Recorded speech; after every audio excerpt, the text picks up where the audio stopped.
Wee! What are you and Lily talking about in there?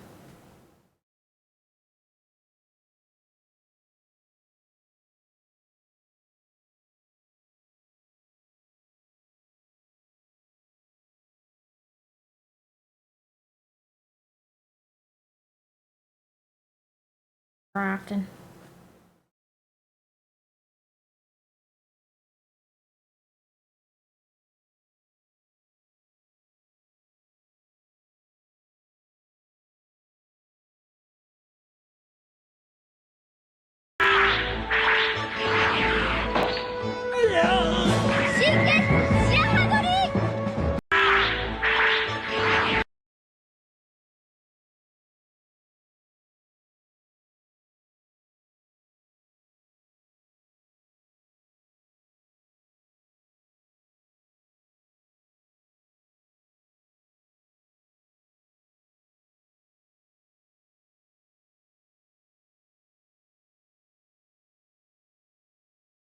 It's like a scared face emoji.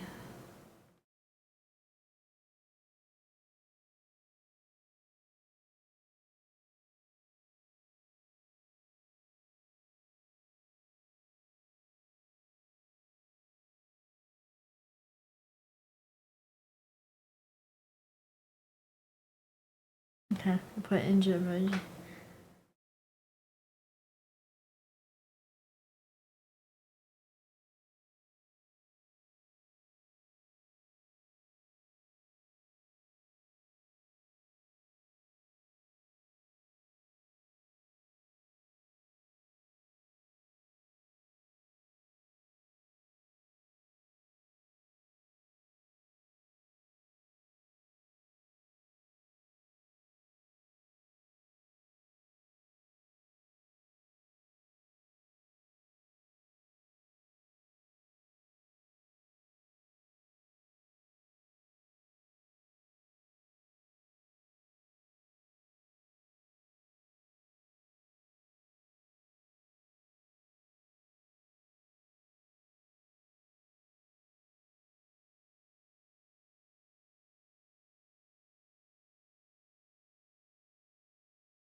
I made a silly Instagram.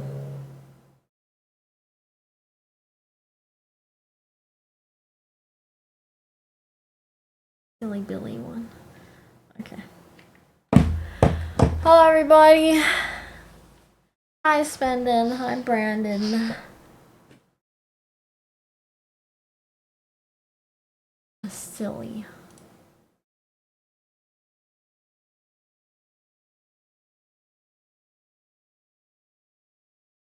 Of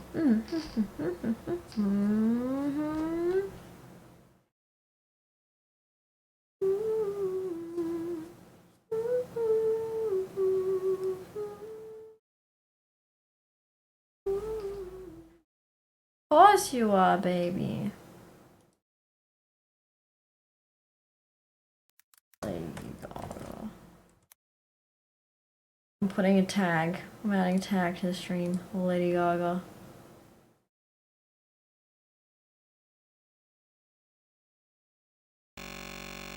Wow. Bed. I don't think it's there. Bed. I think they'd be going to bed. Anything. Hello. It's me.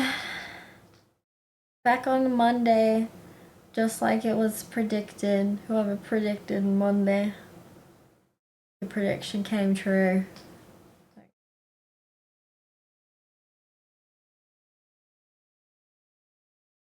Yippee! Yippee! Everything is great because I survived the Mayhem Ball ticket pre-sale. I won the Hunger Games.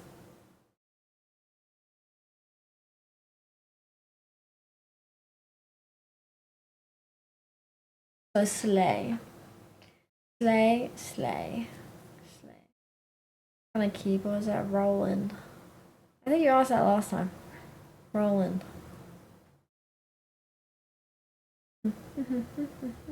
My nails be looking good. When is someone gonna hire me to be a hand model for real? Someone contact me.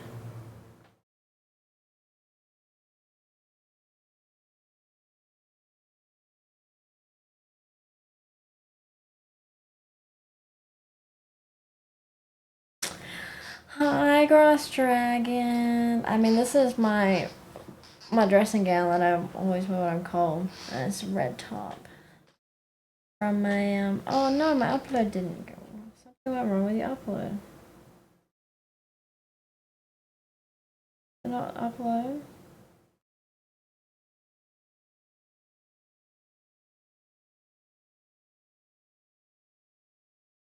What is it uploading?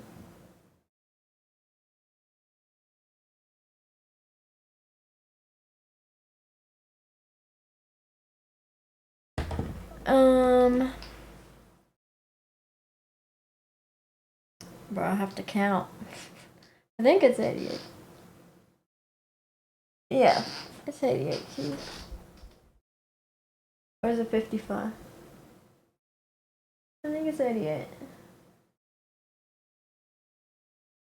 It's got the weighted keys. It's got weighted keys.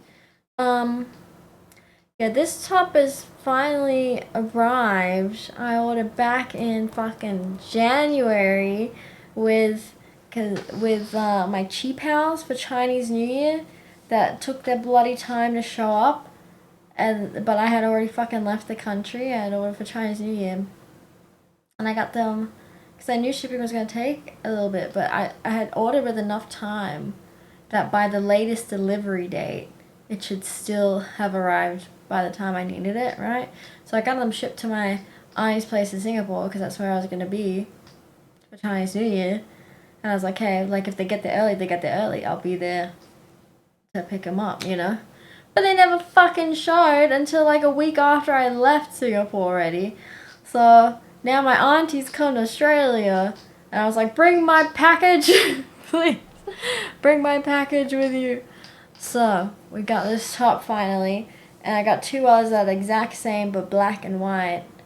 I'll give you a little short. It doesn't go with the shorts I'm wearing, but I just had shorts at the end of my bed, and I was like, I'm putting the shorts on because I can't be bothered. It's a little asymmetrical moment with like little jellyfish bits. It looks quite nice, right? I have to pull it down a bit. So this side is longer, so it's asymmetrical. Can you really tell it's asymmetrical? I don't know. Yeah, but like imagine if it was in dress form though. Yeah. If I stand further back then the keyboard's in the way. Oh no, the leaves. These little jellyfish moments. Let me look in the mirror. Hold on. I've got this right. I just need it to be a little bit longer than it could be a dress.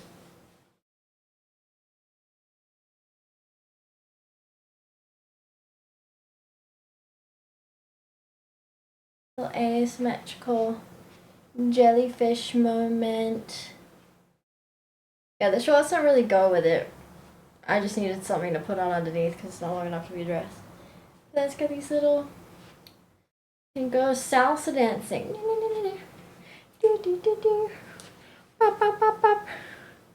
Salsa dancing.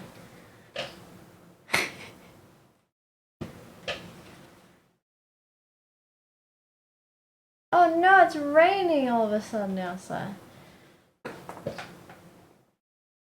I also got this little booty pillow to sit on. It's supposed to help your posture. And it's carved out for your butt cheeks. Anyway, you know, if I was to go out of an evening, I can wear this and some nice stiletto heels. I feel like this top would go well with a skinny heel. And do a smoky eye. Ooh. You know? Don't know what I'd do for the pants. Don't have any skirts. Nice tight, or also a frilly black skirt could also work to match the ruffles on the top. Anyway. Yeah. So then it was on clearance. I think it was like $10 or something. They were getting rid of them. So I got one in all 3 colors out onto my order, and it's finally arrived. So you might see the same thing later. Sorry, that was a weird hiccup. But different color. Anyway, so we haven't done makeup in a while, so I thought we would do some makeup tonight. What should we do? What kind of look? Probably not full skin. No, we're not gonna do foundation or that. But you know, an eye makeup look. What do you guys want to see? Perhaps we should try smoky eye, since I just brought it up.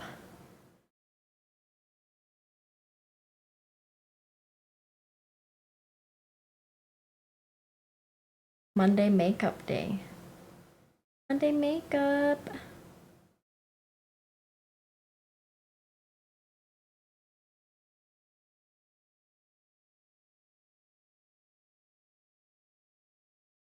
Must be psychic. Let's try it then.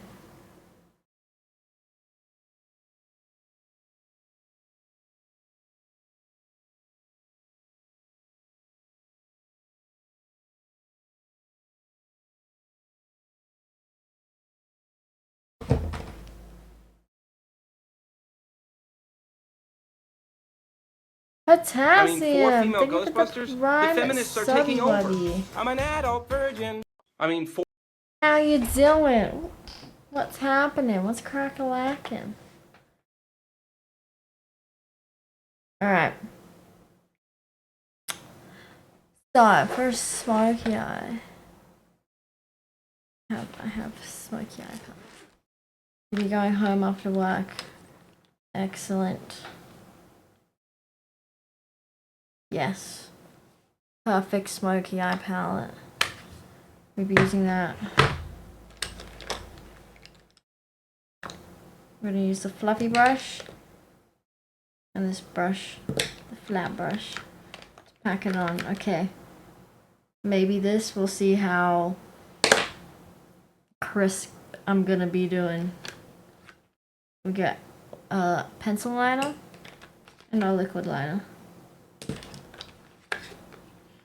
I probably want to have a little highlight in there. Alright. I'm gonna get on Valorant and Rage until you need to go to bed. Okay, so you want to do the light colors on a smoky eye first. Because once you put black, it's like hard to work with. And the black gets everywhere. So we're gonna start it, we're gonna prime it with the lightest color first. Just to like get an even tone going on the eyelid. Hi, Corey.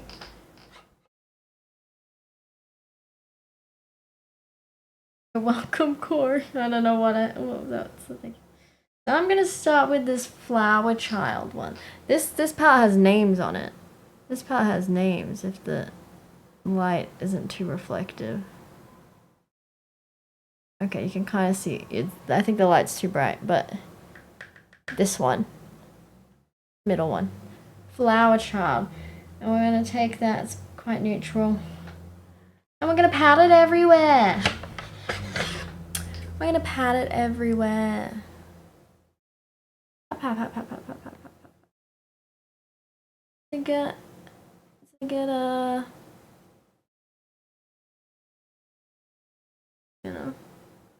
even base.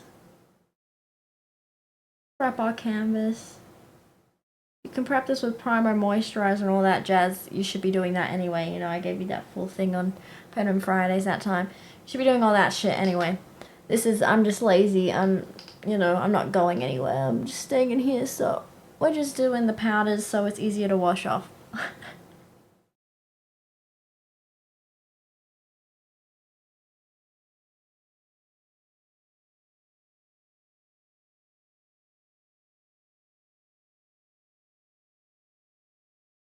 Okay.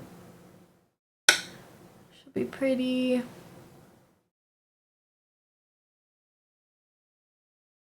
neutral.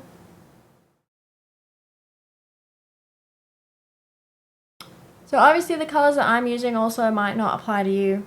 Different skin colors, different skin tones. This is for me. Alright. Then we're gonna work. Should I do a little? Should we just do a classic smoky eye, or should I put like a pop of color in the middle? With a little bit of shimmer, a little bit of brightness. Hi Titty, hi Mason. Classic, okay. So, some people, I feel like these days you don't see too many classic smoky eyes. I think you see more of these halo. People have kind of adapted it modern days to what's called a halo eye now. It's not quite the same as a classic, but it's basically a smoky eye, but it's like symmetrical. So you see sometimes people have like a dark inner corner, dark outer corner, and then like the middle's like shimmery or bright, or like the gray. That's not a smoky eye. That's called a halo eye, which is like an evolution of the smoky eye.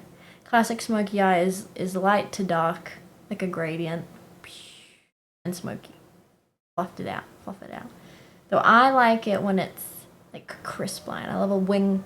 You know I love a wing liner, you know. Cut that bitch. What does Gaga Ticket Survivor mean? It means I was able to achieve tickets and obtain tickets to Lady Gaga's Mayhem Ball tour this year. I survived the carnage that was the pre-sale today. And I came out on top with tickets. Alright. In that case, we're gonna start. We're gonna apply this other shimmer. I'm gonna go with this shimmer in the so the one underneath Flower Child that I just used. We're gonna do this one. We're gonna use that as our light color. So I'm gonna pop that from the inside out. And for now, we can keep using this flat brush, because we'll use this fluffy brush when it's time to blend colors. But since this is the first color, I don't really need to use that yet. There's nothing to blend it into. So just spread that. Make sure you put the tip, you start in the corner and then drag the rest out. But you want it most concentrated in that inner corner. And your eyelashes are probably gonna look like fucking gray, like talcum powder, while you're doing this until the end when you put on mascara.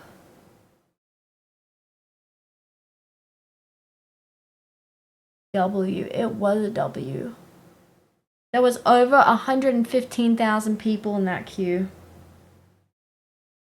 for tickets.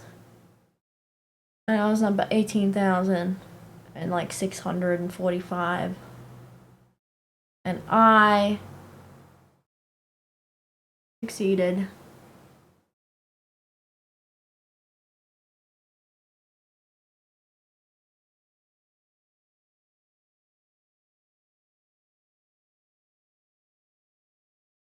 I can't really tell from there, but trust, it's on there.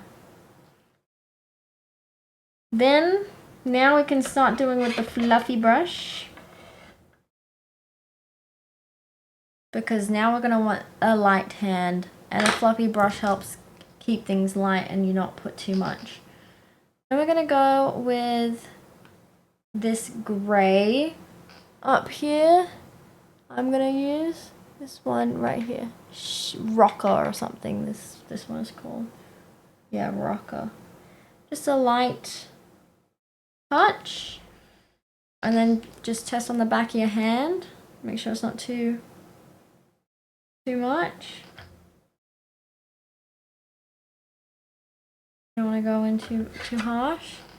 And then I'm gonna start the outer edge this time, because now you want the lightest amount in the middle.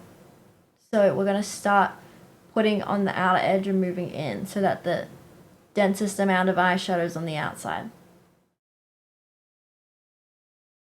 You just get in little motions. Be quite gentle. Add a bit more shadow if you need, and then don't forget to bring it into your crease in the upper lid here as well. And you don't want to go past the halfway mark of your lid now with this color. It's like your transition color, people call it. It's the midway between the light color and the dark color you're going to use. This is what those colors are going to blend into. So you don't want it too much. You don't want it to be really super obvious, because you're not really meant to tell it's there, because it's going to be the gradient. Do you know what I mean? You're not supposed to realize it's a color. It's a gradient.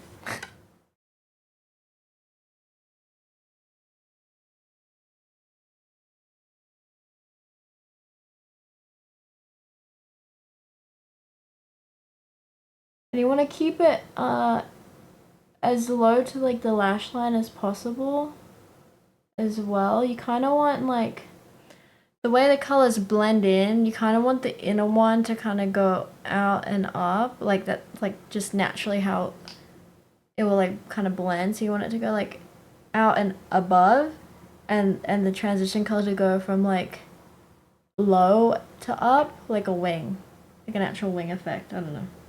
Like the smoke is coming from your lashes. You know what I mean? Your lash line.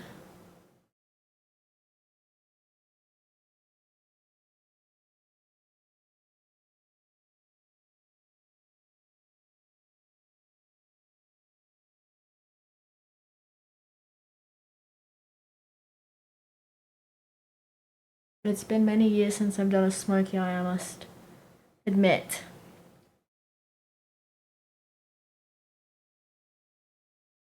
I think I need a little bit more.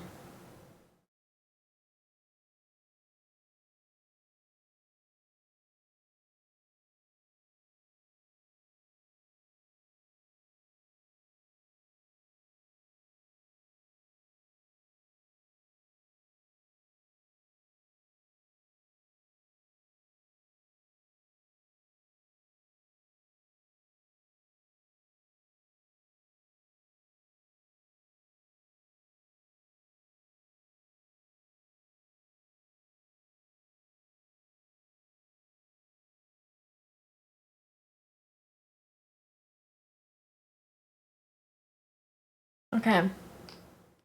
Now we're gonna go in with the black. This can be dangerous.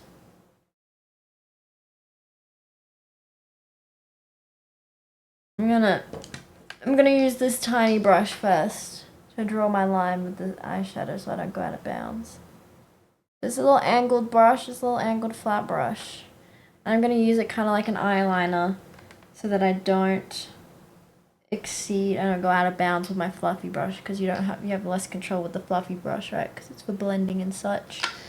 And the whole point is that it disperses shadow in a broad range. So if I do this kind of guideline first, then I can fluff it out after.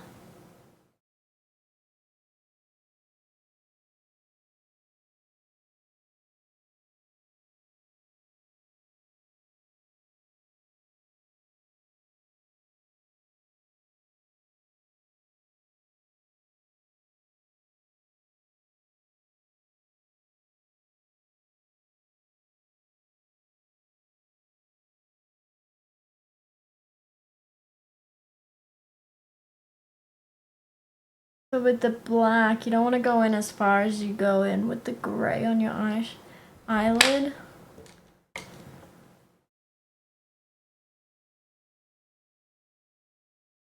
You want to just keep it to the outer portion. Keep the gradient effect.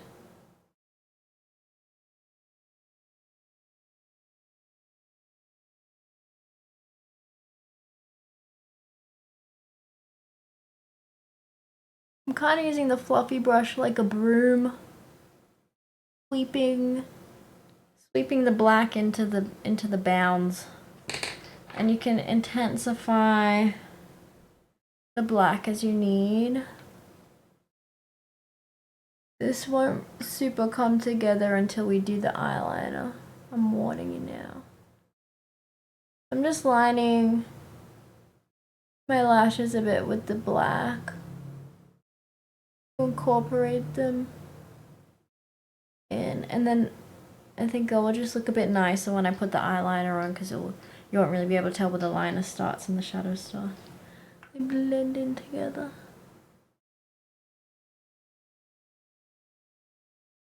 So I pack the most amount of black, the darkest black, in that outer lash corner, kind of mimicking eyeliner. That's where I'll put the most, and then blend it out.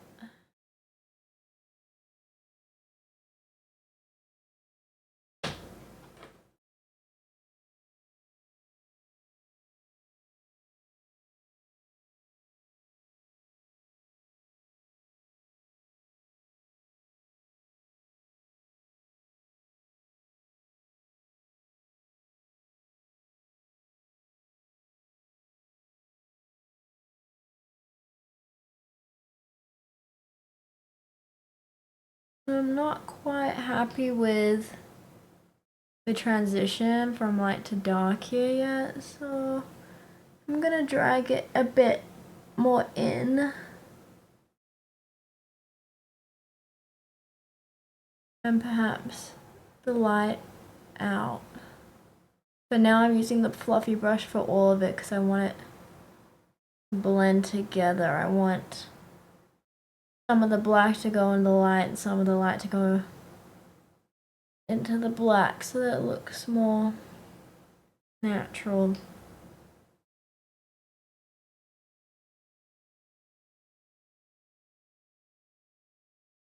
It's still quite not as dark and smoky as I like. Maybe I'll try again with this black, packing it into the corner. And then if I feel like it's not blending enough, I might go in with the gray more heavily in the middle. Transition color. Darken it. Darken it without being overly...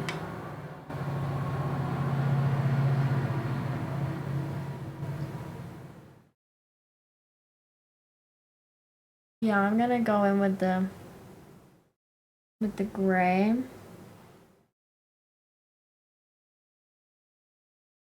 That outer half of the lid.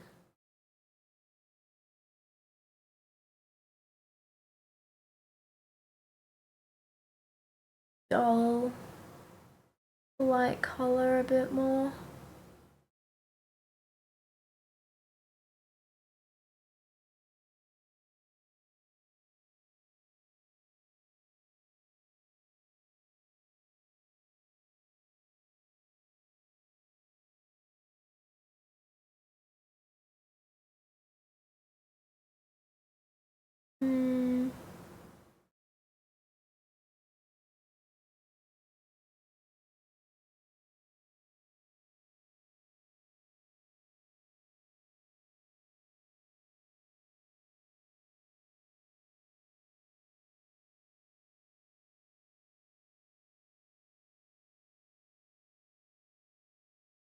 ASMR?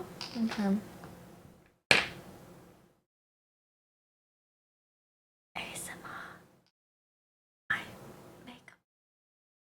Do you still want the music on while I do the 3 minutes?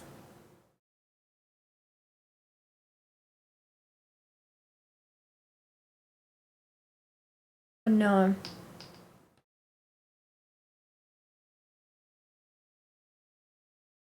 Yeah, I did, but I watched on Saturday, so it's already like not super clean anymore. Already Monday night here, so it's already not that fresh again.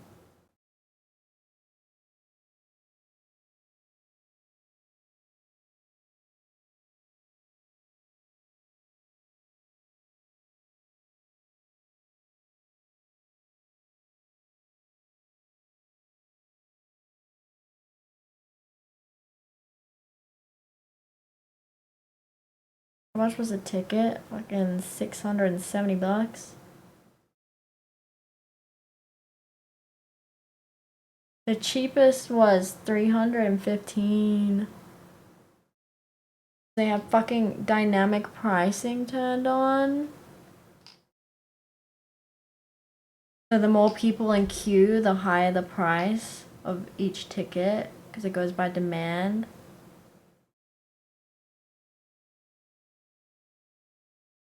Instead of like set prices, which is fucking crazy. It's just like a bidding war, and it should not be legal. Okay, I'm pretty content with that blend, that gradient on this eye. Quite smoky.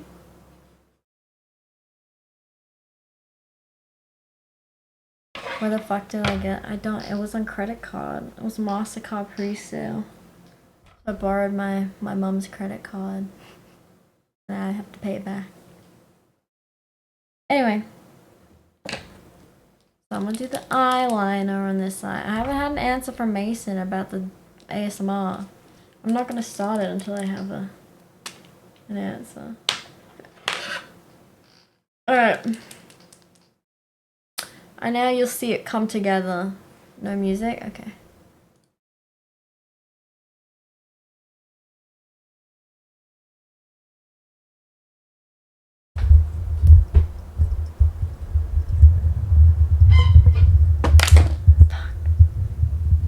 No, I don't. Not if I canceled the request.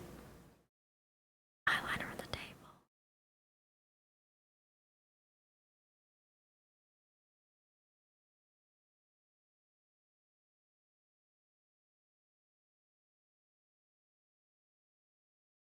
Now, really come together. Now we've got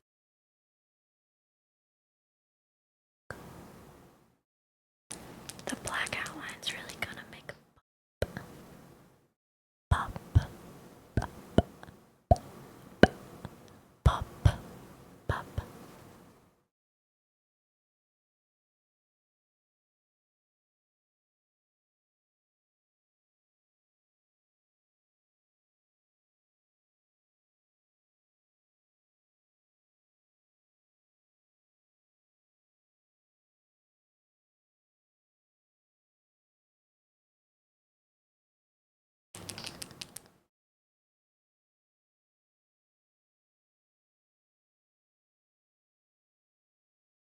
Concentrating.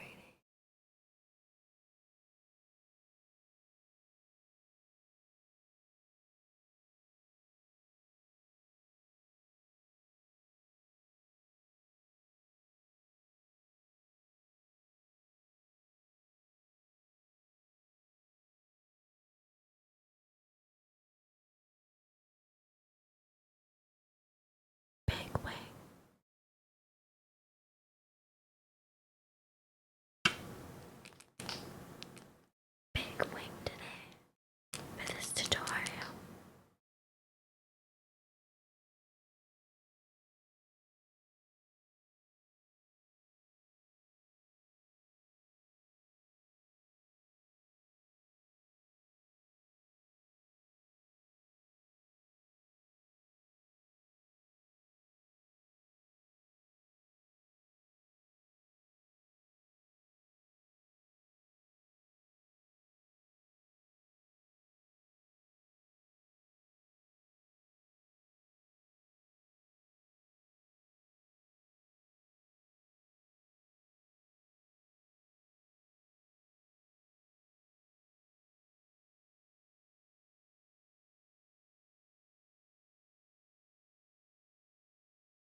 Classic Smokey.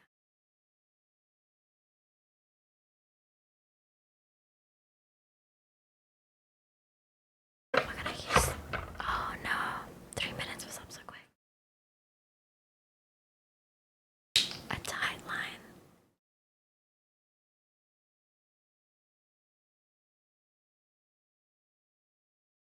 Let me show you that.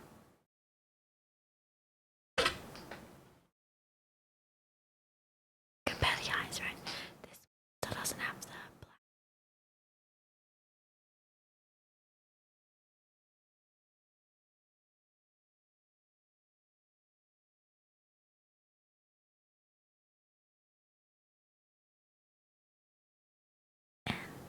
The gradient mix.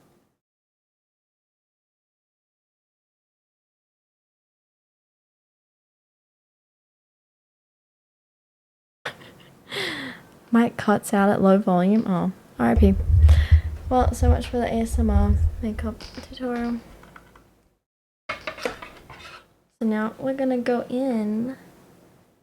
Oh no. Our pencil needs to be sharpened. What the fuck? What happened to it? Why I just sharpened it? Let me find the sharpener one moment. I think I have that one here.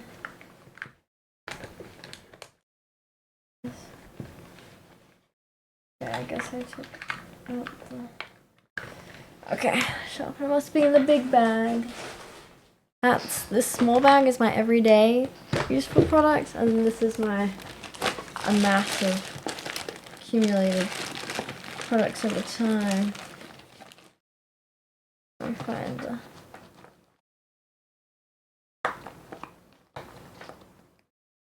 sharpener. No, why is the sharpener not in my pocket section? Don't tell me it's just in amongst everything. Oh god. I'm just gonna have to dig around to find it. It's not in the eye section.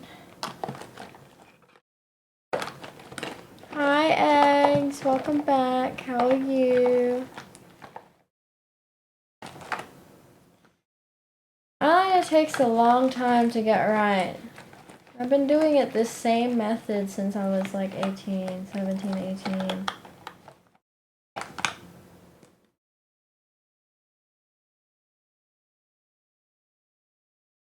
It still took me a while to realize that, you know, each eye I have to do them a different way.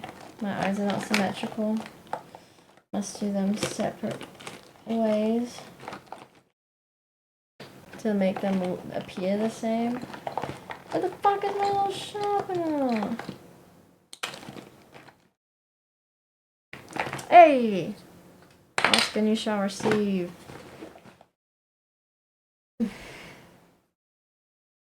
Hello, Linley. Don't act like you haven't known I've been live this whole time. I know you annoyed at playing Minecraft in there.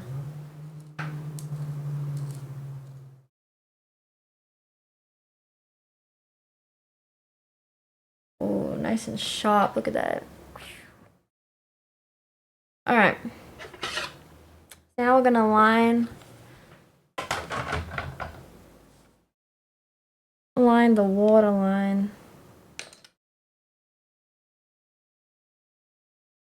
So we wanna tight line this.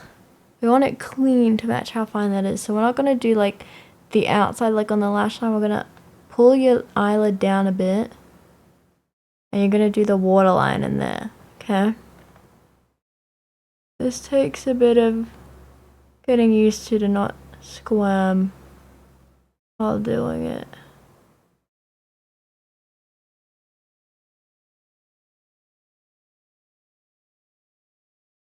Yeah.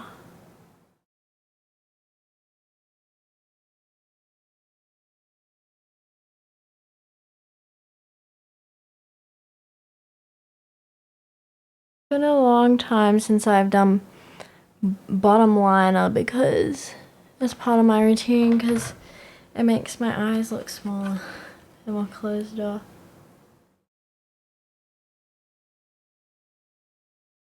Okay, and now the trick is here. You're gonna have to pat using that small brush. You're gonna have to pat on.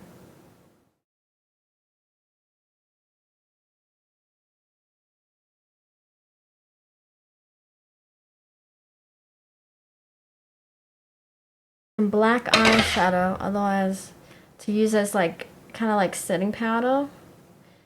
Otherwise, it's gonna all come off with your tears, from the teariness of your eyes. And now the powder might make your eyes water, so you gotta game of patience.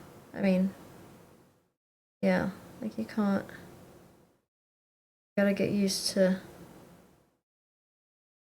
the discomfort of it.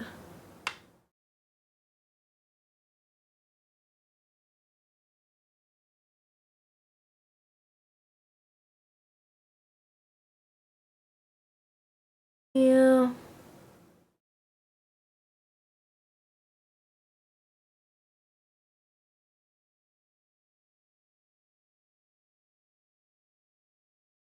Sometimes I like to just bring up the powder, the excess that I have in the brush, into the, on top of the other liner to kind of make them match consistency a bit more.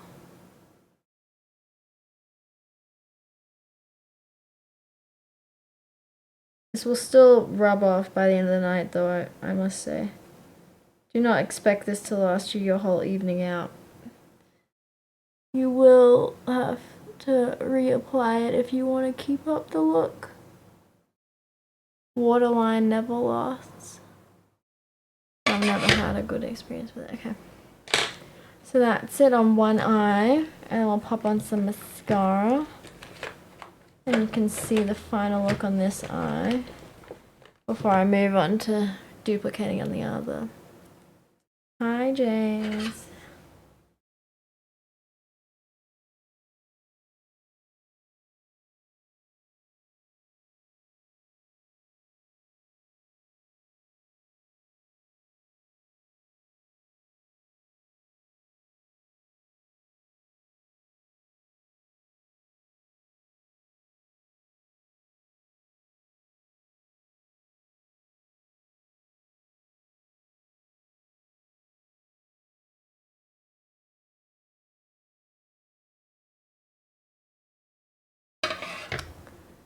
So that's one eye done. It also makes your eyes, if you've got brown eyes, it makes them look like way more brown, like more gold. That's the difference so far.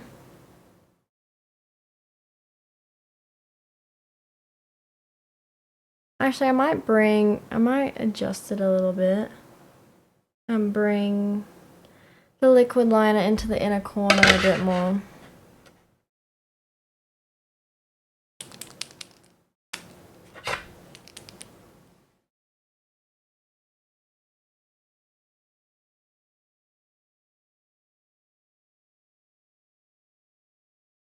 And give it a point.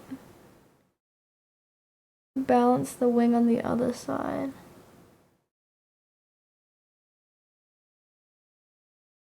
Hi, Ben Babies. I'm doing a Smokey eye tutorial right now.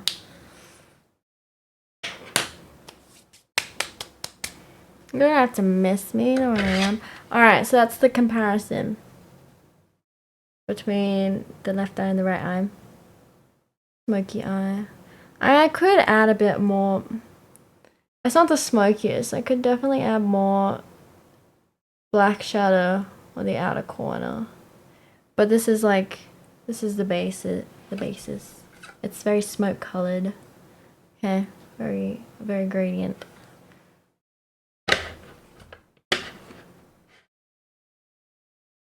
It's a definite look.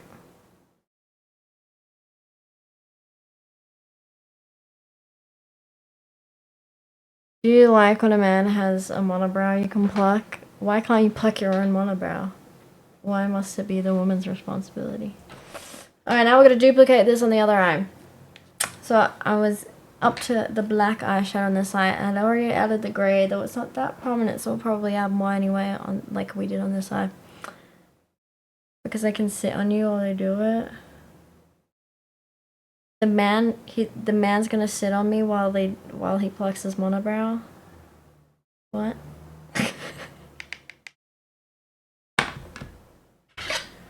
Alright. Can you just do one side fully? Is that weird? I did just do one side fully. You want me to just leave it there? Like that? Not do the other eye? We just do the rest of the stream like this?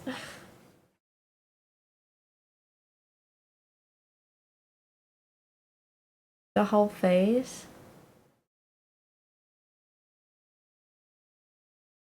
Oh, you want me to do like foundation and everything?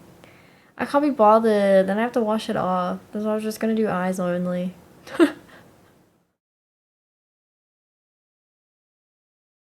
I can be bribed. If you want to tip $5, I'll do it. I can be bribed to do a full face of makeup if you want.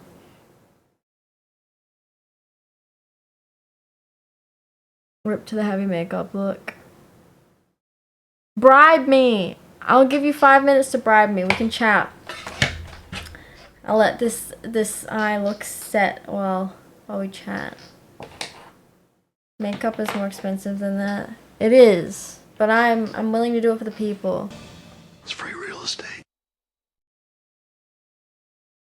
Mason, thank you for gifting a tier 1 sub. Was that the bribe? Was that the bribe right there? I got bonus. This seems illegal. What? You know what seems illegal? Fucking dynamic pricing on Ticketek's website. Fucking hell. Driving up the prices on an already expensive concert. Alright, let's get the foundation out then. So are we just doing one side foundation then? Am I just doing one side fully for you before I finish the eyes? Yeah, you can do a comparison. Salty with and without makeup. Why is my bottle fucked? I'm still open for someone to buy me new foundation should you wish. My foundation dying. It exploded on the fucking... I don't know. I think the pump part got like, has sunken down into the push part. I don't know, and it kind of exploded. Now I can't like put the lid on right. Anyway. It's illegal in some countries. Some countries have it. Not Australia. That's why like Uber can have surge pricing. It's the same thing. It's the same principle. Like during peak hours, you know, it's more expensive to get an Uber and stuff. More demand, higher prices. Same thing. Ticketek's allowed to do it, which is crazy. Crazy. So the person sitting next to you at the concert could have paid more or less than you for the same spot you're in. Sitting together. Absurd, but whatever. I rarely go to concerts and YOLO, you know. Lady Gaga's never coming back to Australia, so this is my only chance to see her.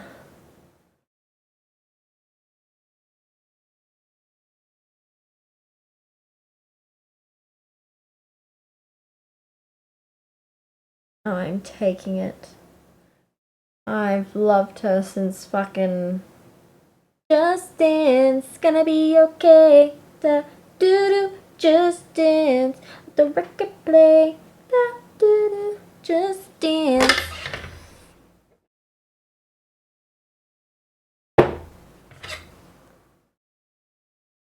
Doing half a nose is crazy.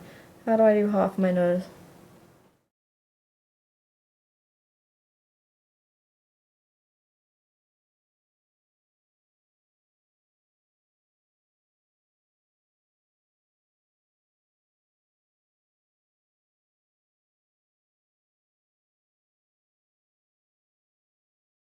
Just dance, dance, dance, just dance.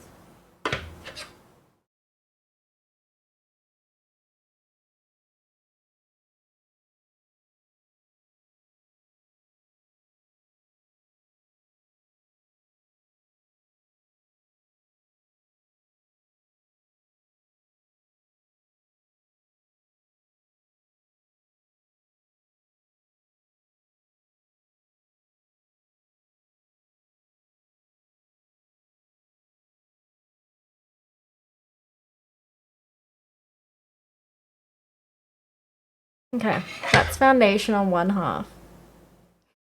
Should we compare the status? I really hate this. I should have done the makeup on this side if I was only going to do one side, because this is the weaker side. This is the uglier side. My right side is the worst side of my face. Like, it is.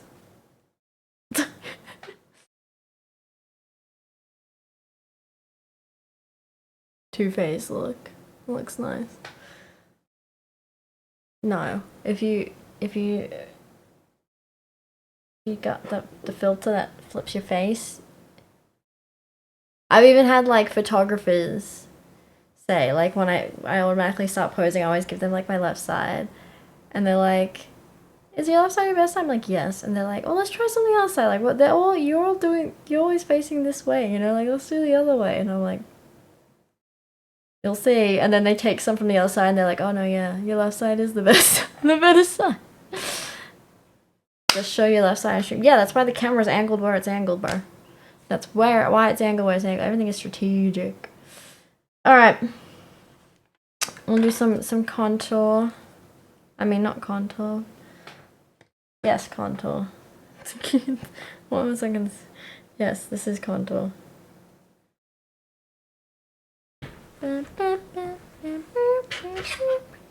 Yes, it is factually my bad side, my right side.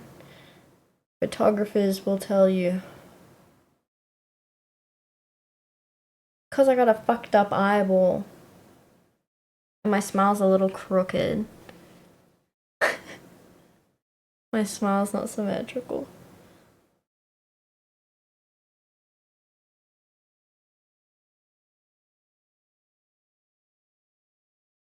And here's my hairline, so that also adds to the asymmetry. Like, on this side I have this like little sideburny bit, but on the other side I do not have the sideburny bit. It just goes straight. It goes like straight to my ear. Just goes merp. But this side has the little sideburn bit. Anyway.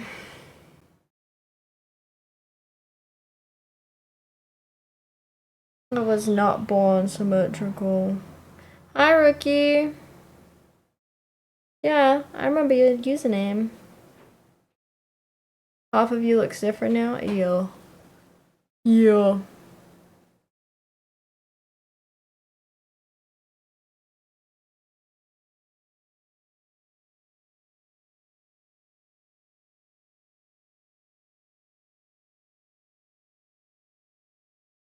Making the forehead small. Carving the sides.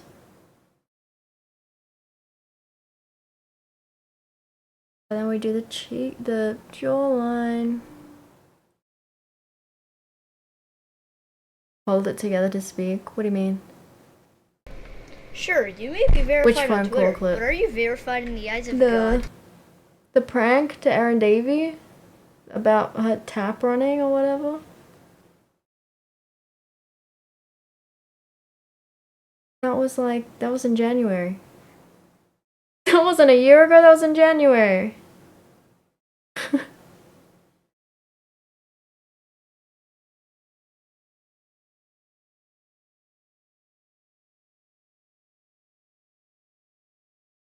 I'm doing a full evening look right now.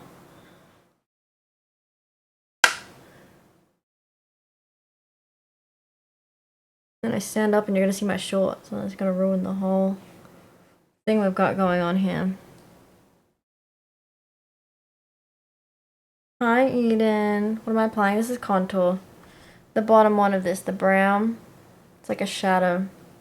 It's like to shade, to define your features. So now my face looks like my cheekbone is a bit bronze, like it's got natural shadow. And then the light hits the top of my cheekbone, so it looks more snatched. And so that this looks like a shadow and this looks bright. It's all about light theory and playing with theory. Now my face looks more slender than I did before I put on the base.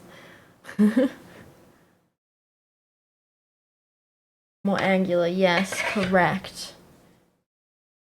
Correct. And now we're gonna go in with the highlighter, the middle one on this. But we we don't want too shiny, so we tap a little bit off, and then we pop it on the tops of our cheeks and underneath where the wing is to give our eye a lifted, brighter look on the outside, as well as our cheekbones.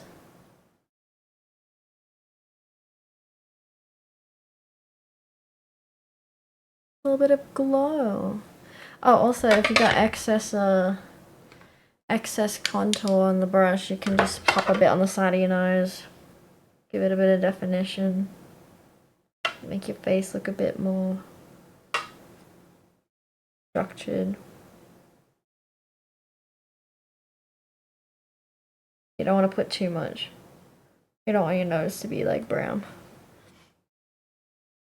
but just enough so you know there's a nose there. Okay, that's pretty much it for the skin. Oh, and we would also do, you get your little brush, your little flat brush here, get some of that highlighter in the middle, and to make your eye makeup look more stretched, you go underneath your eyebrow, you follow that line, and it kind of carves out your eyeshadow, separates from your eyebrows a bit, makes it look more like a defined border. Makes it a bit brighter under there too. And you can pop a bit in your inner corner if you want to make this stand out a bit more, pop a bit more.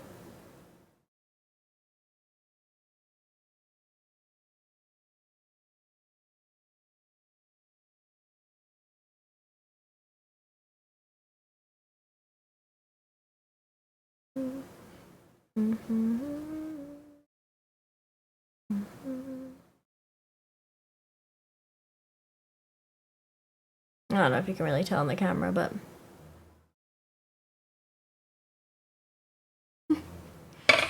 alright. Now we do half a lip, I guess.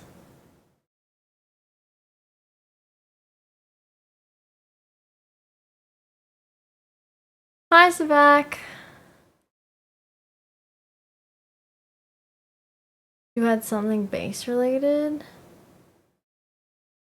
Savak, what was your other account called? Say, this is your OG account. What? I play the drums.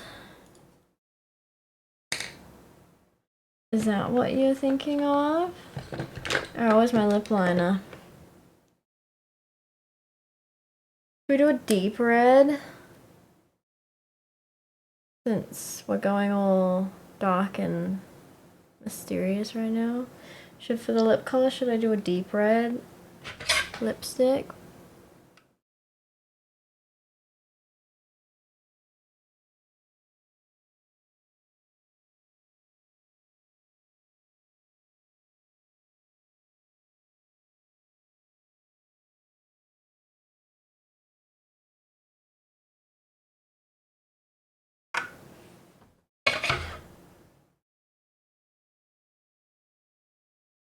I could always just do lip liner only.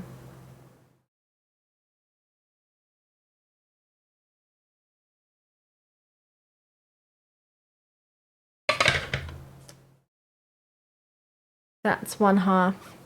That's half a face. A base cover. Thanks for getting your name right, Savak. What? How are people getting Savak wrong? How else is it meant to be said? Hi, King of Wolf. Alright, that's half face.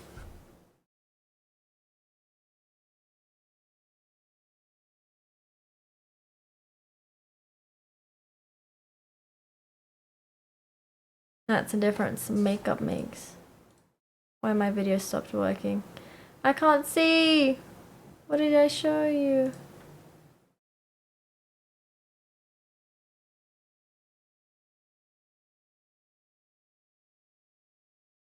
Say it differently. Americans put the stress each on a different letter. How else would you say? Okay, so I said Savak. Steve? Sevac? Is that how that's say it? Sevac? Sev-ak? ache? I don't know. My little fucking, my stream thing won't load. I don't know what it looks like. Can't see. On camera.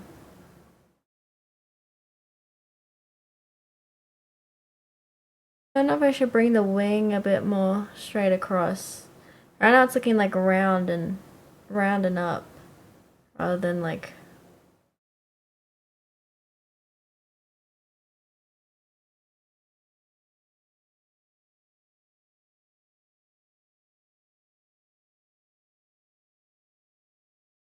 Excellent. What was your other username? Savak. Savak. Well, now I'm questioning. How did I say it? Savak, right? Savak. Yeah. Oh, rating rookie. Okay, okay.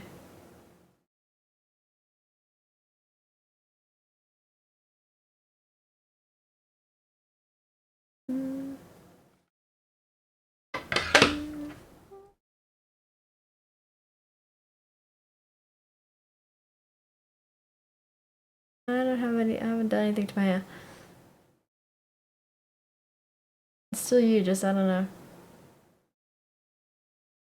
Okay, there. My play is back. Alright, now I can see. I'm looking at the camera.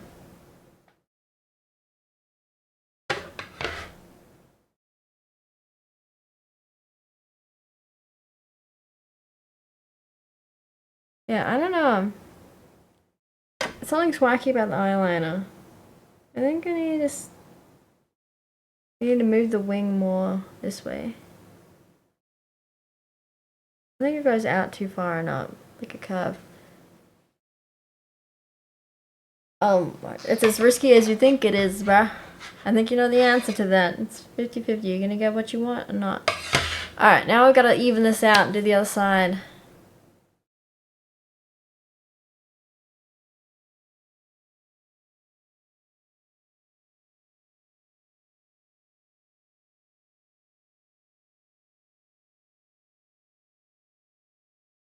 Gonna be okay.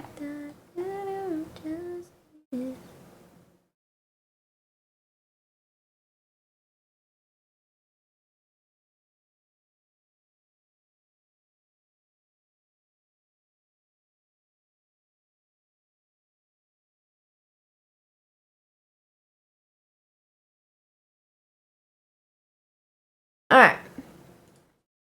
So, now we're going back to the other side. We're up to the black eyeshadow.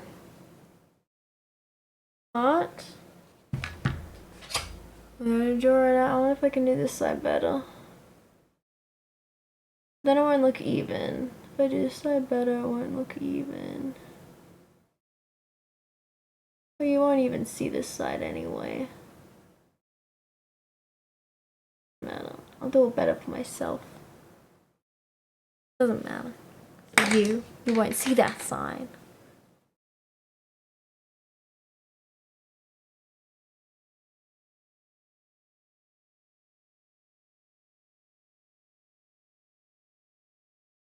Do just dance.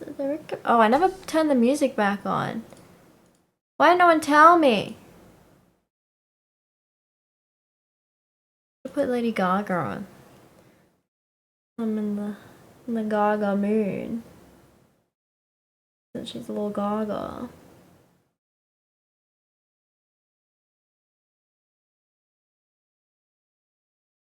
Just don't have the comments to do it. Wah.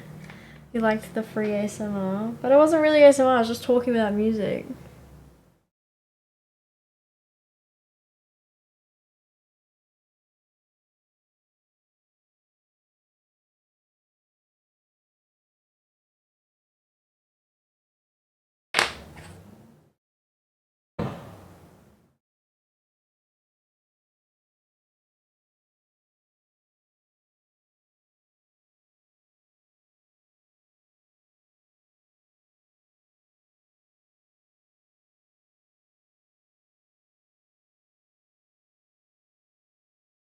I feel like I've done a better job at this time. With the smokiness. What do you think?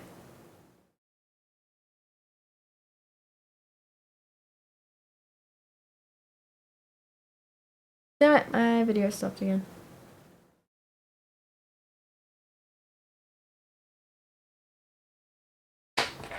Once more.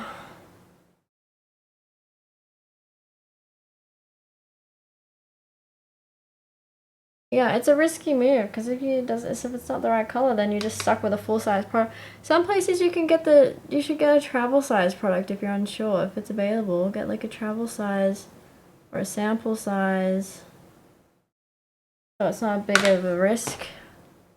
Then if you like it, you get the full size and you run out. But why would you buy makeup online anyway? Unless it's like a product like Fenty or House Labs, where it's like not sold in stores. But it's like a big name one. Why wouldn't you just go to a store and try?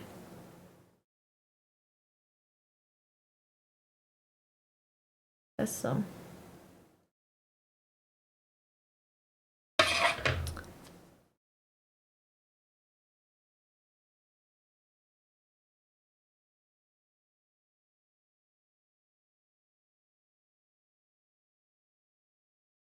How do you feel with half your face done? Incomplete. Incomplete.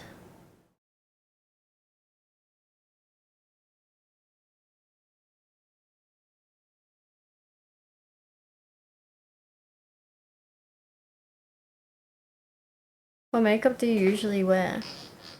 You know what I usually wear, just my eyeliner and mascara, that's it. Eyeliner, mascara. For like a daily makeup. I don't bother doing my skin and everything since my skin is quite good. Like, I don't have too many blemishes. And I can't be bothered, like, I'd only do this if I was going out, if I want to look good for photos. If no one's taking photos of me, what's the matter? What's the matter? You see my face, like, you know what it... Like, you see a person. I don't know. Like, it's my skin. You're seeing someone's skin. It's skin. I don't know.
Yeah, I think I've done this eye better.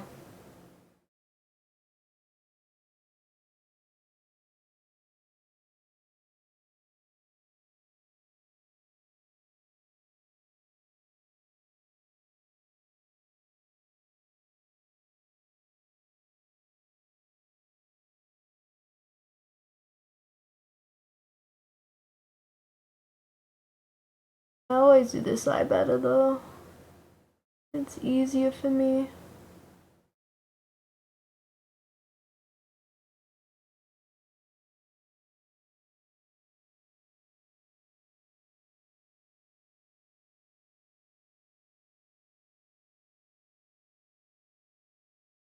Yeah, that's the current status of where we're at. Now we gotta do the tight line underneath on the waterline. Was I covering my face with the mirror when I said that?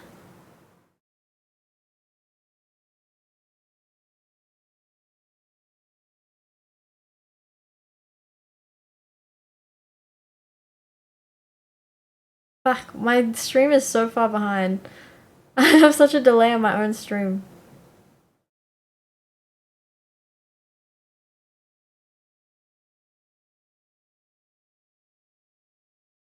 Yeah, I think I've done the wing better on this one. Whatever. Whatever. Who cares? I'm not going outside.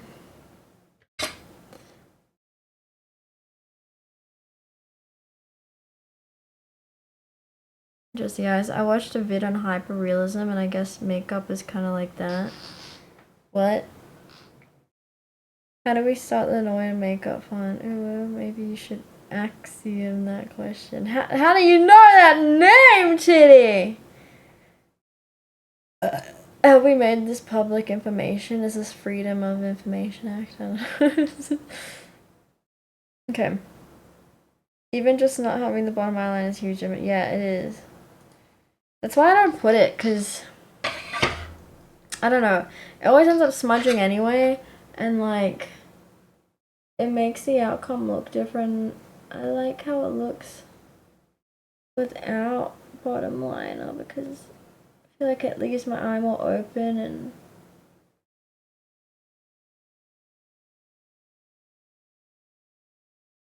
looks a bit more gentle. I don't know.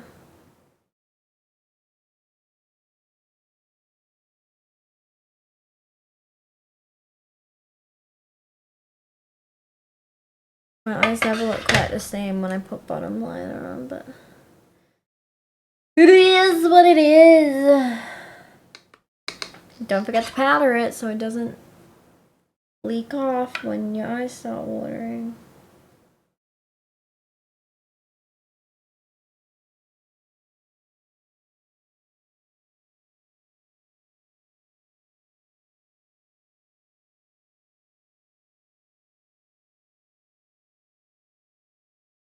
Must set your waterline.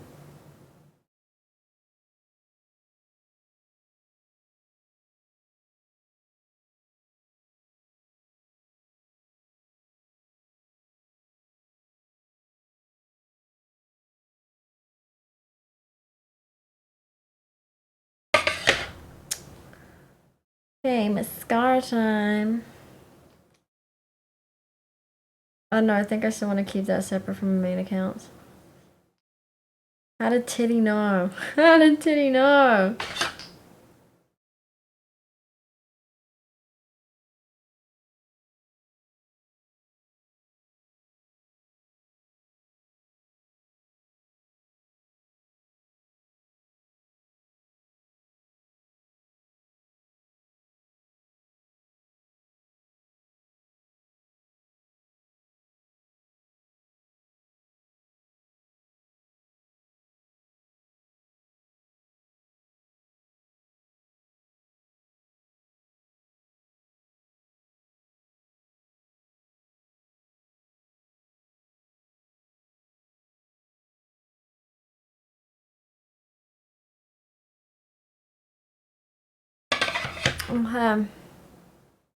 Continue from ages ago? Why? What was the catalyst? What were we talking about? Alright, so now both eyes are done. But I think I did the right eye better than the left eye. Anyway, so that's the eyes.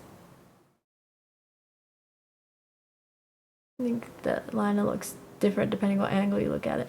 And now I gotta do the skin. Now I gotta do the skin and the lips on the other half.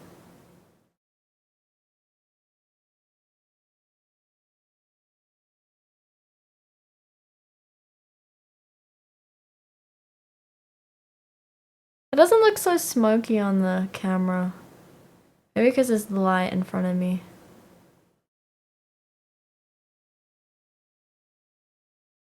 I definitely prefer how I've done the right eye. It's more smooth of a triangle, I feel like.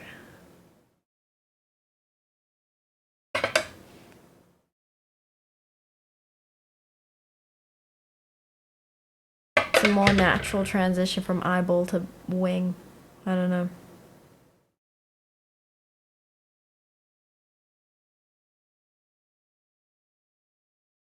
Let me fix up that inner corner again, that triangle bit.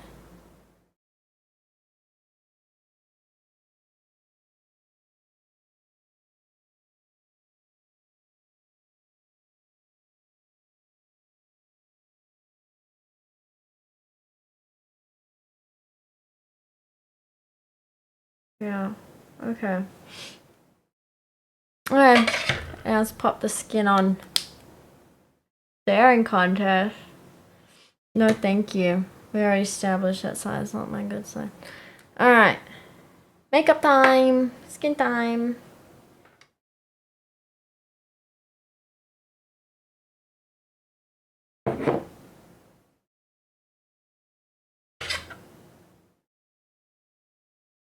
Oh, I'm just gonna have to wash all this off in like 2 hours. Crazy.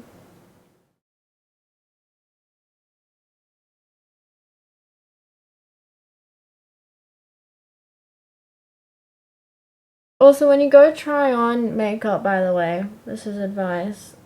Be annoyed if you go into a store and try color match stuff. You won't color match like immediately. It won't be like the first swatch you put on your skin, because makeup oxidizes on your skin and the color changes slightly. So you gotta, after you swatch it, you gotta give it like 10 minutes before you like look at it again and be like, oh yeah, make a decision. Because like right now, even like I'm saying this because as I put it on, this side is slightly different color to this side, and I could see it when I'm meeting the borders here on my chin. I'm like, oh, this, it's a bit more yellow right now. Hasn't like oxidized my match yet. This side looks more natural.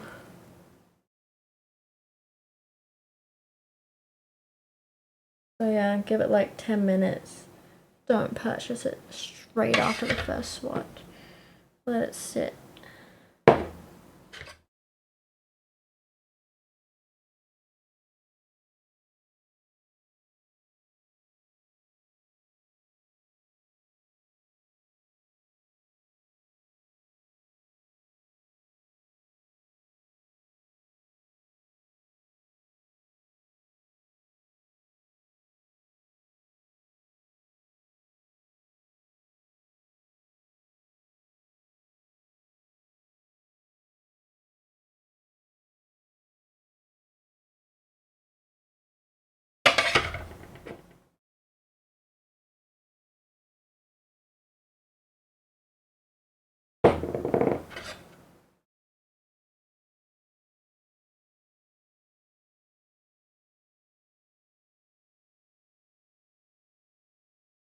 Raffle time.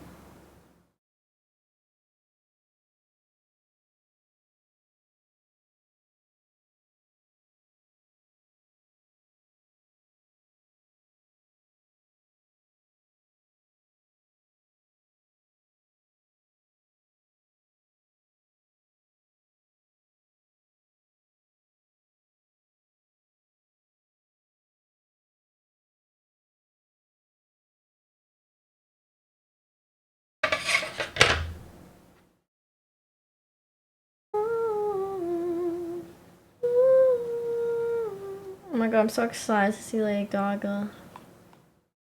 I'll put this lid on quite right. Someone get me new foundation. Alright. Contour time.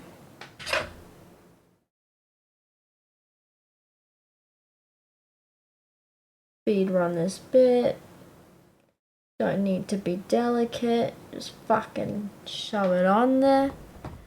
Blend, blend, blend.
Alright,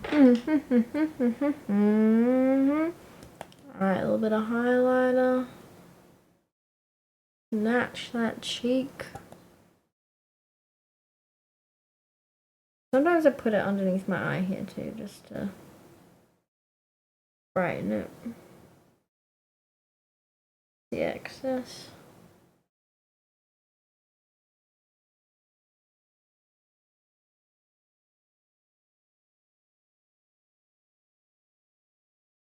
Up a little bit in the middle of the forehead, why not? Draw the light here to the T section.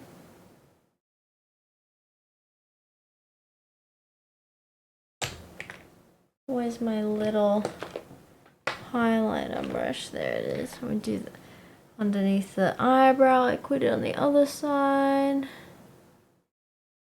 Gotta duplicate.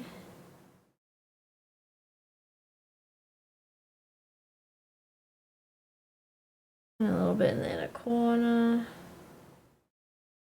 So that side's getting any light to reflect.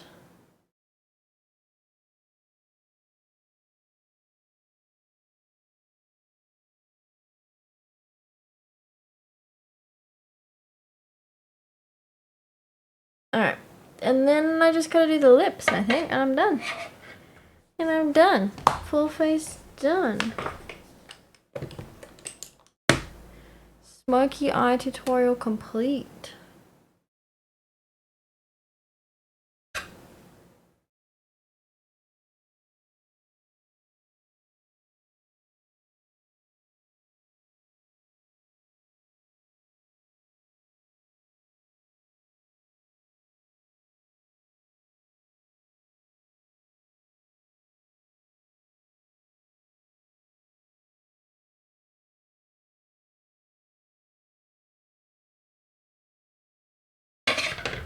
Done.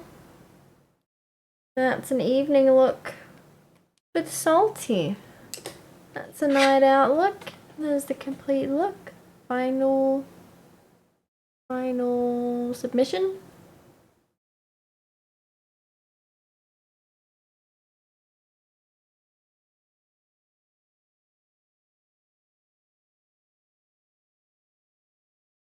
Was classic smoky eye. An ooze Kim K, if you will. And like, I don't know, how would you do your hair? I have a brush here, so I comb.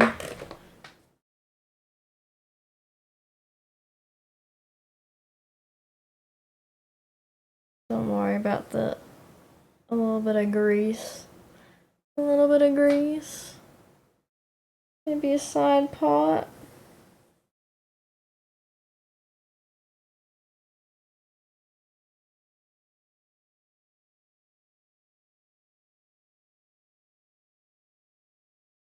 Name drop. Just a little bit of grease. Not all of you, okay? I only want like your right arm. Not the whole lot.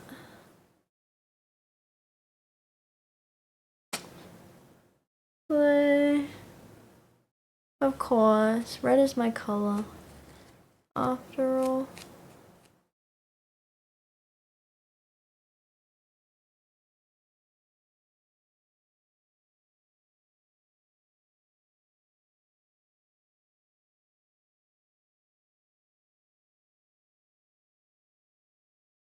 Okay.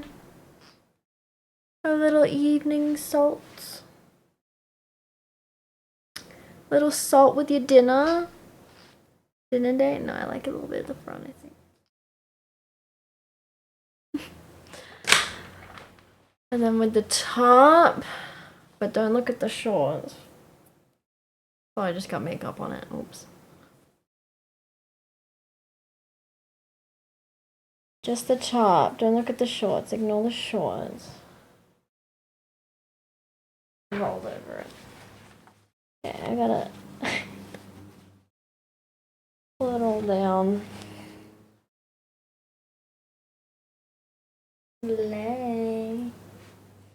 Little asymmetrical moment.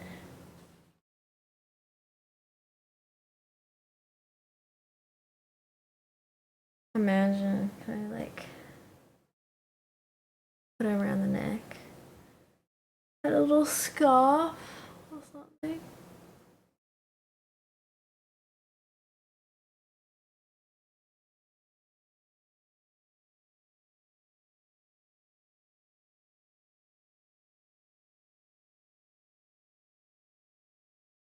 Hi, Dutch Mud Flap.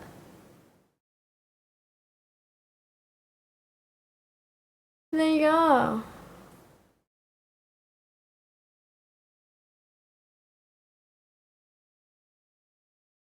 I had like the little arm things people have, like the little bit that goes over the arms.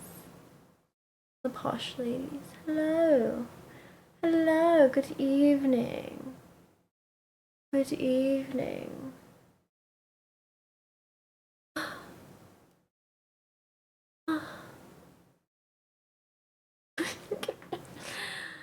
Might I interest you in a glass of red wine? There must be a dinner reservation. Darling, I do not wait for tables. The tables come to me. What can I do? What do you mean? Do I have to do something? Do I have to be able to do something?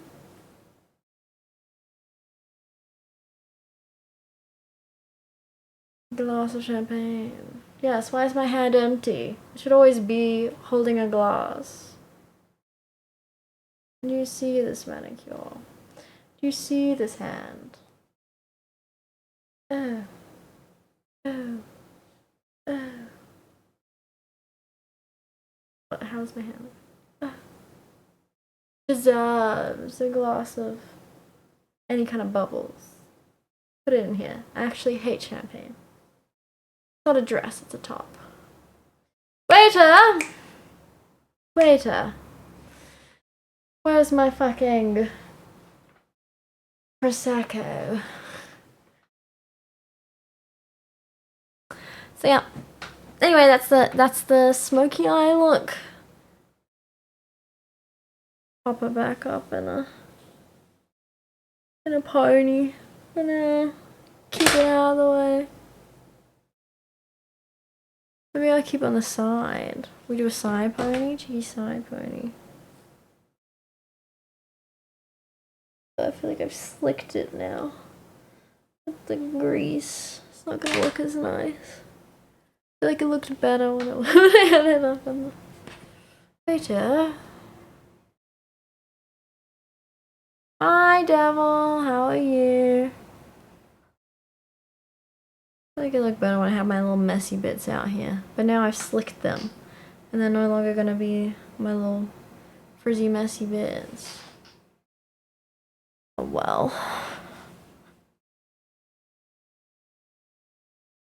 This is the 1995 side pony. Hello?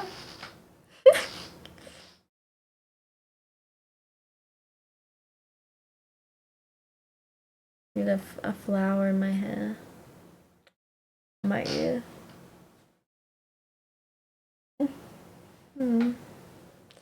Don't have any. Oh, the top side pony. I need to get the proper hairbrush to do that. Well, now you got me in a smoky eye. Now what do we do? Need a hairbrush. I can't do that with the comb. It will go lumpy.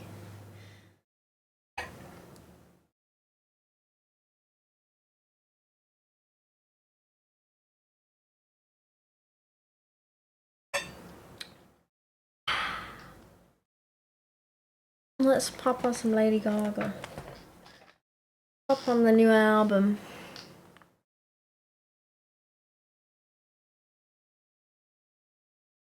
You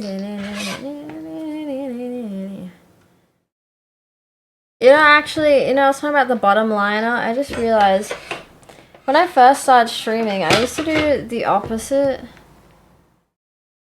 When I first started streaming, because I only had the shitty PS4 webcam, because I streamed directly from the PS4, and so the quality was like 480p. It was like not there was like no definition. So you couldn't really make out my face. So the only makeup I would do back then was I'd underline my waterline with that pencil. The same pencil. I've been using the same brand. Yeah. I'd only do the bottom line, no mascara or anything, just the bottom waterline and a bit of lipstick so that you could see where my eyes were and where my lips were. So that they'd be a bit more defined. They'd be a bit more defined on the camera. Do you ever do a line underneath your eyes? Yeah. My current regular stream makeup is that. I put on the eyeliner, my mascara, and then that gold like eyeshadow thing. I just go bloop. That's the current eye routine for stream. The eyeliner, mascara, and then the bloop of gold eyeshadow crayon. My little gold gleam. Hi, Mindman. Thank you. It's new. I just got it. What does that do? What? The gold eyeshadow? It's the same as highlighter. It's the same effect as highlighter. It just attracts the light. It's just nice. People just like it. Just a bit of shine. I don't think it's a trend or anything. Just some people like to do it. I just did it on a whim. And I like how it looks, so I keep doing it. Brightens up your under eye. Alright, May.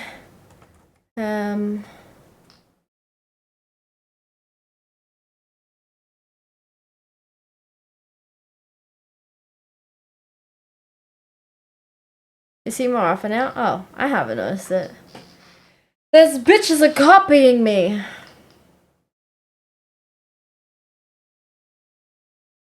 Yeah, it used to always be everyone would do the waterline, everyone would do the under eye makeup. You didn't feel complete without it. All my high school formal makeup, I had this. Like, it was the thing to do. Like, your eyeliner wasn't complete unless you did the bottom line, too. So, all my high school formal makeups, year 10, 11, 12, all looks like this with the bottom line.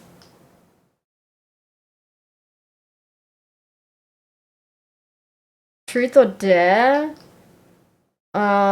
Truth, but I'm not gonna answer if I don't like it, or I'll make up a lie because you won't know.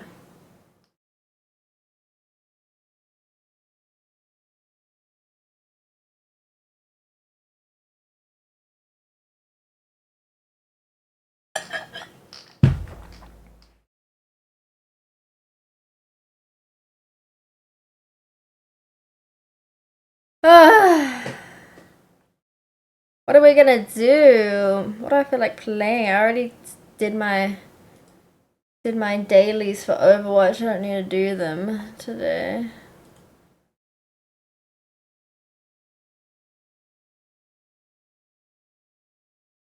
Oh, we have to watch those YouTube videos. The new ContraPoints video. Oh, and the Michaela Tessa Anna Paul drama. I need to catch up on it. Baldur's Gate. Oh.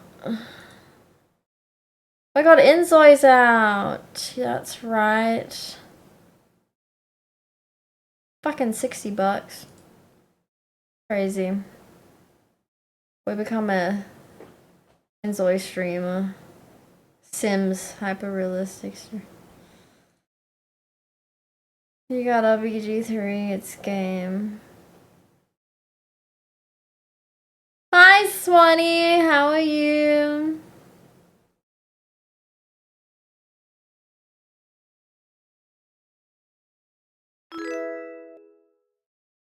Space Monkey, thank you for becoming a citizen of Cringe City. Enjoy us because you cannot leave. We have no refunds, no exchanges, and no dual citizenship policy, so you're stuck here. Oi.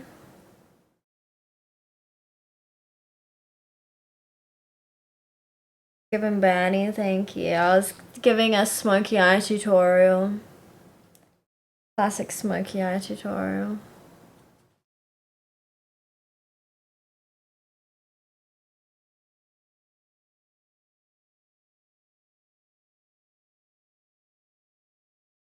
We could definitely make it smokier. But do I dare touch it? Or do I just keep it as it is? I'm tempted to fix up my eyeliner.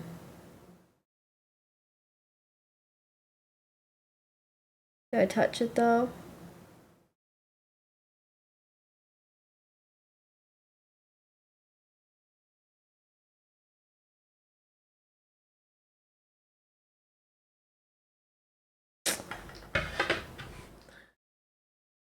Okay, let me get up this video. I look great, thank you. Definitely an evening makeup look. And guess what? It's fucking evening.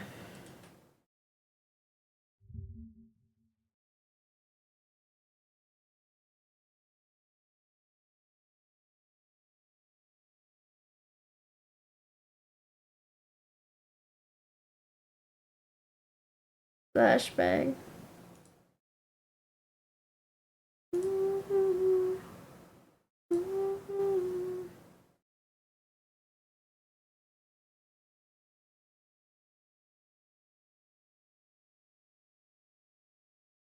Oh yeah, 6. Wait, what? Oh, the ContraPoints video isn't out? Oh wait, this ContraPoints live. Hold on. Where's ContraPoints? Oops, I'm on our second channel. ContraPoints.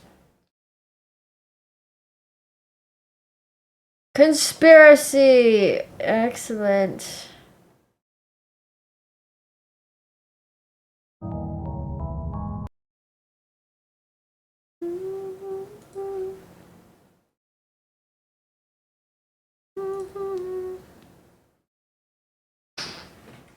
We're gonna get educated. We're gonna get philosophized.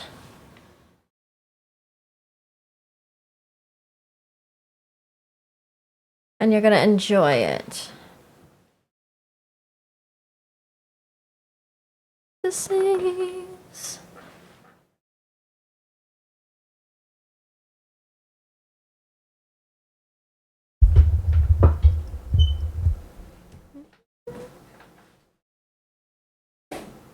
Thank you, Space Monkey. 3D printing something recently. Oh yeah, I did. And the fucking connector, the heat bed cable is like broken or bent. So the heat bed sensor isn't working. It's not getting hot. It's not heating up. So I have to change the wire.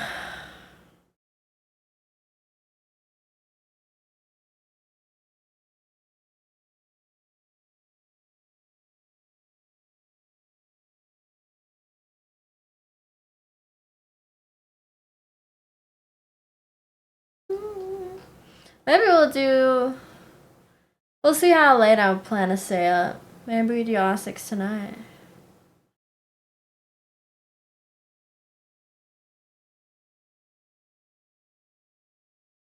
Hi Jason, how are you? Welcome in.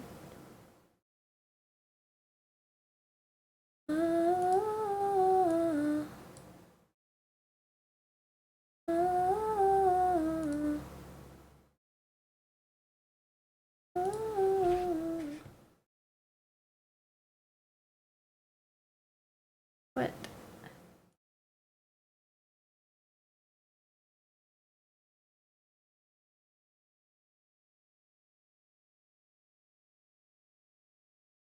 Blade of Grass. Lady Gaga said this was her favorite song to create on this album because it's about her proposal by her fiance. I'll let it play out and then we'll watch this.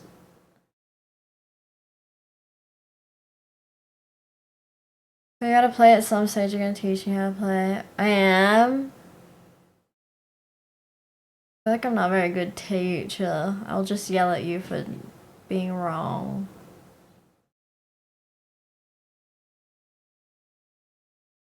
Can you see? It's not a dress, it's just a top. I already stood up before. You can watch the VOD if you want. Even better.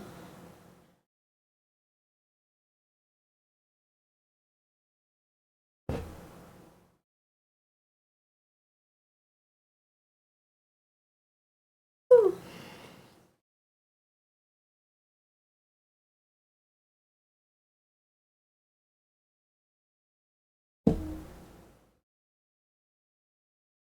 My lip tattoo is starting to fade. Probably need time to get it redone. The lip blush.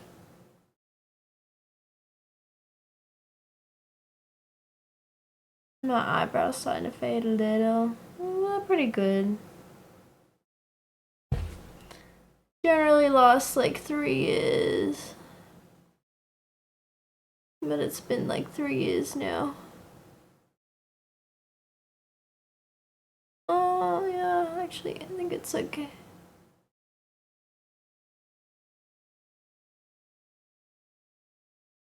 I think the lips fade faster. Sometimes I forget that I have tattoos. Technically.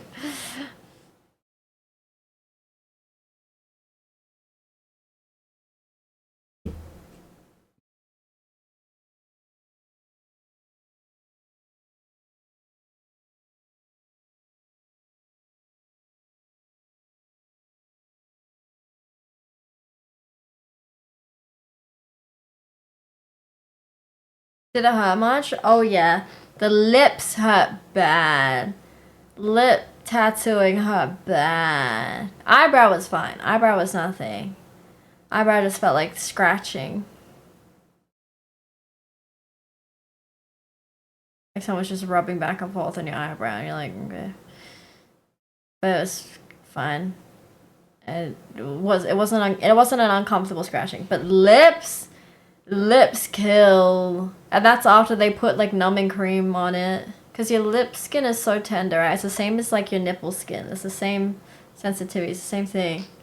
Because they're so sensitive to heat and all that things, right? Because it's part of your sensory is how you detect if food is good or not, right? Like, and if things are safe. So your lip skin is so sensitive and like tender and like there's not much behind it, you know, like whereas your skin and your brows got bone and like it's like things are like rigid, but because it's soft it like moves. It moves with the needle, you know. It's like so hard, so they have to like spread you. They try to like spread and flatten your lip, and like it hurts a lot. And they put numbing cream on. They let it sit there for like 10 minutes, and then they do it. And sometimes they have to put more numbing cream on between layers because it's not like one layer. They have to like go over the tattoo like to make sure it really gets in the. And your lips bleed a bit while it's going on, and you're like. But I love the result. They heal quick. I think it took 2 weeks to heal, so. It heals like a regular tattoo. Like it goes through a scabbing phase and you can't touch it. You just gotta let your lips scab and like fall off. It's like a regular tattoo, the healing process. And your eyebrows too, or like little clumps will form and then fall off. But the results look so good. The lip blush, you just have naturally pink lips, like a little bit of lipstick. You have to add one more A to your name? Why did you have to add an extra A? Who made you? People want to do this to themselves? Yeah, because it looks good. I never do my eyebrows. They just look good always. And my lips, well now they're faded a bit so you can't tell, which is why I'm saying I should get it done. But my lips I got to match like that lip liner that I always use. That was the reference color that I gave her. I was like, can you match my lips to this lip liner so it always looks like my lips are a little little bit lined or a little bit tinted. Because like because it fades, right? Because your skin heals and chips off and whatever color they put it, and they don't put it in fully as deep as a tattoo. I believe that's why it fades faster, right? They put it, it's a bit more shallow. So whatever color they put on, the healed color is about 50% potency. So for the first 2 weeks, everything looks really like bold, quite intense, because then as it scabs and falls off and heals, it fades to about 50% of the color. So that's why I like this lip liner. That's why it goes well with my lips, because my lips are just a lighter color than the lip liner. But I chose the color anyway because it was already like pretty much my natural lip color, but more potent, more, what's the word? Not contrast. Like a stronger, like, what's the word when it's like a stronger pigmented, like more pigment, saturated. Thank you, Jays. The photographer gets it. Saturate, yeah. So like my lip liner was already like a more saturated version of my lips, which is why I liked it. So I was like, can you match it to this lip liner so that my lips just look like a deeper color than they already are, but also go with this lip liner. And she did a really good job matching the colors. But anyway, it's been 3 years now and they're pretty faded, so maybe I get it redone. But my eyebrows still look. I wonder if I can zoom in if you can see. Alright. So if I like brush up the hair, how do I do this without my fingers getting in the way? Can you see underneath? Hold on, which way am I moving to? I don't know if the camera really picks it up, but there's like, I don't think the camera's picking up because of the blurring, the smoothing effect. But there's like black underneath, like a shadow. Probably see it a bit more to the front here, how I naturally have, yeah, see this line? I naturally kind of have a line there. I mean, it's not natural, that's from the tattoo. Yeah, fuck, can't see. Yeah, at this tip, that's kind of a line right underneath it. Straight line. Yeah, so it's just like a faded, like, so it just kind of gives like color behind my brows so they don't look patchy. They look filled in. There's always a shadow behind it. But my lips, you cannot really tell my lips because there's nowhere to compare it to. Like the skin color outside of your lips are not also pink, you know, so you can't. But I guess you could tell. I mean, right now I'm wearing lip liner, so you can't really tell. But you can tell lip blush more if someone's had it because, you know, naturally your lip color kind of bleeds a bit into your skin. Like there's kind of a fade. Your lip kind of fades into your skin at the edges here, like color-wise. Whereas with lip blush, you can see like there's a line, kind of a solid line. Actually, I do have nice lips.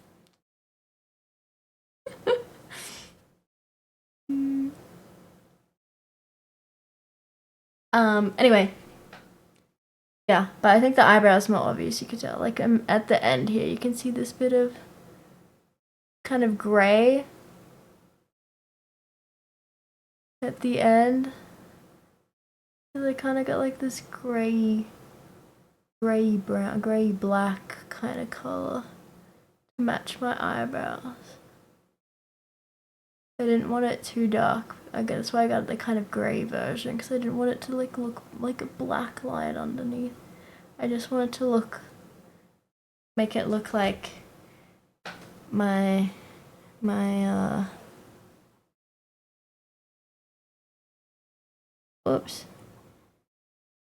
eyebrows were always like done and like filled, so they didn't look sparse. I didn't want them to look thicker, so I was like, please stay within the lines of like my natural brow, but just make it look like shaped always. Make it look full, I suppose. Anyway, Oh yeah, you can ask them to tattoo like over it. Like you can go a bit higher. Because how they tattoo, like you couldn't really tell because it is fading. It's just like it's the color's still there, but they tattoo like hair strokes. Like it's like, well, since mine is like fading, metabolizing a bit, it's all blurred together. Kind of looks like a solid gray shadow under my brow. But when they're actually doing it, it's like individual hair strokes. That's why it feels like scratching. How I described it, because they're going like drawing hair strokes on. So you can ask for the hair strokes to go a bit higher, a bit longer, and then your eyebrows will look thicker. But I was like, no, I like my brow shape. I just make it like a bit more pigmented underneath so that it looks, so there's no sparse spots. So yeah, I think she did a really good job. And that was also a student experience, a training experience. That was like my best training experience, I suppose.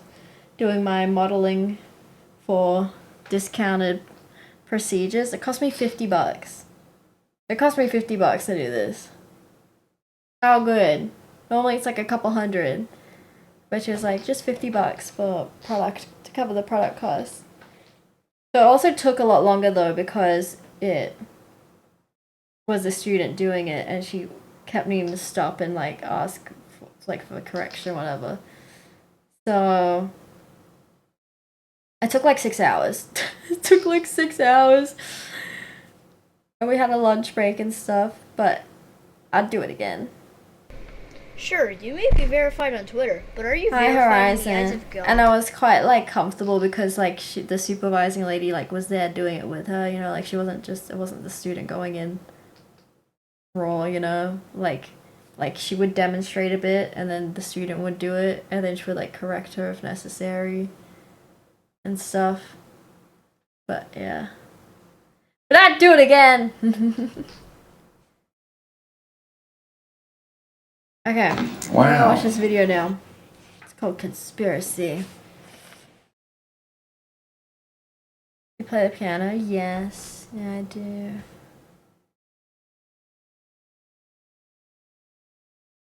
It is a lot for a tattoo like this, just for eyebrows and lips. 6 hours is a lot. Because she was taking her time to make sure she didn't want... Like, I appreciate it. She was going slow because she was learning and she didn't want to mess up my face. Like, she was conscious that, you know, this is a real person's face. I was her first human, you know? Like, she'd only been practicing on those tattoo skins, you know, like, that tattoo apprentices use, like, the fake skin. And she was like, I don't want to ruin your face. And I was like, yeah, go, take your time. I got nothing else to do. So... An eye tattoo? Crazy. Like eyeliner tattoo? That's a thing. Have I been practicing? No. Better correct than exactly. And it came out so good. Like, look how good my face is. Cannot deny this face card right now. With the evening makeup. Alright, conspiracy time. Wow, this music is giving group.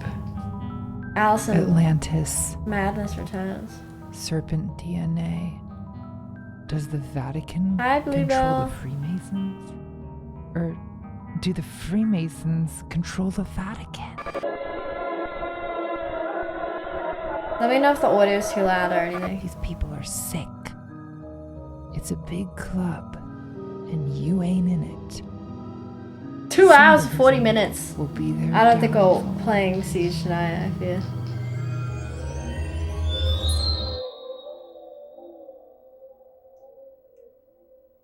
If it's 2 hours and 40 minutes, maybe I should change the screen.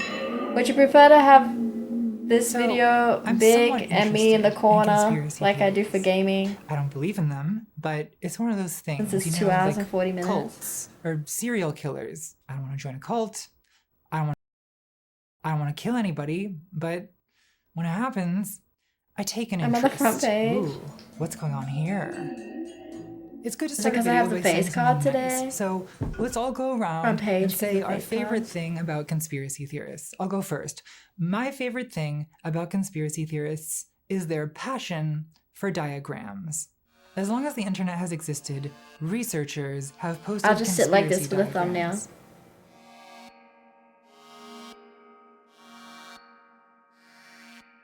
This is one from 1999 with Lucifer at the top.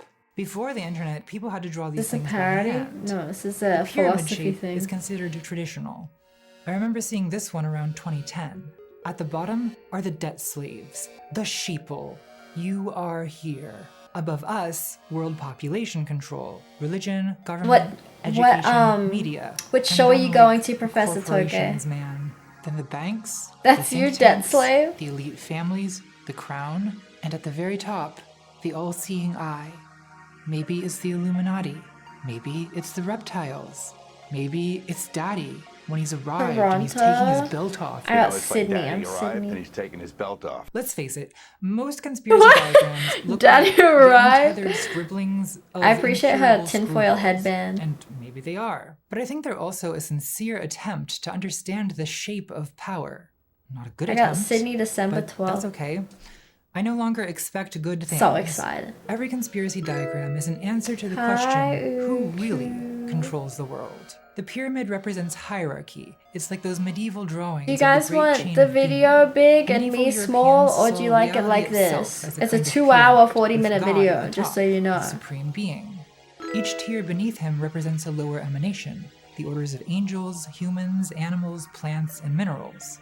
Medieval cosmology was a mirror of medieval politics. As below, so above. This is The feudal fun. system was a pyramid with the monarch. How at come the you haven't top, played then Minecraft in nobles, forever, knights, Chris vassals, Hill? merchants, peasants, and serfs.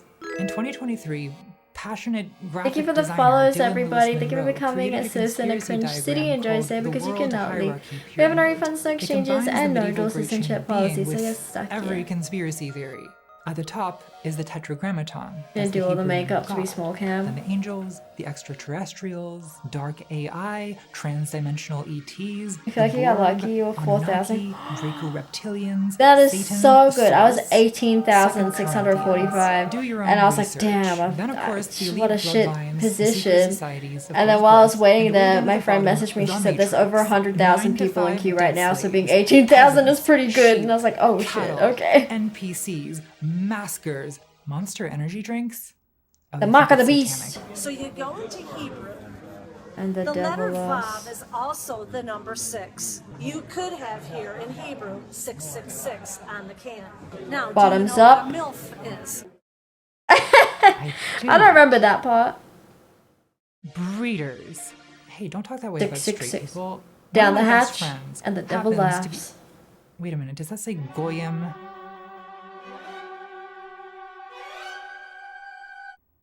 Okay. It is way too early in the video for this. I'm trying to keep it fun, trying to keep it flirty. Yeah, but we got We're hit not with the doing it dynamic Goyim pricing, for at so least an tickets hour. were like So minimum put a pin in it, and for $300. now, This is fucking I'll stupid pretend I didn't system. see that. The World Dynamic Hierarchy Pyramid pricing. looks Who like something came you'd up with find that in the basement of a bullshit? domestic terrorist. Capitalistic nightmare.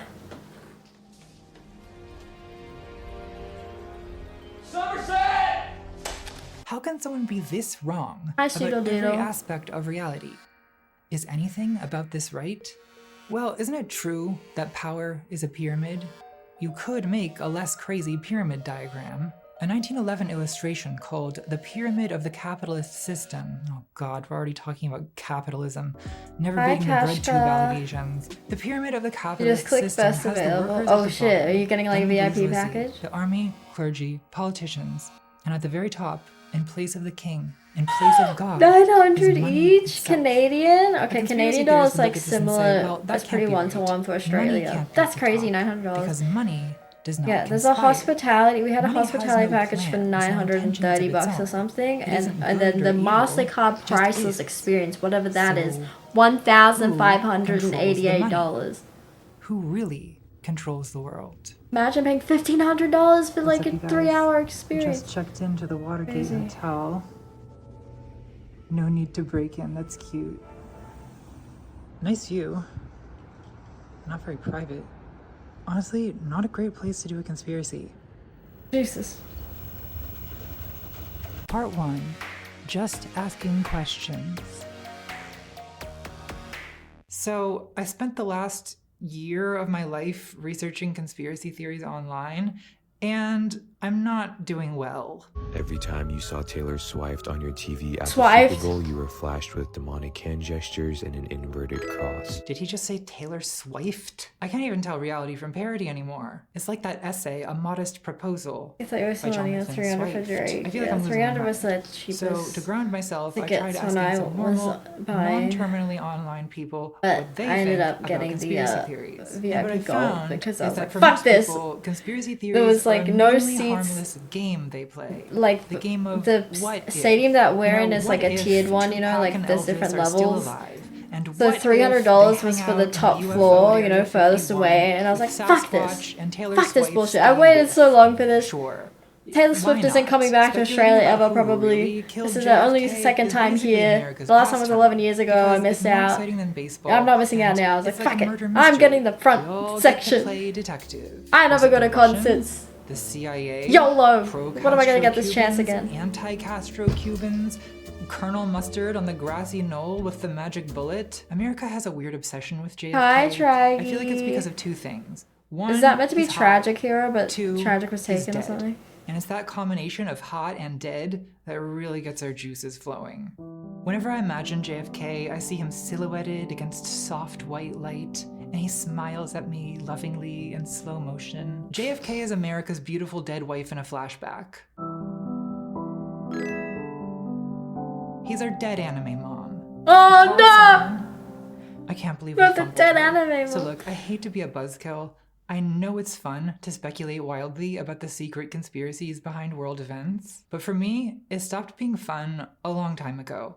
I can't pinpoint when exactly, but there's a couple moments that stand out. Exhibit A is Edgar Madison Welch, who on December 4, 2016, I'm not sure actually drove from on North Carolina to Washington, if you can D.C. change your and name. entered neighborhood pizzeria Might have to Comet contact Ping support. Pong with an AR-15 rifle, which he fired through a closet door, terrifying customers and staff. He later told police he was, quote, self-investigating.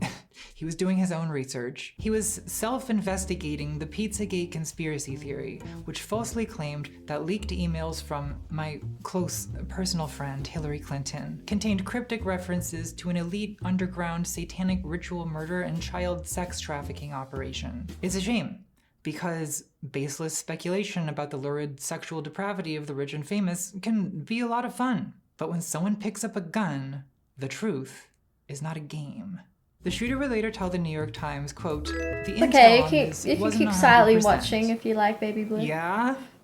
Exhibit B is America's foremost conspiracy theorist for the last quarter century, Alex Jones, live on InfoWars, mocking the father of a child who was killed at Sandy Hook. And I know Alex Jones has paid a heavy price for this, but it is pretty heinous. I mean, it's like, yeah, oh, I read this card, okay. I mean, it's like, whoa, whoa. I don't know, is this what questioning authority looks like? It's not just asking questions if the way you're going about it is, fiendish. Of course, when you point out the harm done by conspiracy theorists, they say, well, that's just controlled opposition. It's a psyop designed to make us look bad. Not And the okay, psyop. I guess it's possible that it's a psyop, but isn't it also possible that you've simply surrounded yourself with assholes? Conspiracy Hi, theorists Italy. tend not to take criticism well. They feel like you're manipulating them, like you're shaming and vilifying people just for questioning official narratives. And isn't that exactly what they'd expect a shill for the deep state to do? Isn't conspiracy theorist just a slur for anyone who dares to snap out of their programming? A convenient way to silence I'm good. We're anyone who watching this questions video by the ContraPoints on establishment? conspiracy Well, it's theories. good to be skeptical and it's good to ask questions, but there's a difference between intelligent skepticism and, for example, denying well-documented events on the basis of wild conjecture posted online by some maniac moments before harpooning his own parents. Just because you're asking questions doesn't mean the questions you're asking are good.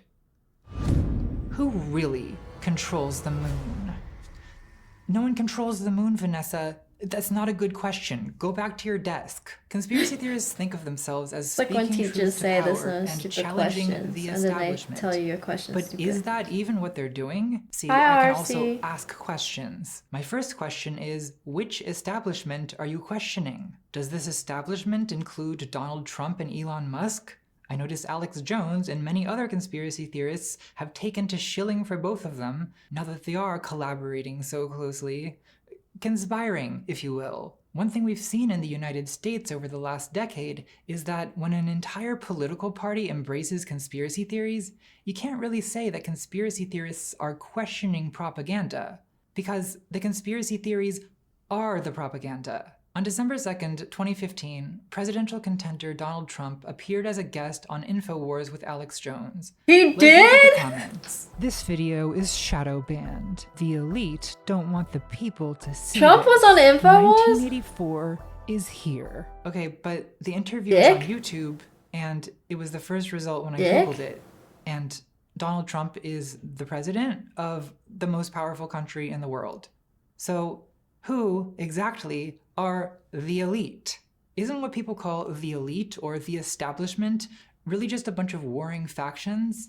And isn't one of those factions the United States Republican Party, now essentially a right-wing conspiracist party? Their 3-time presidential nominee and 2-term president so far, entered politics in 2011 as a birther conspiracy theorist. But he was just asking questions, right?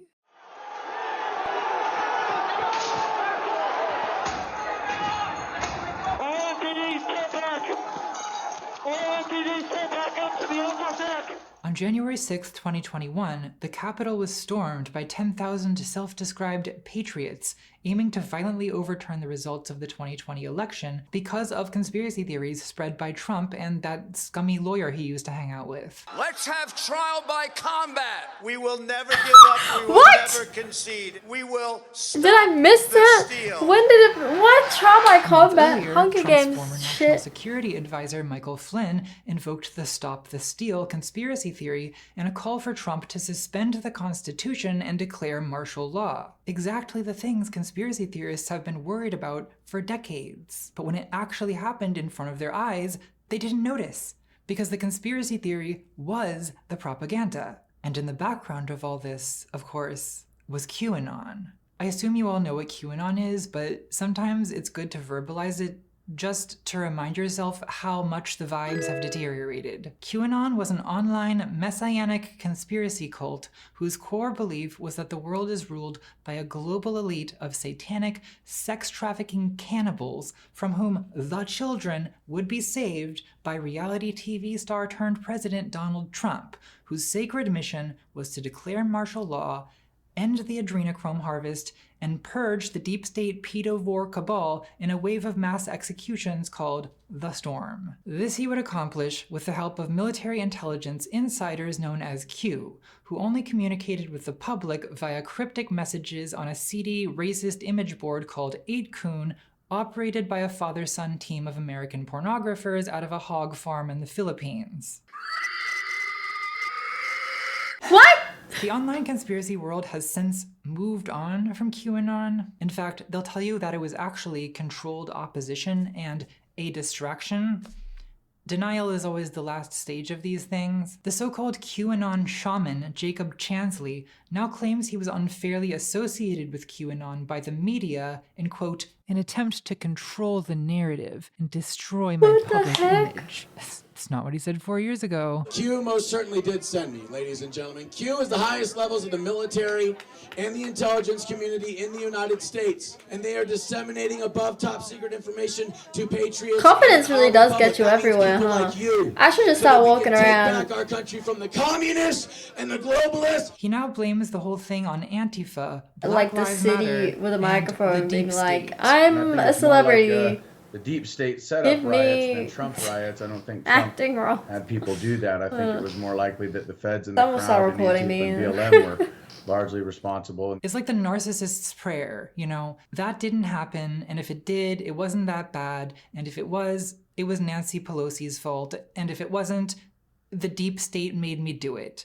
It was controlled opposition that I was a part of, somehow. So no, I'm not just gonna pretend QAnon didn't happen because it would be convenient for you. If you just memory hole these things, then you never learn anything, and we just do it all again. American politics is post-QAnon in the sense of like post 9/11 or post-apocalypse. It's not like things are going back to the way they were, and more like this is just the way things are now. QAnon's core idea was that the world is ruled by a satanic pedophile elite who must be purged by a right-wing authoritarian takeover. And this idea is as popular as ever. Here's right-wing misogyny influencer and alleged sex trafficker Andrew Tate, I don't even want to be alive anymore, getting 131,000 likes on ElonX.com for announcing that drag queens at the 2024 Paris Olympic opening ceremony prove that a satanic cabal controls the West. Here's Ambien enthusiast Roseanne Barr on stage with Tucker Carlson in September 2024, shrieking about cannibal vampires and riling up the crowd for another insurrection.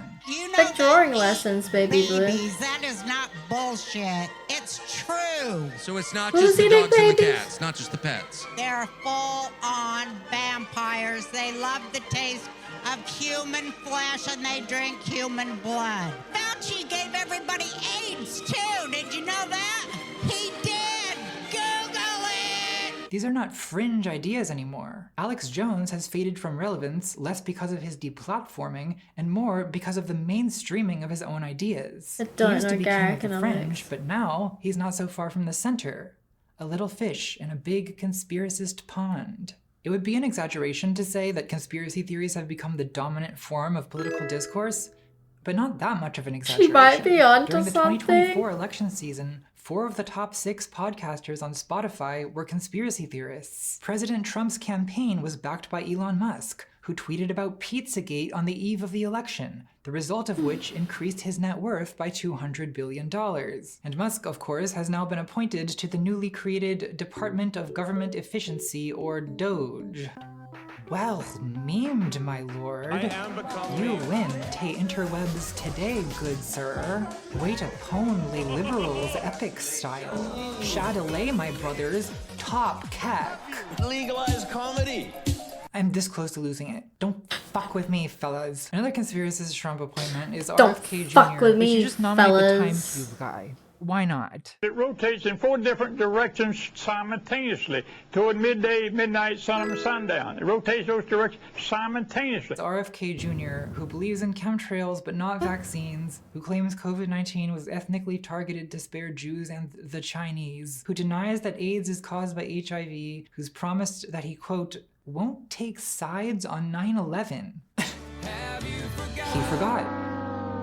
So conspiracy theories are no longer for freaks in tinfoil hats making public access TV shows about Sasquatch. If that's all it was, I wouldn't care. It's not my business what you people do with Sasquatch in the privacy of your own bedroom. But now, conspiracy theories are for the freaks who run the country. And when it comes to deciding, you know, which elections are rigged, or which mass tragedies are hoaxes, or which reptilians control the central banks, it kind of becomes everyone's business. Because for democracy to work, you know, if that's still a thing by the time this video comes out, we, the people, need to have reasonable conversations with each other. And it's very hard to have reasonable conversations with people who think the World Health Organization is controlled by high-level Luciferian druids. So in this video, I just want to ask some questions. Not about any particular conspiracy theory, but about conspiracism as a way of thinking. Why do so many people believe in conspiracy theories?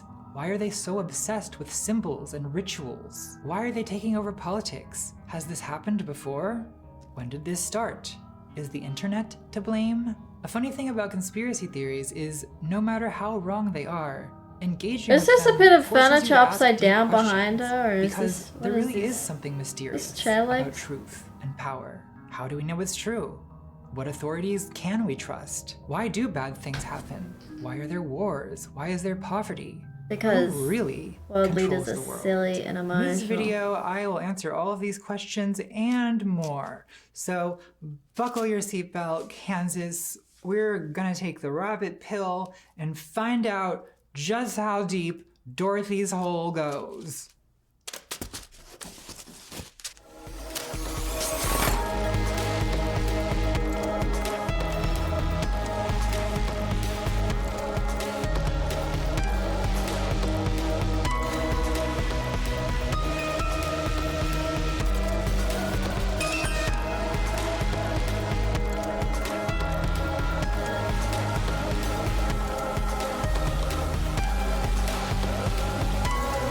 Yeah, she does whole video essays on philosophy and stuff. Part 2. She The Rabbit Pill. is a philosophy major and stuff. Hello, Earthlings. Hope you're having a good trip. Let's start by looking at how conspiracy theorists argue. I need to teach you to counter those arguments so you can properly shill for the Galactic Empire. A common argument goes like this.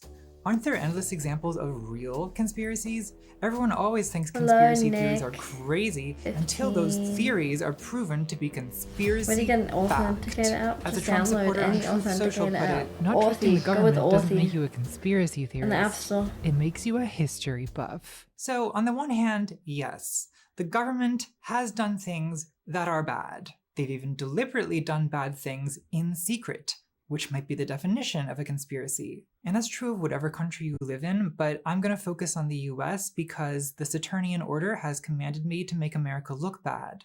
Easiest job they've ever given me. To choose a popular example, Project MKUltra was a wildly unethical CIA mind control experiment carried out in secret between 1953 and 1973. One of its goals was to develop a truth serum using substances like LSD and morphine. Now obviously this did not work because morphine and LSD are terrible truth serums. Trust me, I've tried. We know about MKUltra because after the Watergate scandal, There's like a whole team. It's like proper like journalism type shit. CIA documents that were supposed to have been destroyed. And they spent a lot of time to make just one video. Like this is the the video she made before this was like over a year ago. San Francisco brothels, before she made dosed them unknowingly with LSD and observed a their lot of behavior research through a and one-way production. mirror. In another experiment, US Army biologist Frank Olson was given LSD without his knowledge or consent, and he died 1 week later after falling from a 13th-story hotel window under suspicious circumstances. It's true that there's no shortage of real conspiracies. I'll put some on the screen right now and you can do your own research. So you can't really blame people for wondering, if this is the stuff that's declassified, what else are they doing that we don't know about? Probably a bunch of messed up stuff. I'm not going to disagree with you there. And many conspiracy theories do have some kind of resemblance to things that actually happened. Anti-vaccination conspiracy theories are almost entirely baseless. But in 2011, the CIA located Osama bin Laden in Pakistan by secretly collecting blood samples under the pretext of a fake vaccination program. QAnon is total madness, but when high-profile men like Epstein or Diddy are outed as prolific sex criminals, it's not unreasonable to wonder how many other rich and famous people are complicit in those crimes. So with so much evidence of real conspiracies, why shouldn't we take the rabbit pill and go down Dorothy's hole? Well, in short, because Please don't go down anyone's hole. have less in common with real conspiracies than might initially seem to be the case. Conspiracists will tell you that the term conspiracy theory was invented by the CIA to discredit anyone who questions official narratives. This is not true. Quote, Recorded use of the phrase conspiracy theory dates back to at least 1863, more than 60 years before the CIA was established. That's according to the Associated Press, but I guess that's the mainstream media, and we can't trust them. I only trust truth seekers posting about med beds from a garage and telling you to buy cryptocurrency. When the quantum financial system hits and I finally get my Nisara Gasara deposit, you'll see. You'll all see. The difference between actual conspiracies and conspiracy theories has to do with evidence. When we talk about conspiracy theories, we're not talking about scientific theories, like the theory of gravity, which is a well-substantiated hypothesis. At least for you people. It's actually completely false, but they won't let me talk about that. We're using the word theory in the non-scientific sense of unsubstantiated conjecture and speculation. Just a theory. As in the theory that Katy Perry is John Benet Ramsey, or that Jeffrey Epstein is a 300-year-old vampire who used to be Andrew Jackson. Conspiracy theories are by definition unsubstantiated, in the way that UFOs are by definition unidentified. If you know what the object is, then it's not an unidentified flying object. If credible sources confirm a conspiracy occurred, then it's not a conspiracy theory. And to conspiracy theorists, a confirmed conspiracy becomes part of the official narrative, part of the puppet show, and is therefore itself something to be questioned. You see this all the time with MKUltra, where the actual documented events only interest conspiracy theorists insofar as they inspire unsubstantiated speculation that what we know is just the tip of the iceberg. So conspiracy theories are to investigative journalism as cryptozoology is to zoology. Zoology, the study of animals, is a scientific endeavor based on standards of evidence. Cryptozoology, the search for Bigfoots, Yetis, various Mothmen, is a crackpot monster Various hunting Mothman? activity How based many on a Mothman are parascientific there? pursuit of mystery for the sake of mystery. How Not to be many too harsh on Mothman are cryptozoology, I'd rather people hunt Mothmen than do QAnon. If you're torn between the two, I want you to promise me that you will not rest until you have that Mothman's head. Cryptozoology is not a science, because when a new species is scientifically acknowledged, it's no longer crypto, no longer secret, and is therefore outside the domain of cryptozoology. When the unknown becomes the known, its mystique is gone, and the mystique is the entire point. This is why conspiracy theorists have always been obsessed with secret societies, like the Freemasons or the Illuminati. What interests them is secrecy itself. YouTube is full of videos like hidden camera exposes Freemason rituals, or like forbidden videos inside the Mormon temple. Incredibly boring things become obsessively fascinating if you simply tell people that it's secret and they're not allowed to know about it. The conspiracist classic None Dare Call It Conspiracy by Gary Allen, a major influence on Alex Jones, describes conspiracy research as, quote, history's greatest whodunit, a mystery thriller. I think this reveals a lot about the conspiracist mindset. Conspiracy research is a thrill-seeking activity. People don't become conspiracy theorists because they followed rational arguments to an evidence-based conclusion, which is not to say that conspiracy theorists aren't interested in evidence. They're very interested in evidence. They accumulate vast webs of evidence. They're passionate about investigation, about doing their own research. 9/11 truthers will often give at least a superficial impression of being well-versed in structural engineering. They present facts about the temperature at which jet fuel burns. They start using words like nanothermite. They have confident What the fuck is nanothermite? Could have collapsed from fire. But I think it's a mistake to see conspiracy discourse as some kind of botched attempt at rational inquiry. I don't think it is, but why not? There's a particular type of evidence that conspiracy theorists usually rely on, what they call anomalies. An anomaly is anything that seems subjectively suspicious, improbable, or inexplicable, a glitch in the matrix. For example, the Apollo 11 press conference is constantly cited by moon landing hoaxers because the astronauts appear at times dejected and morose. Conspiracy theorists interpret this anomaly as proof that the astronauts are being forced to perpetrate a scam on the American people. Poor men, clearly under threat of death if they reveal the truth, that they went nowhere near the moon. I'm trying to be open-minded here, but their body language says they never went anywhere. I've seen people more hyped about a visit to the mall. Isn't it also possible that they were, I don't know, tired after flying to the moon? Because everyone on the internet is an expert body language analyst, so what do I know? In the summer of 2020, a conspiracy theory spread on social media claiming that missing children were being trafficked by online furniture retailer Wayfair. The evidence for this conspiracy was an anomaly on Wayfair's website, where certain pillows and cabinets were listed for $10,000, an outrageously inflated price. Some of these items had names that just so happened to correspond to names of children who'd been reported missing. People on Twitter started wondering, wasn't it possible these children were being sold into depraved sexual slavery and trafficked inside of pillows and cabinets? A lot of people jumped to that conclusion without stopping to consider alternative explanations. Like, for example, maybe there was an error on the website. Maybe the products were named by SEO optimization algorithms looking for frequently searched names. Or maybe giving human names to products is just a fairly common marketing practice. The Stephanie upholstered armchair, the Vanna tufted sofa. This one's not even on Wayfair. Adelia is at Home Depot. My God, this goes all the way to the top. Don't worry, Adelia, we'll break you out of your velvet prison. The Wayfair missing children did later turn up, by the way. One 18-year-old girl went live on Facebook to reassure the public that she was fine and not, in fact, being sex trafficked inside of a cabinet. But conspiracy theorists in the chat were not relieved. In fact, they were annoyed that their investigation was being debunked. One woman commented, "Put her ass back in the cabinet." For a more convincing example of the argument from Anomaly, put her ass back in in the a 2005 cabinet. documentary that What? defined the 9/11 That's truth argument. crazy. Loose change is essentially just a big list of 9/11 anomalies, It's all including true. some that actually are pretty, well, anomalous, like the Keto, discovery of a is that hijacker's it? Keto? passport at Ground Zero. 7 different black boxes, made from the most resilient materials known to man, were all completely destroyed beyond repair. Yet, a passport, made from a fragile material known as paper, managed to fly through a 2,000-degree explosion and land undamaged blocks away, where the FBI conveniently found it, thereby incriminating Saddam al-Sakami and al-Qaeda for the attacks. Who writes this stuff? Isn't it It is weird paper? that a passport would survive a 2,000-degree explosion? Like, yeah, it is extremely weird.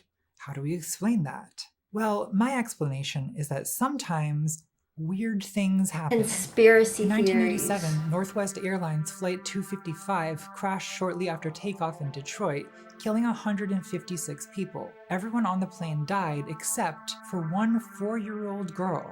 How could a 4-year-old survive a plane crash that killed more than 100 adults? Isn't that anomalous? It's super fucking anomalous. But you know what? Sometimes anomalous things happen. How did the hijacker's passport end up at Ground Zero? Well, I really don't know. Maybe God guided the passport to safety. Maybe an Al-Qaeda operative handed it to police because they wanted to get caught. Maybe it was planted by a reptilian. It was me. I did it. Me and my close personal friend Hillary Clinton. None of this is plausible. But is it more plausible that the Bush administration planted such a weird piece of ultimately superfluous evidence in the course of orchestrating this secret controlled demolition of the tallest buildings in New York City, and that no one involved in any stage of that process has leaked anything about it for over 2 decades? God, am I really debating 9/11 truthers online? Have I really learned nothing in 23 years? The thing about anomalies is that they never really amount to any kind of substantive evidence that a conspiracy occurred. The argument from anomalies is often just a series of statements beginning, "Isn't it weird? Isn't it weird that cabinets on Wayfair are listed for $10,000? Oh my god, that's really anomalous. Isn't it weird that Sirius, the hero dog of 9/11, was photographed with Bill Clinton exactly 1 year before the attack? Yes, it's weird. You have proven that a weird thing happened, but that's all you've proven. It's a style of argument based entirely on innuendo, conjecture, and asking leading questions designed to push the audience to a speculative conclusion. It's like that History Channel show Ancient Aliens, where the phrase, "Is it possible?" occurs with comical frequency. Is it possible that Bigfoot is actually an extraterrestrial? Is it possible the moon is not only hollow, but an artificial structure? Is it possible that the story of the Minotaur is based on actual events? Is it possible that the octopus didn't originate on Earth? Is it possible that what we have here are extraterrestrials wearing some type of protective suits? Is it even possible that Nessie is an alien Looks entity like a that duck. is able to pass through a wormhole that exists at Loch Ness? Like, yes, I lots think of Nessie's things a are duck. possible, because possibility requires a very low threshold of evidence. It's possible the moon is controlled by reptiles. It's possible that life is but a dream. This rhetoric of asking leading questions functions in part as disavowal, because technically you're not making any claims, you're just asking questions. But it also provokes the imagination of the audience. Thank you, It makes you Rookie. feel like you're connecting the back. dots on your own. And that's exciting. It's engaging. It makes you feel smart, like you're an independent investigator, a free thinker. You're not a sheep who Banjo believes grey whatever the matter mockingbird Dutch mud mainstream flap. media forces down your throat. You do your own research. But do you? No, Patrick. Scrolling Telegram channels about how the Knights Templar are using 5G networks to make you eat bugs is not research. No one likes to feel like a passive receiver of information. Okay, well, some people do. Fleabag, maybe. I want someone to tell me what to eat, what to like, what to hate, what to rage about. But conspiracy theories appeal to people who want to feel in control of their beliefs. And I do kind of sympathize with that. I don't want to get knowledge cucked by some high priest telling me what to believe. This attitude is not at all unique to conspiracy theorists. Individualist skepticism is sort of the foundation of Western philosophy. The modern era in philosophy starts with Descartes, who wanted to question everything. In the Middle Ages, you had to accept the doctrines of the church, or they'd call you a heretic and they'd burn ya. But Descartes thought that knowledge shouldn't be based on dogma, it should be based on reason. And that does sound good, doesn't it? The problem, though, is that if you question everything, then how do you know that anything is true? Descartes argued you can't even trust your own senses, because you could be dreaming right now. You could be deceived by an evil demon. So Descartes wanted to discover an idea that could not be doubted, and he came up with this Latin slogan, cogito ergo sum, I think, therefore I am, which has to be true, because it's on t-shirts and coffee mugs, popular everywhere among people who want you to know they went to college. From the cogito, Descartes tried to deduce that God exists and that God wouldn't allow a demon to deceive you. It's not a very good argument. Descartes is not a good philosopher. The problem is that knowledge is inherently a collective endeavor, and that's even more true now than it was in Descartes' time. You can't really do science by yourself anymore. To some extent, you have to trust the work of other people. Conspiracy theorists don't trust science because science is an institution and they don't trust institutions. A lot of conspiracy theorists go even further than that. Sorry, only they a adopt priest this can do that. oppositional And I'm not a attitude to man. knowledge. I am In no other man. words, whatever they want you to believe, the opposite is probably true. On a YouTube clip of Richard Nixon telling Billy Graham that there will be a pogrom in America if the Jews, quote, don't start behaving, the top comment reads, I always wondered why I was conditioned to dislike Nixon by the media. Things are starting to make sense. This idea that every mainstream source of information is conditioning from the Judeo-Bolshevik banking cabal leads to a kind of fetish for stigmatized and secret knowledge. Conspiracy theorists play up how persecuted and silenced they are because they see institutional opposition as proof of their correctness. An Austrian painter and conspiracy theorist once said in his book, My Struggle, oh, poor baby, my struggle. He should have just called it My Journey, my whole entire journey. He wrote that the media's insistence on the protocols of the Elders of Zion being an anti-Semitic hoax is, quote, the best proof that they are authentic. This is one reason why conspiracy theories are impossible to debunk. The attempt to debunk them is seen as shilling, and therefore as proof of the conspiracy. If it isn't true, why are you so eager to disprove it? Conspiracists see the media, the academy, the medical establishment, every reputable source of information as a kind of Cartesian demon lulling us all into a dream world from which their goal is to awake. And it's this experience of awakening that conspiracy theorists are trying to trigger, with an overwhelming gish gallop of anomalies that eventually climaxes in a wild Oh my gosh, leap of hi logic. The most Tulip, how egregious you example of doing? this, possibly We're ever, learning is about the Dutch conspiracy conspiracies. theorist Janet Ossebard's 10-part video essay, Fall of the Cabal, which recruited millions of people into QAnon in 2019 and 2020. Fall of the Cabal begins with a section called Things That Made Me Go, What I'm going to do Things that made me go, give you a short overview of things that made me go, Things That Made Me Go, is just a random list of anomalies. Not arguments, just questions.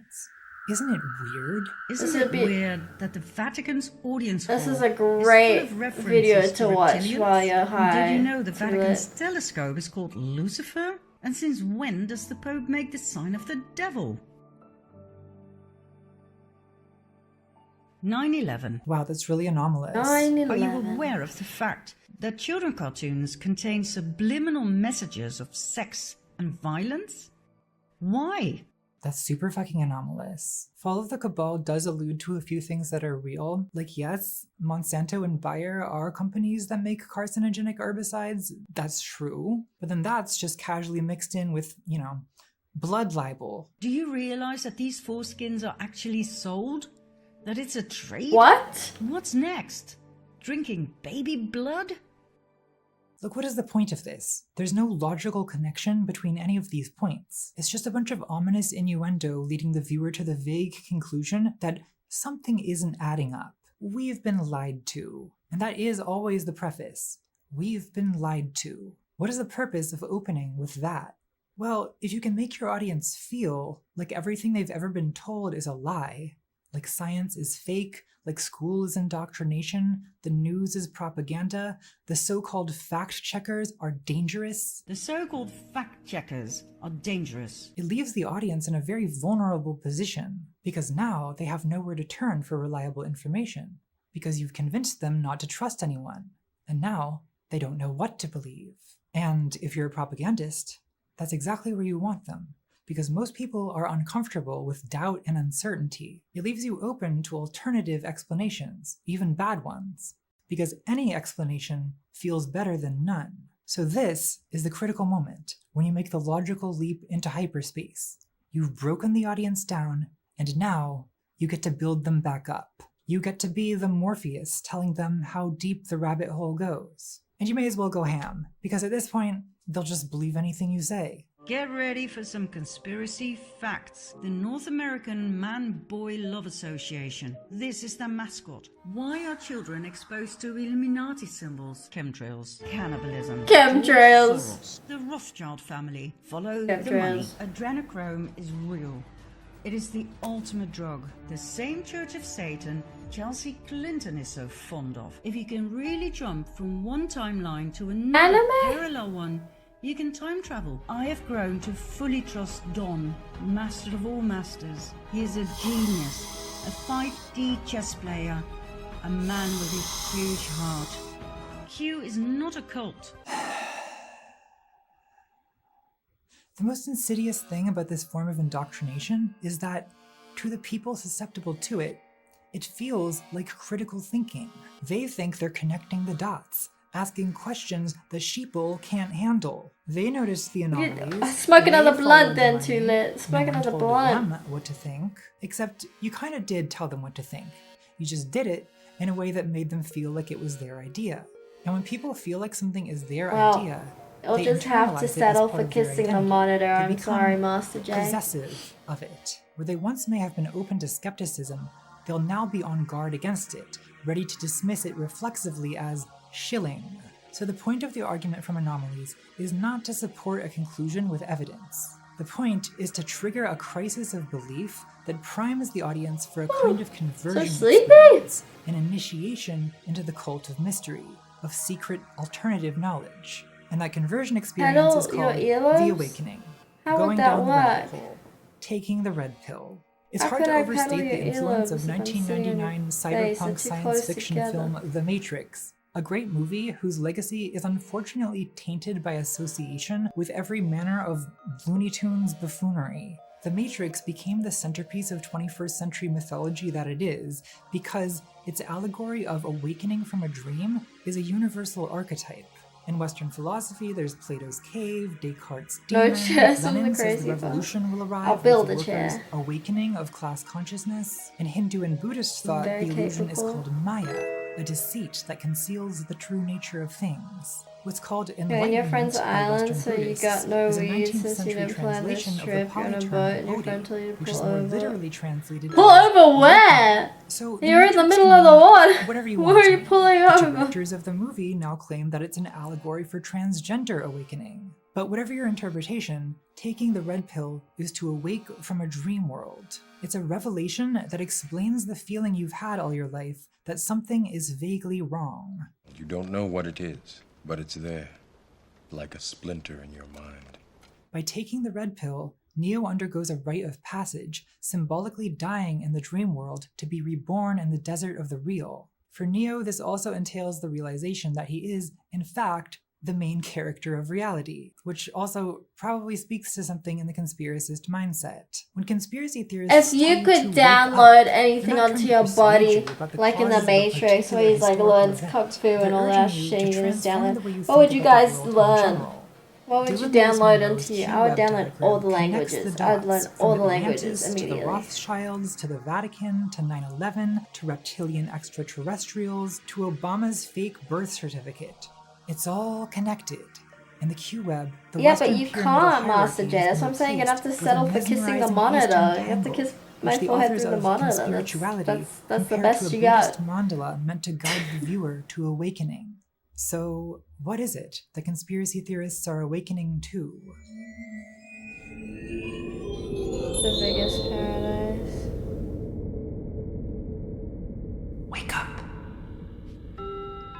Part 3. Conspiracism. Organic chemistry? Ooh. So wake up to what? Well, like every convert, conspiracists are awakening to a new worldview, which I'm calling conspiracism.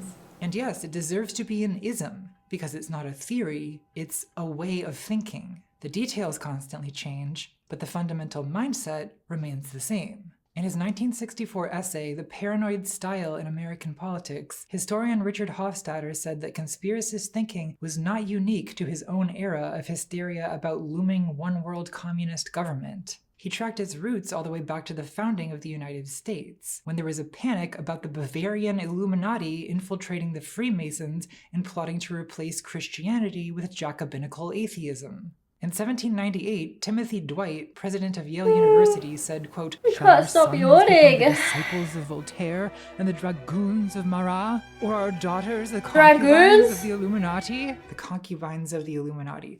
I, for one, welcome my new sex lord, Adam Weishaupt. When I heard he was professor of canon law at Ingolstadt, I was like, oh my god, that's so fucking hot. That same year, George Washington received a letter from a German reverend warning him of a, quote, society of Freemasons that distinguishes itself by the name of Illuminati, whose plan is to overturn all government and all religion.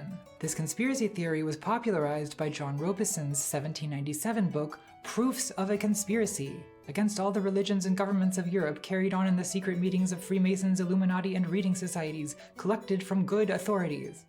Well, if it's from good authorities, Washington wrote back, quote, "I have heard much of the nefarious and dangerous plan and doctrines of the Illuminati," but he assured the minister that the Freemasons in America were not involved. So, conspiracism has existed for a long time. Illuminati conspiracy nonsense crossed George Washington's desk, but we could go back even further than that. In the year 64, there were conspiracy theories that the Great Fire of Rome was an inside job ordered by Emperor Nero. Olive oil can't melt marble columns. Nero, of course, blamed the Christians. Christians were in many ways the Jews Olive of oil ancient can't melt. Well, the Jews were also the columns. Jews. They often are. Jet fuel So this is not a new way of melts thinking. steel beams. The internet did not start this. It's actually kind of amazing how consistent conspiracist rhetoric is across centuries. Another passage from that letter to Washington reads, "Our present time, pregnant with the most shocking evils and calamities, threatens ruin to our liberty and government. Secret, the most secret plans are in agitation." You don't like when it people sounds like add someone you to translated the Alex picture? Jones What? into 18th century English. According Okay. to Hofstadter, the Try paranoid style is to characterized by, see, quote, heated exaggeration, suspiciousness, and conspiratorial fantasy, as well as feelings of persecution. It's overheated, I can't be bothered to over-suspicious, stand up. over-aggressive, grandiose, and apocalyptic in expression. City. Sound like anyone you know?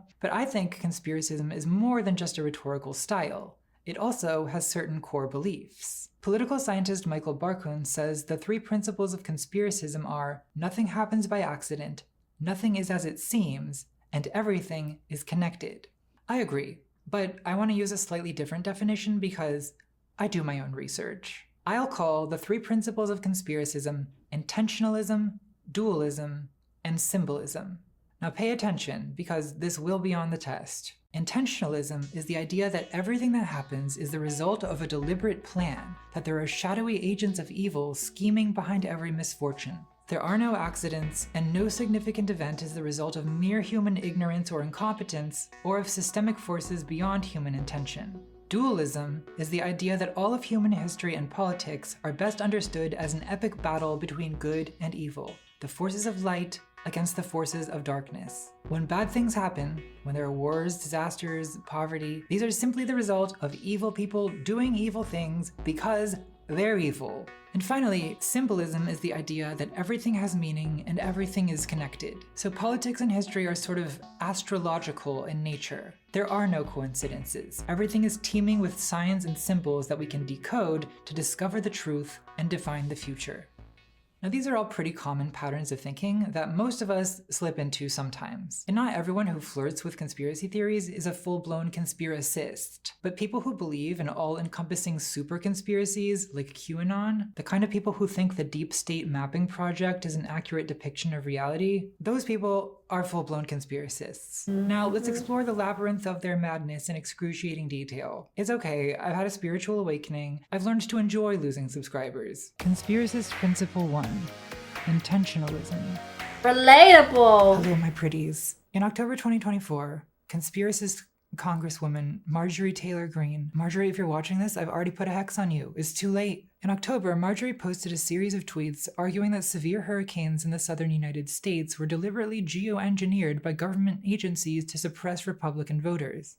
Damn, I wish it worked. A year earlier, Marjorie, tweeted that climate change is a scam perpetrated by, quote, very powerful people that are getting rich beyond their wildest dreams, convincing many that carbon is the enemy. How can this woman believe that anthropogenic climate change is a hoax, but the National Oceanic and Atmospheric Administration is planning each specific hurricane? Well, because she's an idiot, but also because she's a conspiracist, and conspiracists believe that nothing happens by accident. So they cannot grasp the concept that carbon emissions might cause climate problems as an unintended byproduct of industrialization. But they have no problem whatsoever believing that big government Satanists are using HARP to create hurricanes, and the Rothschilds are starting forest fires in California with Jewish moon lasers. This is intentionalism. The Jewish idea moon that everything that lasers? happens is the result of someone's plan. And if it's not immediately obvious whose plan it is, that must be because the plan is secret. Conspiracists see world events as a big puppet show. For every war, every terrorist attack, every recession, every pandemic, every election, revolution, or so-called natural disaster, there must be a man behind the curtain pulling all the strings. In the most general sense, intentionalism is a way of explaining why things happen. Why does a volcano erupt? Well, a scientist who cares about facts and data like a cuckold might say that the collision of tectonic plates forces magma through cracks in the Earth's crust, leading to an eruption. What a coincidence. Move along, sheeple. Nothing to see here. An intentionalist explanation would be that volcanoes erupt because someone makes them erupt. And who that someone is depends on the specifics of your worldview. An animist or polytheist might say that a volcano erupts because the mountain is angry, or the god of the mountain. A monotheist might just say, because God is angry. Not all monotheists, but you know the type. Go devil's fun, you just keep pushing on to the hell where you will forever burn. And a conspiracist might say that volcanoes erupt because the globalists are Was that to the tune of Telephone by Lady Gaga featuring Beyonce? Of upcoming wars, recessions, and terrorist attacks. I predicted in 2022, globalists would use Mount Etna smoke rings to signal war. They have done it before. 8 June 2000 equals 1 year, 3 months, 3 days before the 9/11 attacks, where buildings collapsed. Collapse equals 133. 8 June 2000. Mount Etna smoke ring stunt occurred on Kanye West's birthday. What a coincidence. Kanye West and Mount Etna have the exact same numerology. Checkmate. Geologists? At this point, I don't even know who we're checkmating. Conspiracism is pre-modern thought applied to postmodern politics. Karl Popper said, the conspiracy theory of society comes from abandoning God and then asking, who is in his place? Well, apparently the globalists, or the deep state, or the Illuminati, the Freemasons, the Vatican, the World Economic Forum, the Bilderberg Group, the Satanic Cabal, the New York, Hollywood, I just saw Lady Gaga in her Banking, meat Rothschild, outfit. Soros. The Economic Forum, the Bilderberg Group, the Satanic... Oh, it's not her meat dress, but that's Lady Gaga. One of her Cabal, outfits. the New York, Hollywood, International Banking, Rothschild, Soros, Communist Zionists. Yeah, because you know it's the the ones. people So that there is are easily disagreement among influenced. conspiracists about who Funny. they are, about who controls the world, who is the puppet master. But they all agree that someone is. It's a kind of intelligent design theory of world events. Conspiracism is to politics, economics, and apparently meteorology. Wow. Creationism is to biology. And it's motivated by a lot of the same anxieties and misunderstandings. Like creationists will say, well, if God didn't create mankind in his own image, then I suppose it's just a random accident that one day monkeys gave birth to Mima. Okay, but that's not what the theory of evolution says. Science Cuck Chuck's book is not titled On the Origin of Species by Random Accident. Oopsie doopsie, new species originated. No, it's On the Origin of Species by Natural Selection. Natural selection is not random accident, it's a long-term process where heritable characteristics better suited to a particular... Why am I bothering to explain this? Why am I even making this video? Why do anything at all? I guess for the pleasure of rolling the boulder up the mountain once again. Sisyphus Imagine reference. Sisyphus happy. Okay, well, don't tell me what to imagine. Look, the point is, evolution doesn't need a plan. I mean, you could argue that evolution is God's plan, and okay, seems like a weird plan, but it's not weirder than ordering Abraham to sacrifice his kid and saying, just kidding, at the last moment. It was just a prank, bro. Father almost sacrificed his son. Prank gone wrong. Hilarious. Liked and subscribed. Now, things get a little more complicated with history and politics, because obviously a lot of things that happen in politics are the result of someone's deliberate plan. Whether or not you believe in 9/11 conspiracy theories, I think we all agree that someone decided to fly planes into those buildings, or holograms, or whatever it is you people think happened. Russia invaded Ukraine, presumably because Vlad Putin made a plan. Not a good plan, clearly, but technically some kind of plan. And the invasion of Ukraine is typical of the way actual plans tend to play out. One, it's a plan of a single faction, not of some unitary global elite. And two, the plan is marked by human frailty. It's haphazard, it's improvisational, it unfolds in ways the planners didn't anticipate. This is not how conspiracists understand plans. In his best-selling crackpot ravings, Behold a Pale Horse, conspiracist William Cooper describes his intentionalist view of history. Quote, a grand game of chess is being played on a level that we can barely imagine, and we are the pawns. He then absurdly suggests that before continuing the book, the reader should play, quote, at least 2 complete games of chess. You must learn the rules they play by. And yes, they is in all caps. Conspiracists are incapable of any other typographical style. Conspiracists think that if political power seems divided and incompetent, that's just because we're stuck in the dream world at the bottom of a pyramid, sort of understand what that unaware means. of the evil chess demons secretly controlling everything. Listen to how 18th century conspiracist Augustin Barruel described the secret causes of the revolution. Quote, even the most horrid deeds perpetrated during the French Revolution, everything was foreseen and resolved on, was combined and premeditated. They were the offspring of deep-thought villainy, since they had been prepared and were produced by men who alone held the clue of those plots and conspiracies, lurking in the secret meetings where they had been conceived. This is not how things actually happen, though, Augustin. An event like the French Revolution is too complicated to be the result of a perfectly executed master plan. But just like creationists, conspiracists often fail to even understand the alternative to intelligent design. Conspiracist Gary Allen writes, there are really only 2 theories of history. Either things happen by accident, and neither planned nor caused by anybody, or they happen because they are planned, and somebody causes them to happen. This is a false dichotomy. We don't have to choose between the conspiracist view of history as a masterful game of chess and the straw man alternative that everything happens by accident for no reason. That's not what mainstream historians are saying. They don't think the French Revolution was an accident, they just think the causes are complex, from the Enlightenment to inherent tensions of the estate system to harvest failures in the 1780s. And yes, obviously various people involved in the revolution made plans, but none of those people were masterminds secretly controlling every twist and turn. Which, if you put on your Sherlock Holmes hat, you should probably be able to deduce from the fact that most of them were guillotined. Masterful gambit, citizens. Intentionalism especially runs rampant in the way people talk about the economy, a topic where most people are a little conspiracist. You know, why did the price of eggs go up?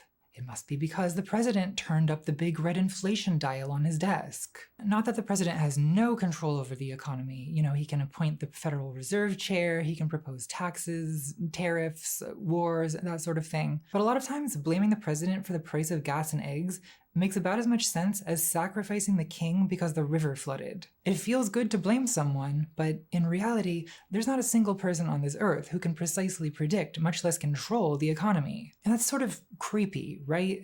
Like the whole world revolves around money, but money is this weird abstraction you have to do math to understand. Most people aren't up for that, so we talk about the economy like it's an angry volcano god. Conspiracists really love to literalize the invisible hand. William Cooper claims that for the secret elites, it is as easy to predict and control the trend of an economy as to predict and control the trajectory of a projectile. The economy has been transformed into a guided missile on target. So who is launching this missile? Who's publishing these Whose people? hand is the invisible hand? Well, conspiracists usually say that it's the international banking cabal, or the Rothschild-controlled central banks, or a bunch of other words that basically mean Jews. Again, More on that later. To actually understand the Did it smell economy, you have to yummy? use scientific, systematic thinking, Hardcore not history, what's animistic, that? intentionalist conspiracy thinking. In a way, every systematic theorist, from Milton Friedman to Karl Marx, is closer to being correct than literally every conspiracy theorist. And yet, even the most systematic thinkers still rely on intentionalist metaphors to communicate their ideas. When Adam Smith wanted to describe how the preference for doing business at home leads merchants pursuing their self-interest to also unintentionally promote the good of their country, he said, "They're led by an invisible hand." When Karl Marx wanted to describe the extraction of surplus value from the working class, he said, "Capital is dead labor that acts like a vampire. It comes to life when it drinks living labor, and the more living labor it drinks, the more it comes to life." An invisible hand that guides us. Vampires drinking blood. These are anthropomorphic metaphors that describe an unintentional pattern as if it were an intentional action. So why use these metaphors? Well, because this is how humans think. We make sense of the world by imagining it as a reflection of ourselves. Interesting. We see the earth as a mother and the sun as a father. We imagine an economy with hands, capital with fangs, and the universe know much itself about with a history, mind to like be our own honest. but greater, which we call I was God. never good at history I don't or think it's geography. stupid to think this way. I just think it's human. Humans think humanishly. So some level of intentionalism is probably inevitable. We sort of can't help it. It's one reason why conspiracy explanations of events are so appealing, and it's compounded by a few other motives. Motive 1 is the denial of chaos. I'm sorry, I know we're like 3 subsections deep. Unlike better YouTubers, I have not succeeded at organizing this video into an internet-friendly numbered list. It's scary to become an adult and to realize that, in fact, your parents don't know what they're doing, and no one knows what they're doing. There really are no grown-ups, not in the way you thought when you were a kid. It's unnerving to think that no one is steering the ship. So even if the deep state puppeteers are evil, it's maybe reassuring to think that at least someone, somewhere is in control. Someone is daddy. You know, it's like daddy arrived and he's taking his belt off. Motive 2 is the denial of That is a collective good point. action. Why would Augustin Barruel want to think that the French Revolution was an uncomfortable. Illuminati master plan? Well, because he was a Catholic monarchist. I know, so Saul, it was come back. ideologically more convenient for him to think secret societies planned the revolution than to accept that it was in any sense of the people. It's like the American conservatives in the 1950s who could not imagine why anyone would choose to be a communist, so they assumed it must be water fluoridation and Manchurian brainwashing. Or like the conservatives today, who see every progressive social movement, from LGBT rights to Antifa to Black Lives Matter, as top-down plots perpetrated by Soros-funded crisis actors on behalf of the globo-homo woke agenda. Globo Motive 3 homo? is proportionality bias, the tendency My to kind assume of that agenda. major events must have major causes. The idea that a world historic disaster like the COVID-19 pandemic could be caused by something so trivial and accidental as a bat virus being transmitted to humans via pangolins or whatever, it feels narratively imbalanced. It's more satisfying to imagine that it all unfolded according to a master plan of a secret global conspiracy to control the human race with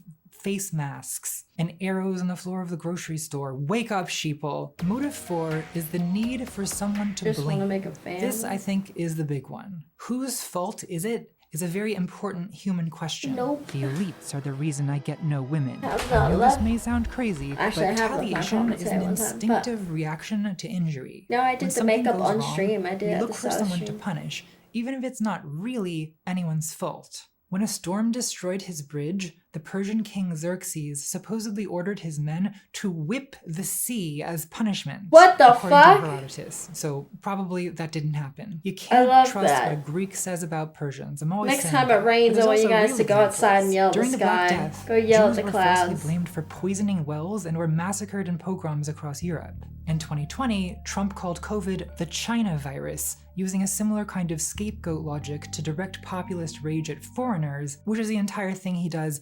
It's all he does. At the height of the pandemic, millions of I want people zero viewed the children. Plandemic trilogy of conspiracy documentaries, which falsely claimed the virus was deliberately engineered as part of a global conspiracy to take our freedoms. Plandemic provided scapegoats by making Am I starting cartoonish a cult villains out of era? everyone Yeah. from Anthony Fauci to Bill I mean, Gates to the WHO, that era started a while ago. I think I WEF, saw when I first started CDC, streaming. I think we CCP, discussed John D. this Rockefeller, prior. Big Pharma, global communist agenda. Cringe And it's City not is a that no one dictatorship. deserves I any am blame for the way sole the pandemic commander was of it. handled. The 10 richest This men is in the my world cult. doubled their wealth in the same 2 But it's not a years cult, that millions of because people slid into it's poverty. I think that's right. worth being angry about. But the conspiracist tendency It's is good. not to blame So therefore it's not a opportunists cult. taking advantage of unjust systems and perverse incentives, and it's certainly not to blame For the religion, systems for and tax incentives purposes. themselves. No, conspiracists demand blood. So they seek out secret covens of witches and reptiles and Satanists whom they imagine are motivated by pure ontological evil. Speaking of which, Conspiracist Principle 2, Dualism. Dualism is the idea that society, and maybe even reality itself, is a struggle of good against evil, light against dark. There's 1 hour a battle in. being fought over our heads. We're 1 hour in. Does anybody need a pee break? Anyone need a toilet break or need to get some water? Now is your chance. We're 1 hour in. We still have an hour 40 left of this video. It's a full cinematic experience. Alright, now's your chance. Everyone go get your pee break. I'm gonna fill up my water. You already peed, thanks. Okay, well, I need to fill up my water. Finished it.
Send the subs first.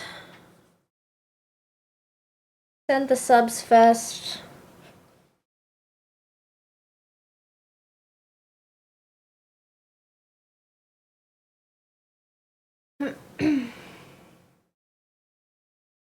I mean, I guess if you want, Brian, but I don't know why you'd do that. It's strange to have a stranger as your background.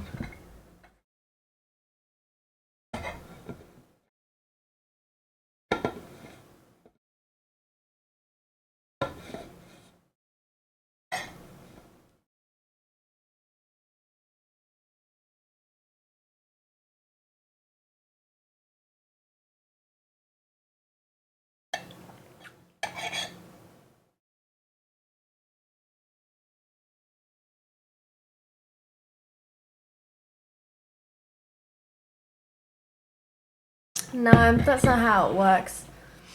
Lucy, you've been here before. You said the same thing. Answer has not changed. Subs first.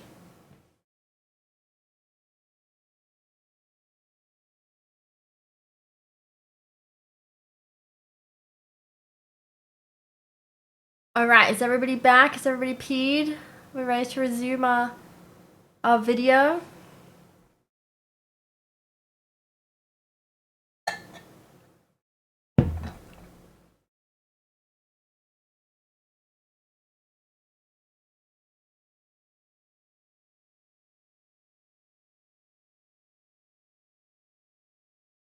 What?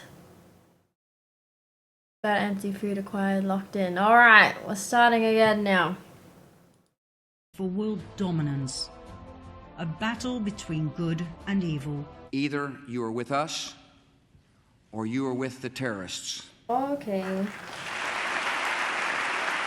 I'll quote another Marjorie tweet because she thinks with the same subtlety that she does pull-ups. Quote, "We are in a battle between good and evil. The Democrats are the party of pedophiles, murdering the innocent unborn, etc., etc. The Democrat Party is flat out evil, and yesterday they tried to murder President Trump." Imagine the Democrats attempting something as proactive as an assassination. Not really their MO, is it? Dualism is a view of human behavior devoid of moral ambiguity, where people do bad things not because of ignorance or a misbegotten sense of righteousness, but because they have consciously sworn allegiance to the forces of evil. And it must be a great confidence boost to people who think this way, to know that because they haven't sworn allegiance to evil, they must be on the side of righteousness in everything they do. Sometimes people call this Manichaean thinking, in reference to the religion founded by the ancient prophet Mani, who taught that there is not one God, but two opposing powers, the Father of Greatness versus the Prince of Darkness. But I feel like calling it Manichaean evades the fact that most people who think this way are, well, followers of more popular religions, so I'm calling it dualism. Now I'll just say it. Dualism is wrong. The world is not a battle between light and dark. Light and dark are complementary and codependent, and I know that's true because it was revealed to me by the Archangel Metatron in a mystical vision I had after consuming some sacred plant medicine from the Mother Earth. Checkmate, Manichaeans! Sometimes the best way to test an idea is to look at the other things it leads people to believe. So let's look at some dualist thinking in action. In May 2024, Buckingham Palace unveiled Jonathan Yeo's portrait of King Charles that was like III, not which a depicts the very monarch against clever a red background seat evoking, adjustment. like, a sea of blood and fire. Walked across my Normal legs. people agreed that this was Looked funny. like a little gremlin But when I did that. conspiracists flocked to social media to Schmeagle. speculate that Kate Middleton was That's my dead and the precious. portrait was painted with her blood, and that vertically mirroring the painting along its right edge reveals the face of Satan, Prince of Darkness. Conspiracist I see a Naomi rabbit. Wolf quote, "These Satanists just Quote. don't sleep." My God. It was really bad for your skin to not sleep. This is probably why they need the adrenochrome. So look, I agree that the king is bad. We're on the same page there. But he's not bad don't because he's gamble a too secret much. Satan Don't get worshiper who addicted. hides demonic images in oil paintings. No, the king is bad because, prepare yourself Brits, yank take incoming, because monarchy is bad. But conspiracists do not understand that problems can arise from a form of government itself. For conspiracists, the problem is never the structure of power, but rather that the people currently in power just so happen to be evil Satanists. Listen to how QAnon I haven't propaganda slept like a film baby since I was a Q, baby. The Plan to Save the World, directed by Joe M., describes the root of all societal problems. We were taught that capitalism Babies don't was the sleep cause very of a well, massive though. rich part Babies of wake life, up every the reason for fucking poverty. 2 hours. Others were taught that communism, the system of equal wealth across all people, was really to blame for the mess. But you see, folks, it is none of these things. What you must learn is that it was the criminals all along. What you must learn is that it has always been them. A colossal global criminal class. Joe M. argues that inequality, crime, and war are not the result of any particular political order, but are the result of satanic criminals taking over government, industry, media, and banking and deliberately oppressing us, the good people, by attacking the family, poisoning our food, and murdering our beautiful dead wife JFK. Rest in peace, sweet angel. The world is currently experiencing a dramatic covert war of biblical proportions. literally the fight for Earth between the forces of good and evil. The apocalyptic tone conceals a kind of optimism. If I we could am just calling you purge crazy, the deep Brian. state, I then am. all the world's problems would be solved. Because channel no more points war, now? no more Do I need to poverty, no enable more it? crime, because all of that is the deliberate plan of the ontologically evil cabal and their mainstream media shills. We my realize dead that the wife, problem was never JFK. capitalism or socialism, Democrat or Republican, black or white, Muslim or Christian. We know it was just very powerful criminals who had too much power. It can be tempting to think that conspiracists are confused socialists, since they're seemingly so bothered by rich elites. But they're not socialists. They think both capitalists and socialists are bad because they're all puppets of the real satanic power behind the throne. I love Some conspiracy Satan. theories, like QAnon, are very explicit that the enemy is literally Satan. But conspiracist dualism can also be a little more subtle than the least subtle it is possible to be. John Bircher-style anti-communist conspiracy theories of the last century usually didn't mention Satan specifically, but the way they told it, communism may as well have been the devil. When conspiracists like Alex Jones or his major influence Gary Allen rant about communism, they're not talking about actual communist theory or practice. Like, here's how Gary Allen defines communism. And yes, the definition is in all caps. Quote, an international conspiratorial drive for power on the part of men in high places willing to use any means to bring about their desired aim. Global conquest. He argues that Karl Marx was merely a patsy, a pamphleteer and hired goon of the Illuminati communist bankers, that no one in power ever sincerely believed that communism is good, because he defines communism as a plan to consciously do evil. Quote, the issue, very simply, is the enslavement of you and your children. The idea of satanic elites was taken to its extreme by New Age conspiracist David Icke, who popularized the theory that the secret rulers of the world are literally inhuman, that they're shape-shifting, blood-drinking, extraterrestrial reptiles who are using a metaphysical construct called the Saturn Moon Matrix to imprison humanity in a simulation with bad vibes. Maybe ease up on the red pills there, buddy. I think you've had enough. We need red pill Narcan stat. We're losing him. To illustrate why dualism is wrong, let's use MK Ultra as an example. Why did MK Ultra happen? Did the CIA experiment with mind control because they were Satanists who delight in doing evil? No, that's not how things happen. In all of human history, almost nothing has happened because of Satanists. The CIA wanted to develop mind control because they were good American patriots with a paranoid conspiratorial streak of their own. They saw videos of American prisoners of war in Korea declaring allegiance to communism. And instead of concluding that this was the result of torture or genuine disillusionment with what America was doing in Korea, the CIA feared that the communists had developed mind control, and they would not allow a mind control gap. So they didn't think they were doing evil. They thought of themselves as protecting the free world against an existential threat. And when those are the stakes, the ends That's why they justify won't the get means. rid of guns. And that is how you Because end up if the sitting enemy in has front guns, of a then one-way we must mirror have guns. watching prostitutes poison people with LSD. If you're a Fed. I just do it for fun. This is not to deny there was an element of sadism involved in MK Ultra. In fact, I'm sure there was. This man worked on some of these programs. He would write of his work, it was fun, fun, fun. From brothels, an agent Fun, says, fun, we fun, learned fun, a lot fun, about fun, human fun, nature fun, in the fun, bedroom. But sadism usually finds a justification for itself. Conspiracists have never heard the saying that the road to hell is paved with good intentions. The final element of conspiracist dualism is what's called millenarianism, the idea that the battle between good and evil is reaching an imminent climax, resulting in a messianic age. Raging around us is the final phase of a vast global shadow war, not between nations, but between the forces of good and the most unimaginable of evils. For QAnon, the Day Oh, of it's Judgment just was referencing the the storm, kazoo and it's video. not an exaggeration to Where they say kick us that fun, many fun, viewed, fun, fun, and at time of filming, still view Trump as the Messiah. I have grown to fully trust Don, master of all masters. Conspiracists of every era usually believe that total ruin or total transformation is at hand. The survival of the free world depends on the sheeple waking up. The truth will shake the earth to its foundations. Alex Jones has been saying for 25 years that tyranny is imminent. One world government, nuclear apocalypse, World War III, Civil War alert. The globalists are always just about to make that final move. Any day now. It's why you need to stay tuned into InfoWars for tomorrow's news today. And while you're here, please buy our Super Male Vitality Serum to purify your precious bodily fluids and help us pay our defamation damages. But researchers say some of Jones's supplements could be sperm killing. Conspiracy. They're good! Keep selling it to his audience.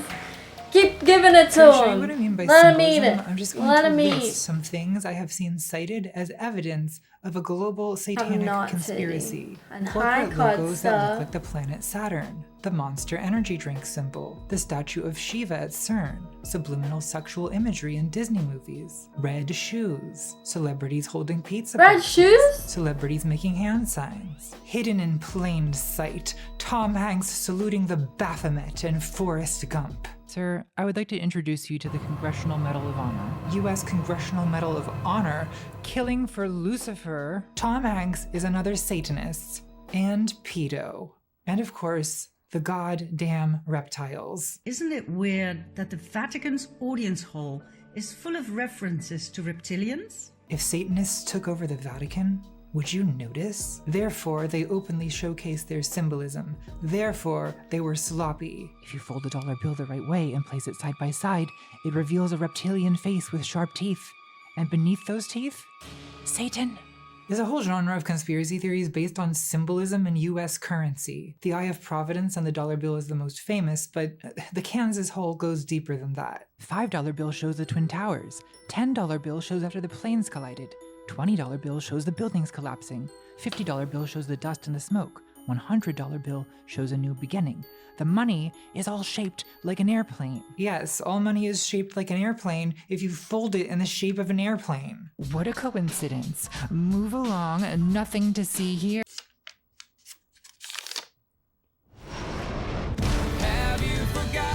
I want my dollar back. Is this what they mean by follow the money? Okay, so corporate logos, hand signs in music videos, images in Hollywood movies, occult symbols on currency. What kind of evidence is this? It's a style of conspiracism made explicit by one of Q's recurring slogans. Symbolism will be their downfall. The idea is you can divine the existence and nature of a conspiracy by learning to read the symbolic language of the elite. QAnon formalized this decoding activity through Q drops or breadcrumbs, cryptic messages that followers had to bake or decipher. Like an army of digital autists, we connect the dots. It's a gamification of political speculation that's been compared to an ARG.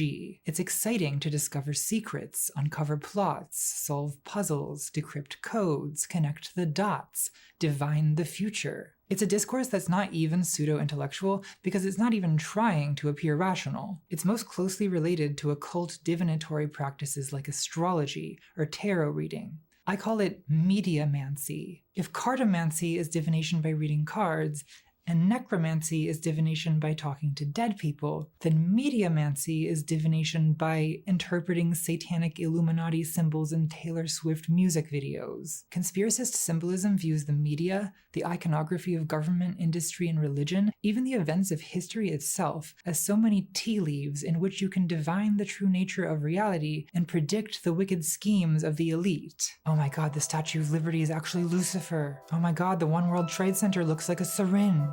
Vaxxed.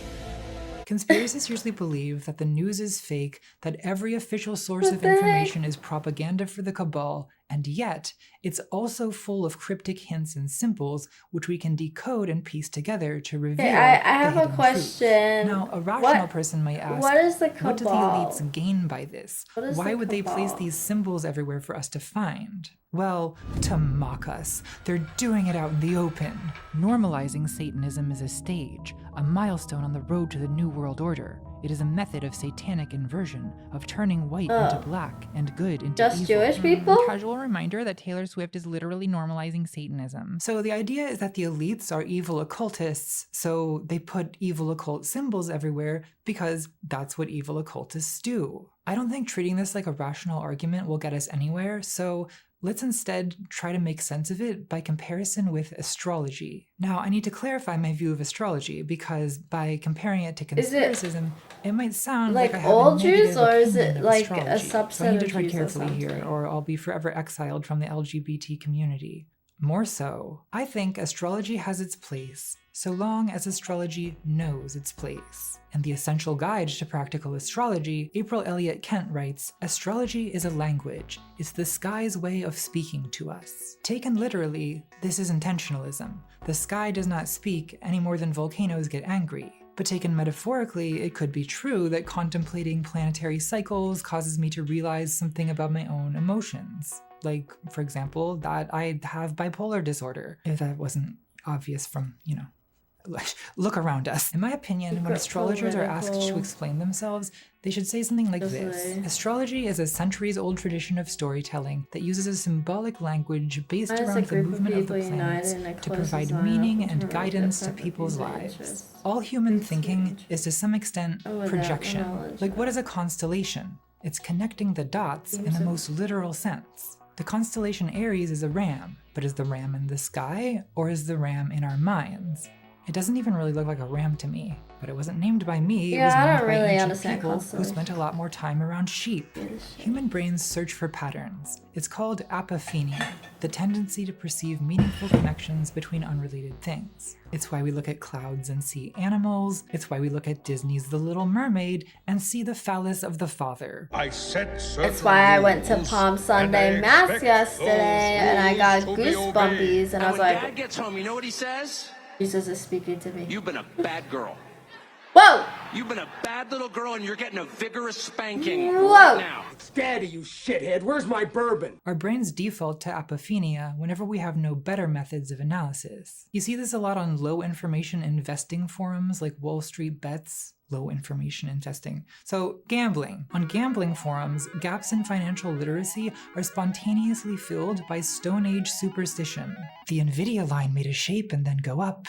The Tesla line made a similar shape. Maybe it go up. Guys, at this point, just consult the entrails of beasts like honest barbarians. Stock-obsessed Gen Z are using astrology and tarot to invest. My god, the S&P 500 is Like, oh, we should do that. Well, we should do buy that. the retrograde. While the Not stock only is do we low or recognize whatever patterns in where there aren't America. any, but also our preconceived biases influence the type of patterns that we recognize. It's like people who go looking for God tend to find the God they're looking for. The Virgin Mary tends to appear on grilled cheese sandwiches in Miami, while the name of Allah tends to appear on melons in Indonesia. And conspiracists who think the world And I is got ruled by a goosebumps in satanic mass. cabal tend to find demonic symbols basically everywhere. I'm a prophet. Sam Smith and The Weeknd with some of the most satanic performances ever. Lizzo with a literal 6 on her head. Doja Cat and all these other artists. You guys Doja? get it Is yet? this An guy? especially powerful Wait, type this of guy's apophenia is rage called baiting. face pareidolia. First the Taylor tendency to see Swift, faces now in Doja inanimate Cat. objects. Almost any symmetrical object with 2 dots over a line we perceive as a face. It's why emojis and emoticons can convey facial I expressions went to with Palm such Sunday little Mass information. And a guaranteed way to create a symmetrical image is to mirror literally any picture along a vertical line. To choose a random example, if we were to take the portrait of King Charles, conspiracism is to history and media analysis as astrology is to astronomy. Pre-modern thinking, postmodern politics. And this is a little awkward for Christian conspiracy theorists because they're basically practicing a form of occult divination. But that cognitive dissonance is easily managed by projecting their obsession with the occult onto the elite. It's because the elites are obsessed with the occult that everywhere I look, I see occult symbols. The elite, again, the so-called establishment kings, are obsessed with the occult. Conspiracists hate the occult the way a man posts rants about the evils of pornography 20 seconds after zipping up his pants. The way the Ku Klux Klan hated Catholicism while parading around in Spanish Catholic capirote hoods. Sometimes haters are fans in denial.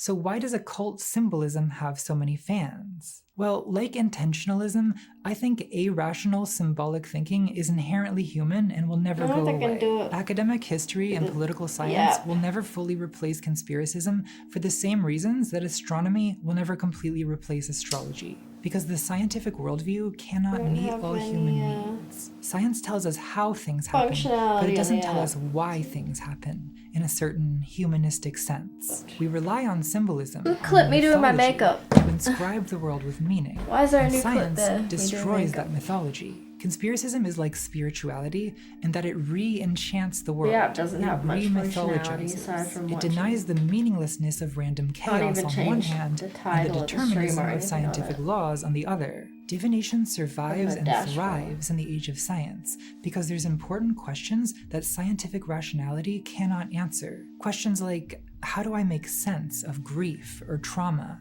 Science doesn't answer questions like that, so we all practice some form of witchcraft, whether it's prayer, astrology. I mean, I believe in psychoanalysis. Well, I'm not going to be watching it, Rookie. We've still got an hour and a half of this video. It's like Daddy arrived and he's taking his belt off, you know? When something horrible like 9/11 happens, we want to know why, not just in a structural engineering sense. We want it to mean something. It's not why in the sense of physical causation, it's why in the sense of, my God, why have you forsaken me? What is the meaning of this? 15 years ago, I came across this conspiracist breakdown of the occult numerology of 9/11. It uses numerology, tarot, and Kabbalah to discover the esoteric meaning of 9/11. Quote, a mass sacrifice ritual invoking destruction of the divine union to provoke a response of blind violence based in fear. There's a kind of proportionality bias here too. Meaningful events should have meaningful causes. Maybe this 9/11 ritual meme brought some kind of comfort to the person who made it. And is that so wrong? If it's okay to use astrology to make sense of personal trauma, then is it really so bad to use conspiracist mediamancy to make sense of political trauma? Well, yes. Yes, it is. Why? Divination has its place as long as divination knows its place. And conspiracist divination never knows its place. It's virtually always in conflict with more rational ways of understanding politics, and for that reason, it's a menace to democracy. A voter who's engaging with politics by searching for reptilian symbols in public architecture is not fact-checking claims about immigrants eating pets, much less developing informed opinions channel points about are tariffs. enabled. And worse, the confirmation bias and unfalsifiability of symbolic interpretation means that every prejudice is amplified to work out on extremes some rewards. and immunized What rewards against would you guys debunking. want? If conspiracists are homophobic, they'll I'm gonna divine kick. symbolic evidence of a gay conspiracy. If they're anti-Semitic, they'll divine symbolic evidence of a Jewish conspiracy. And if they're 46% of Trump voters in 2016, they'll conclude on the basis of symbolism in artwork owned by Tony Podesta and references to hot dogs in Hillary Clinton's emails that Democratic politicians are enacting satanic pedo rituals in the basement of a pizza parlor. What is it about rituals, in particular, that is so endlessly fascinating to conspiracists? 9/11 is a ritual. Celebrities in drag is a ritual. Celebrities out of drag is a ritual. The conspiracy theory is never just that the elites are abusing children. It's always specifically ritual abuse, or ritual murder. So what is so important about rituals? I want to go down that rabbit hole, but it's definitely going to get me demonetized, so I'd like to take a moment to thank this video's sponsors: the Clinton Foundation, the Bilderberg Group, Bohemian Club, the Scottish Rite of Freemasonry, the Council on Foreign Relations, World Bank, the Trilateral Commission, the Jesuit Order, the Chinese Communist Party, the Temple of Satan, the Rothschild Estate, Galactic Emperor Zeno, and Curiosity Stream. Just kidding. I'll be lying in the cold, dead ground before I take a goddamn cent from Curiosity Stream. I have a little thing called integrity.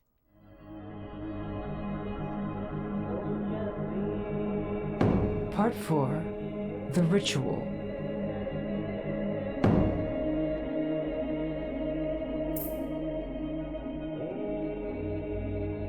Dark Mother, Cold Mother, Cruel Mother. What is the password? No. I mean, the Wi-Fi password. I can't get any signal out here. which is why I wish we'd do this in the city so I don't have to drive out to New Jersey in the middle of the night every time we have a goddamn orgy.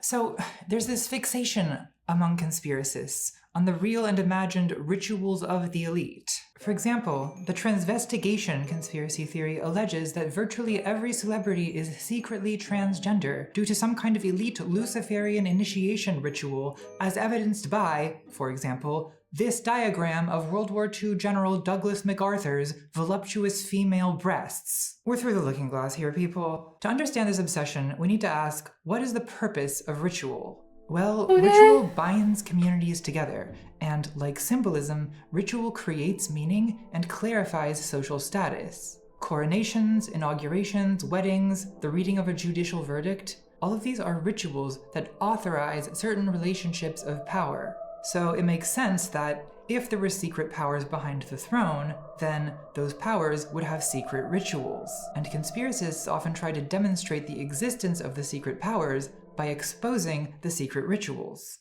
In the late 90s, there was a young conspiracy theorist who hosted a local radio show in Austin, Texas. His name was Alex Jones. One of his first moments in the national spotlight was his Y2K video, Dark Secrets, Inside Bohemian Grove. I have a copy right here on VHS.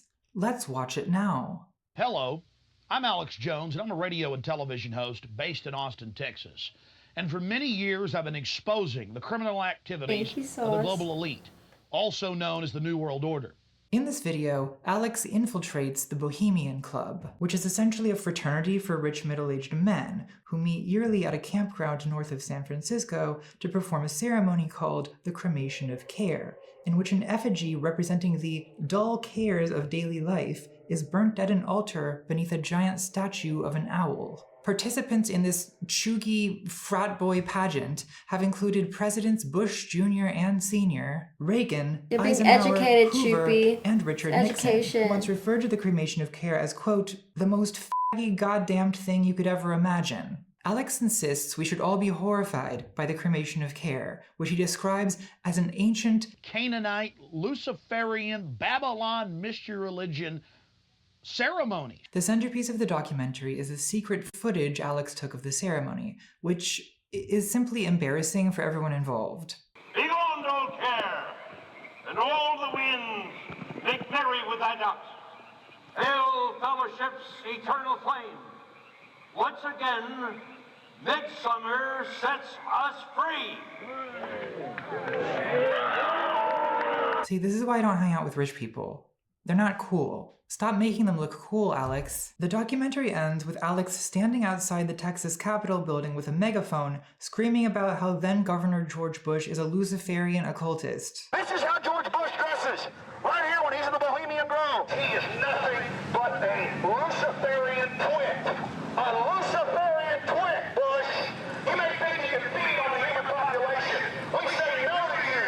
Okay, this is a little bit charming. I admit I kind of enjoy Alex Jones. Was Bush a Republican or a Democrat? He went mainstream. The whole point of the Bohemian Grove video is Alex seems to think that this mock ritual sacrifice is something that should shock us to the core. He also absurdly implies that real child sacrifices take place at Bohemian Grove, despite the fact that he has the whole thing on video, and clearly no children are sacrificed. Sure, you may be verified on Twitter, but are you verified in the eyes of God?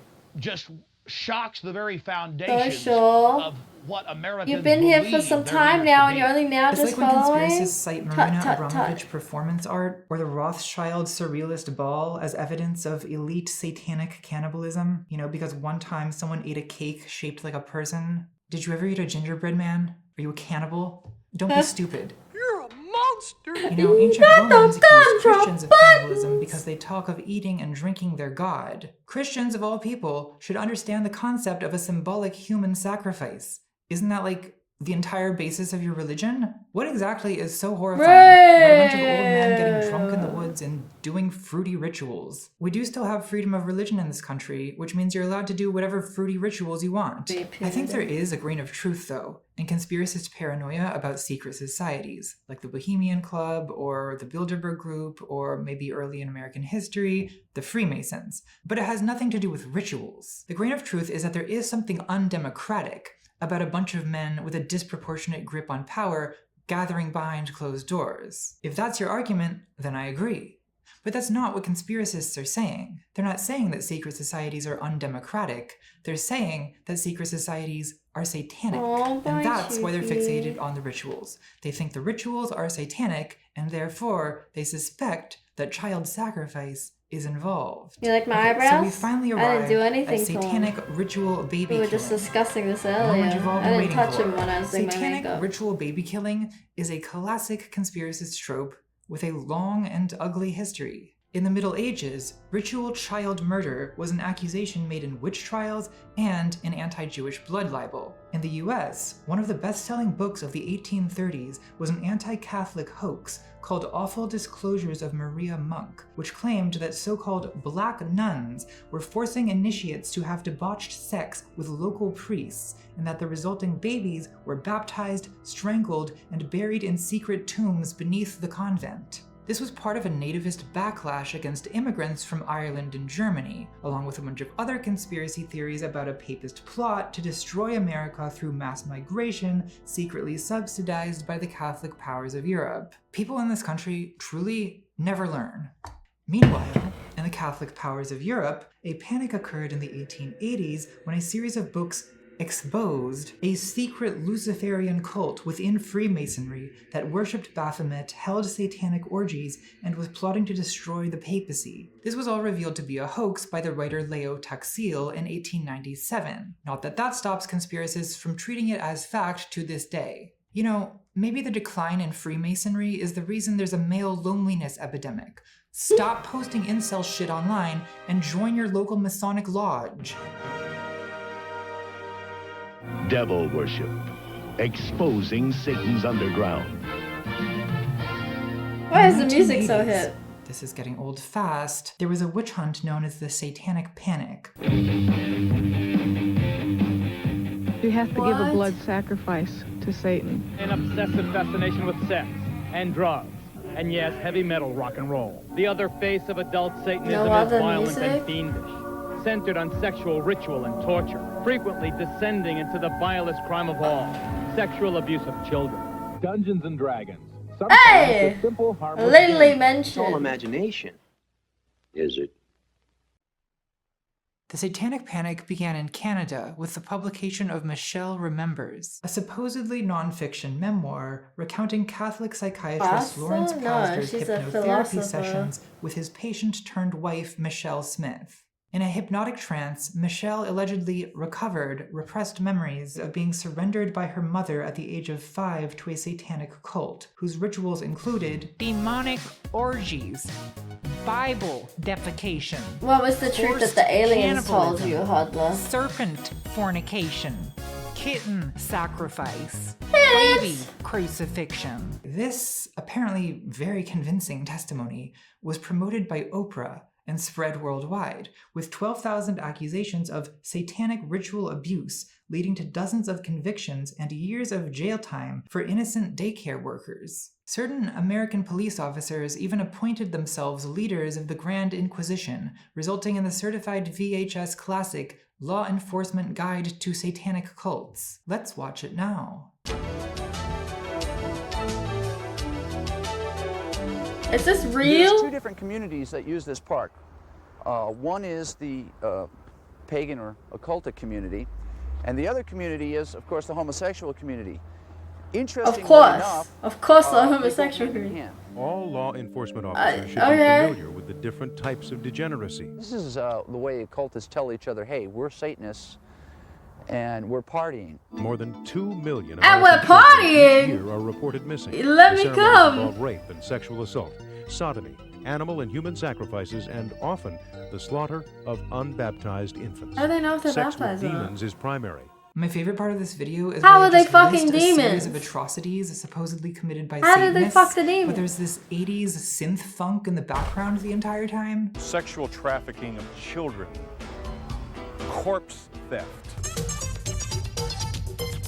pornography. So with Pizzagate, QAnon, and the general satanic pedo cabal conspiracies, these same satanic ritual abuse accusations are directed not at witches, Jews, Freemasons, How do they Catholics, know or which babies daycare are workers, baptized? but at the elites. And because this is primarily a right-wing conspiracy theory, the elites in question are mainly Hollywood actors and liberal politicians. Now, we have to acknowledge another grain of truth here. The idea of elite sex criminals seems plausible to people, in part, because there are, in fact, numerous elite sex video criminals. essay Goddamn on Jeffrey conspiracy. Epstein gave a lot of credibility to this. However, there is a considerable gap between Jeffrey Epstein, the real live sex criminal, well, the real dead sex criminal, and the conspiracist fantasy of the satanic pedo cabal. For one thing, there's no evidence that Epstein was a Satanist. And according to the victims, if you actually care what the victims have to say, he was, if anything,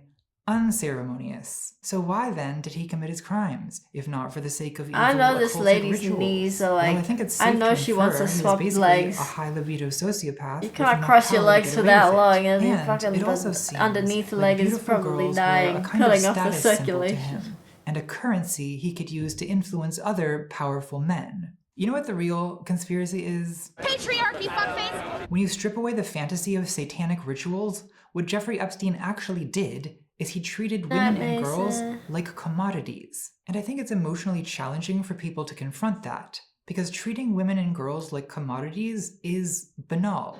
It's ordinary. Most men do it to some extent, and not because men are inherently evil, but because society empowers them to do it. Hey, when you're a star, they let you do it. You can do anything. Whatever you want. Okay, Brian. I can do anything. And because this is the internet, I need to clarify that I don't hate men. I'm not trying to castrate anyone. I'm not trying to castrate cuckold people. anyone. I'm not trying to strap on a high-heeled boot and step on anyone's and or balls. I'll do that for the right price.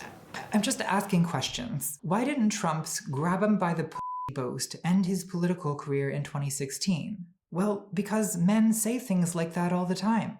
Male sexual domination is normal. But Epstein crossed a line. He took it too far. And there's a need to make that line as sharp as possible, to distance criminal sexual domination from normal sexual domination. And that is one function of the satanic ritual abuse conspiracy. It denies the banality of sexual violence. How many crevices by making does your knee sexual have? violence exotic. That's the side of Conspiracists my knee. project sexual violence outside themselves, outside Then their I own got like a families, diagonal communities, and one, churches, kinda. by imagining it as this bizarre, incomprehensible evil practiced by spiritually How many deviant crevices elites does with your motives knee that have? resemble nothing in ordinary human psychology. And that way, we never have to confront do the have hypocrisy of scars our own on it, values. That we idealize camera alpha doesn't pick male up. sexual dominance, but we're horrified when I have powerful men 5 sexually burn marks dominate. here. I don't We think make you a can fetish see on out the of youthful camera. beauty, but we're And I horrified when someone is accidentally sexually lent attracted it to the on my exact heater quality we've all been collectively fetishizing. in wintertime, Like we and haven't it's like all a heard heater that has ordinary like men say grills that on women it, so hit now I their have wall 5 at like 25. grill I don't lines need to show there. the OkCupid data, do I? Like it isn't commonplace to tell teenage girls to Burnt. watch how they dress because it's Burnt skull. distracting to their teachers and it makes their male relatives uncomfortable. Now, no, we don't need to deal with any of that because the problem is simply Satanists. This kind of distancing sensationalism really reached its peak with the conspiracy theory known as frazzle drip. And if you haven't heard of this, I'm so excited that I get to be the one to tell you. Frazzle drip, or frazzled.rip, is the name of a folkloric file supposedly discovered on the laptop of former US Representative Anthony Weiner, which, What? according to Why does he Internet look like rumor, Wallace contains a snuff from Wallace film and so Gromit? depraved it made hardened NYPD detectives cry like little bitches before committing What? sewer slide. The video What? supposedly shows Hillary Clinton and her staffer Huma Abedin enacting a satanic ritual sacrifice in which they rip a little girl's face off of her face and take turns wearing the face as a mask while committing sadistic sex acts and drinking the adrenalized blood of this now faceless child.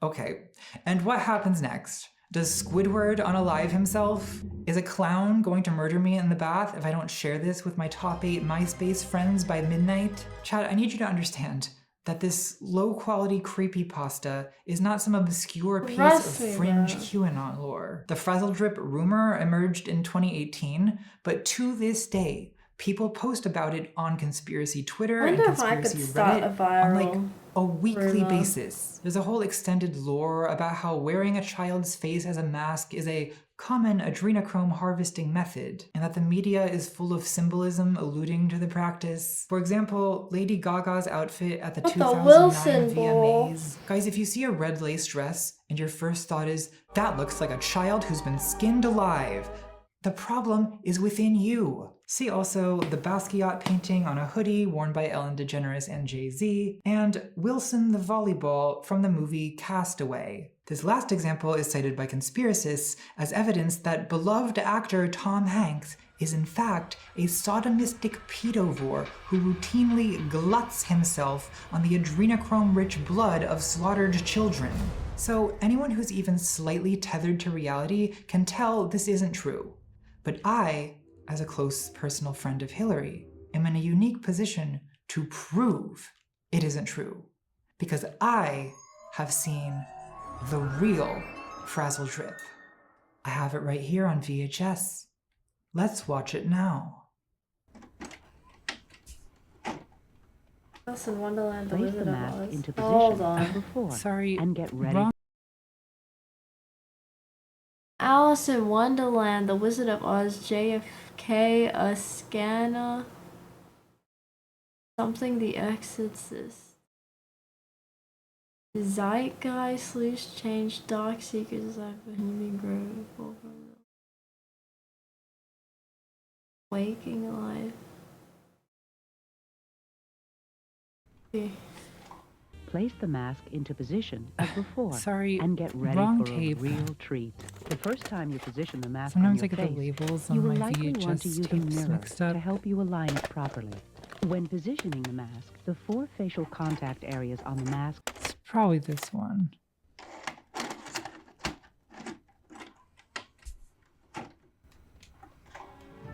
Oh yeah, this is it.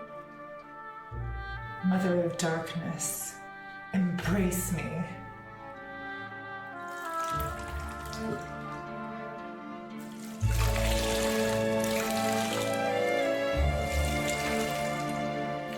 Take a fucking sip, babes.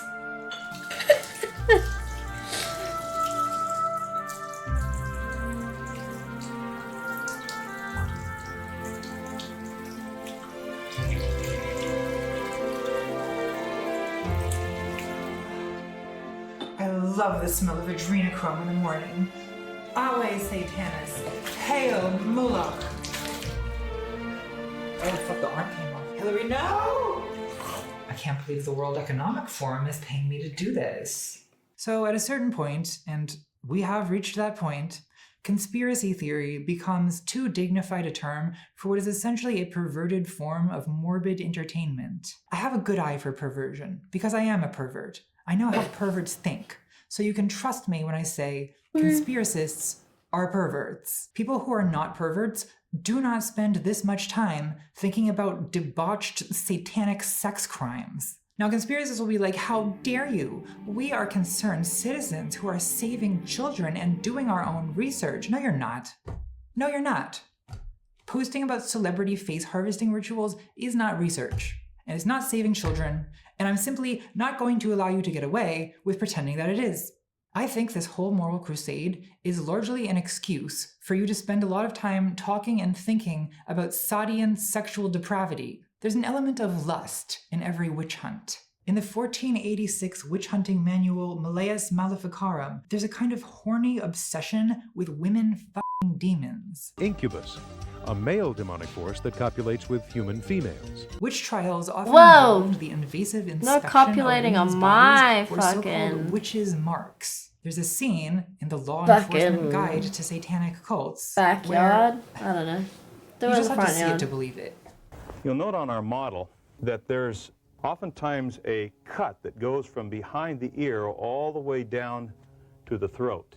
Another area that's Are they obvious pretending in this these live kinds of woman is a ritualistic corpse? carvings Why did would they be put her the under a pentagram or the blanket and inverted say, pentagram you'll notice on the on our right model. and the left side of the upper chest. It is our sacred obligation to uproot the sexual deviancy that is corrupting our children and putrefying our communities. Now, look over here at our bikini model, whose pert, nubile body we're going to inspect for marks of the devil. Another area we'll want Imagine to note taking is the this foot modeling area. gig. These are not serious What's the people. description? Richard Hofstadter said that anti-Catholicism has always been the pornography of the Puritan. Pornography. He was talking about awful disclosures and those allegations about fornicating nuns murdering babies. 19th century conspiracists developed a, quote, immense lore about libertine priests, the confessional as an opportunity for seduction, licentious convents and monasteries. Today, satanic panics are the pornography of the Puritan. Satan is a symbol of temptation, and whatever the Puritan represses in himself, he attributes to the Satanist. Sex, drugs, hedonism, violence, luxury, the eyes wide shut style conspiracy of forbidden temptations. Well, I've had a very interesting look around. The philosopher Sartre noticed something similar in his essay on anti-Semitism. He says, I knew a Protestant in whom sexual desire took the form of indignation. God, that's disgusting. Naked pics online? Where? Where did he post those? The sight of women in bathing suits aroused him to a fury. He willingly encouraged that fury and passed his time at swimming pools. Look at that disgusting display. Yes, sir. The anti-Semite is like that. His behavior reflects a curiosity fascinated by evil, but above all, I think, it represents a basic sadism.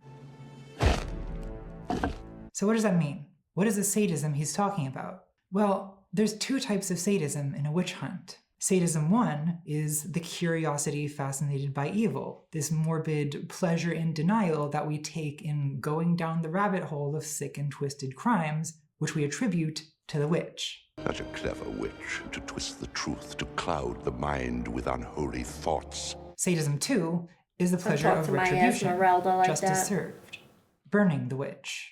I think these same two types of sadism are the reason police shows like Law & Order SVU are so enjoyable. In the criminal justice system, sexually based offenses are considered especially heinous. The framing of a police procedural provides a legitimate context that gives us permission to indulge whatever morbid curiosity we may have about especially heinous sexually based offenses. That's sadism 1. And then, because those sexually based offenses are so especially heinous, we feel a sense of satisfaction when those hero cops bring down the hammer of the law. Yeah, Logan Paul! Of the week. Logan Paul was in fucking Law and Order? Sadism 2. I'll tell you what I think, Pervert.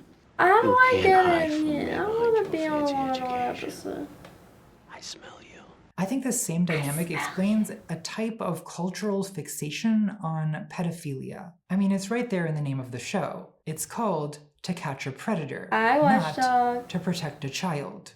There are no children on that show. In To Catch a Predator, the media and the cops collaborate to essentially create a crime for the purpose of televising the punishment. It's entrapmentainment. And I'm not asking anyone to feel sorry for the predators they catch. I'm just trying to keep it real about the reason that this show exists. A lot of people obsess over real or imagined crimes against children, not out of sincere concern for victims. Put her ass back in the cabinet. But simply because Put crimes her against ass children back in the provide a really good cabinet. justification for retributive violence. It's why warmongering politicians often say the enemy is killing babies, because it's a crime that cries out for revenge, that warrants unlimited retaliation.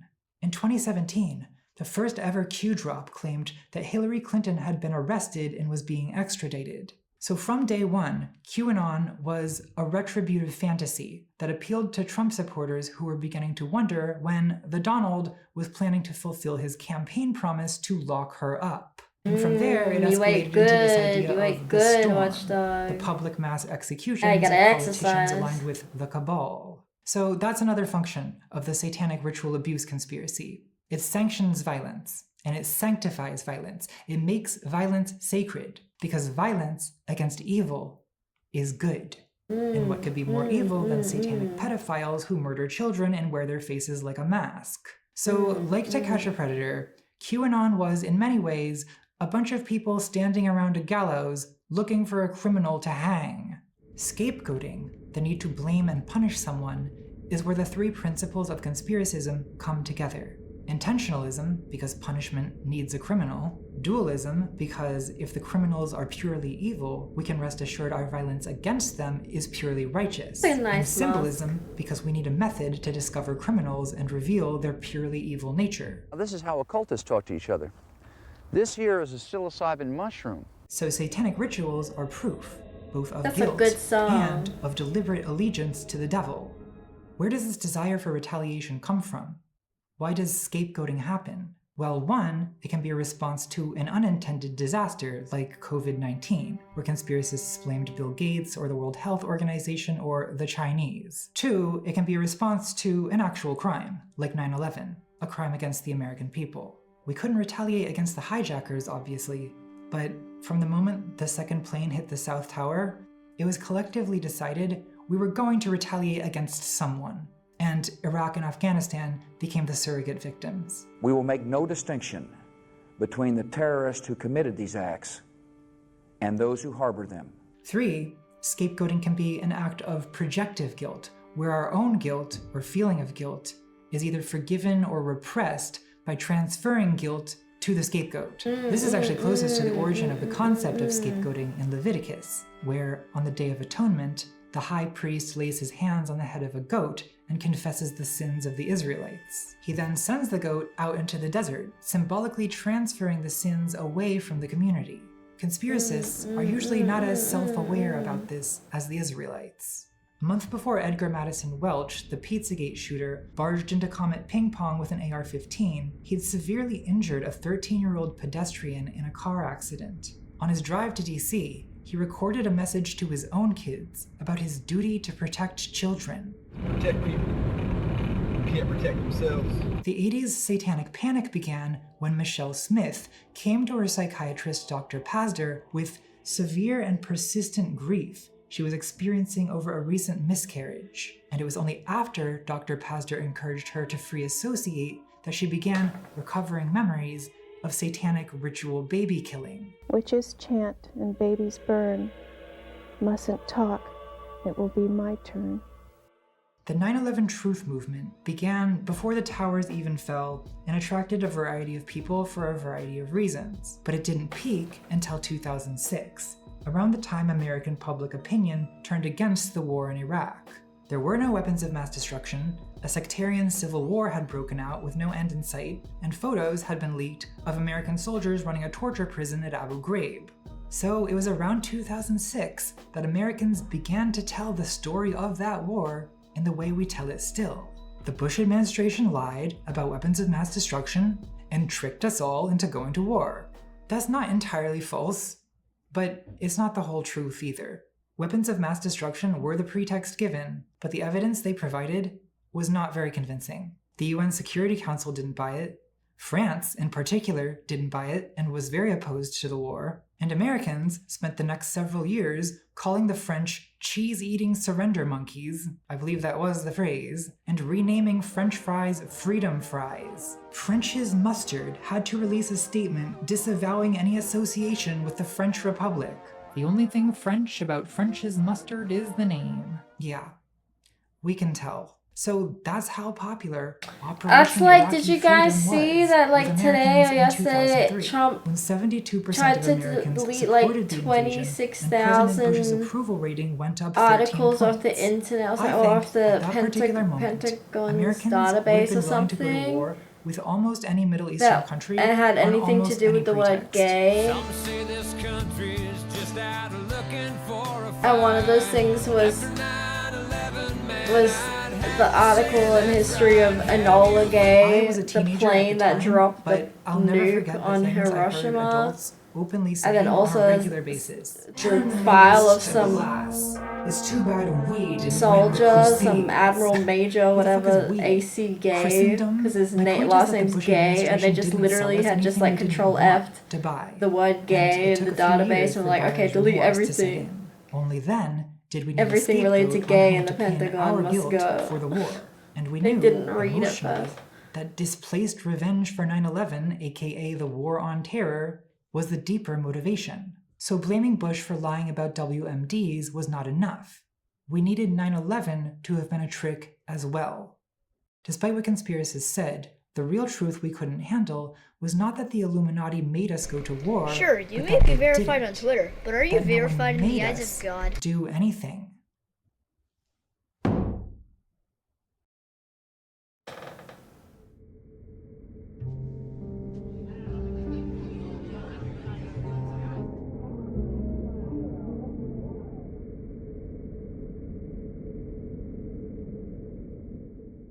Part 5. It's a big club, and you ain't in it. Okay, so you know how a lot of comedians, when they're 10 years past their peak, they stop telling jokes and instead just get up on stage and do political rants at the audience? 40 minutes! Well, every comic who does that wishes he was George. Alright, we're another hour in. Does anybody need a pee break? Anybody need a bathroom break? We've got 40 minutes left. Now's your chance for a bathroom break.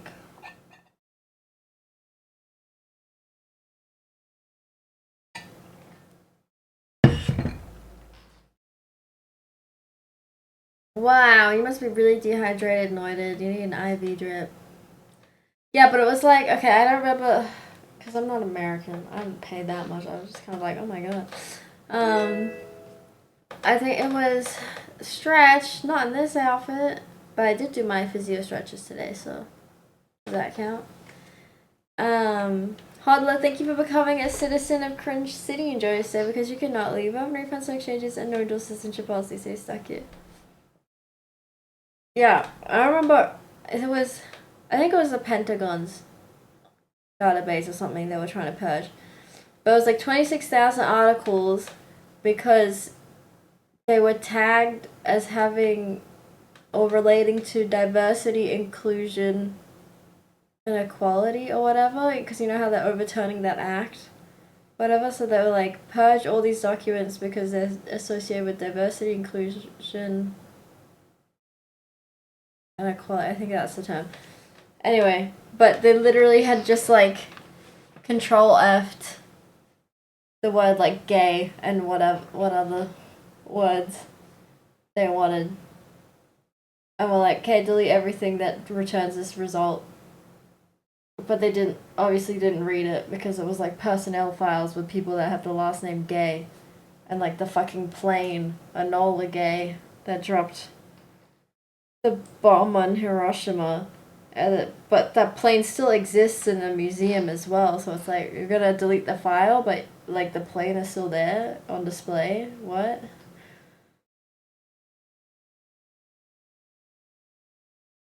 Yeah, crazy.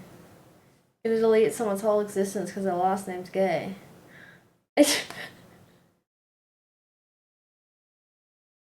1984? No, I haven't read 1984 actually yet. That's the Big Brother one. That's by Orwell, right? George Orwell. That would be public domain now too, right? That book.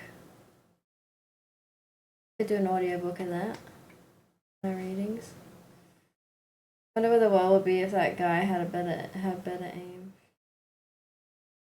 Hope so, that's worth a read. I mean, I know the general context of it, but I've never read I actually read it.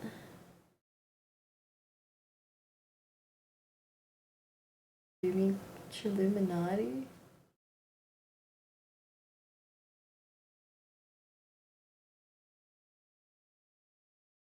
Not crazy. Okay. Did anyone actually go to pee or what?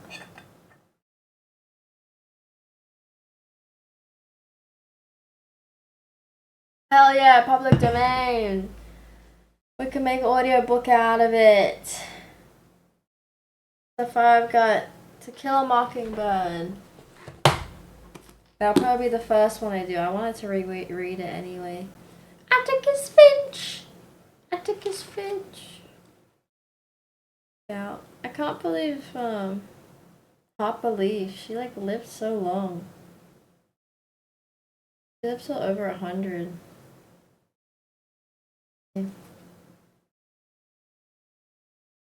She wrote like one book. Did she write any other books or was it just this? And she lived off that her whole life, man. I had to make any other book. They're still interviewing about it, still explaining about it. Story. Right up until the end.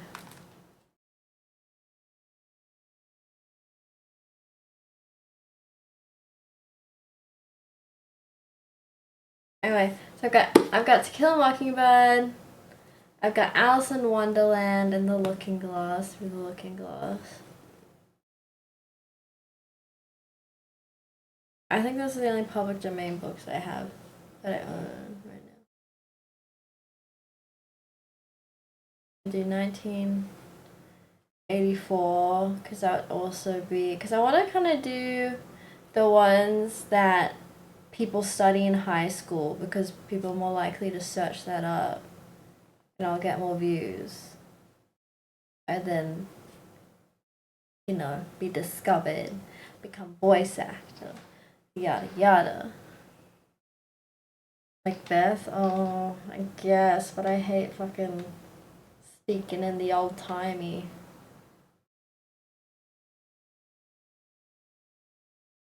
Book reading stream when?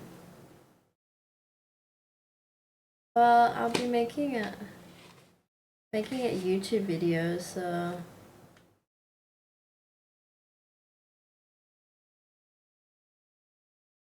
might be a stream, but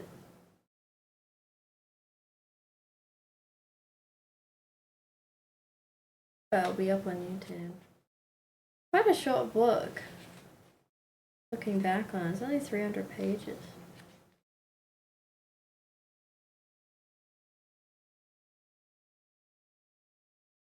The Green Mile, that was a good movie. Is that based on a book as well?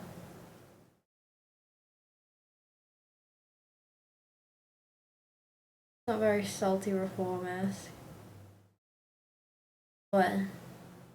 Speaking old-timey? What's not salty?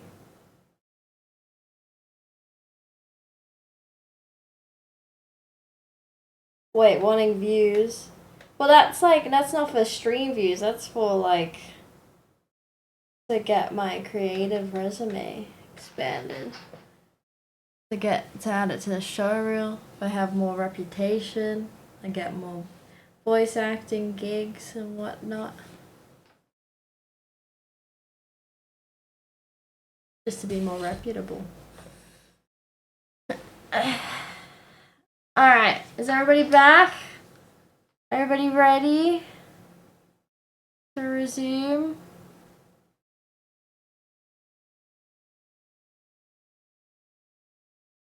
Okay, bye Watchdog. Have a good day. George Carlin, a comedian who died in 2006 and who, towards the end, did some specials with a lot of old man ranting. The politicians are put there to give you the idea that you have freedom of choice. You don't. You have owners. They own you. In one of Carlin's famous old man rants, he talks about how America is owned by wealthy business interests. This bit culminates in the phrase, "It's a big club, and you ain't in it."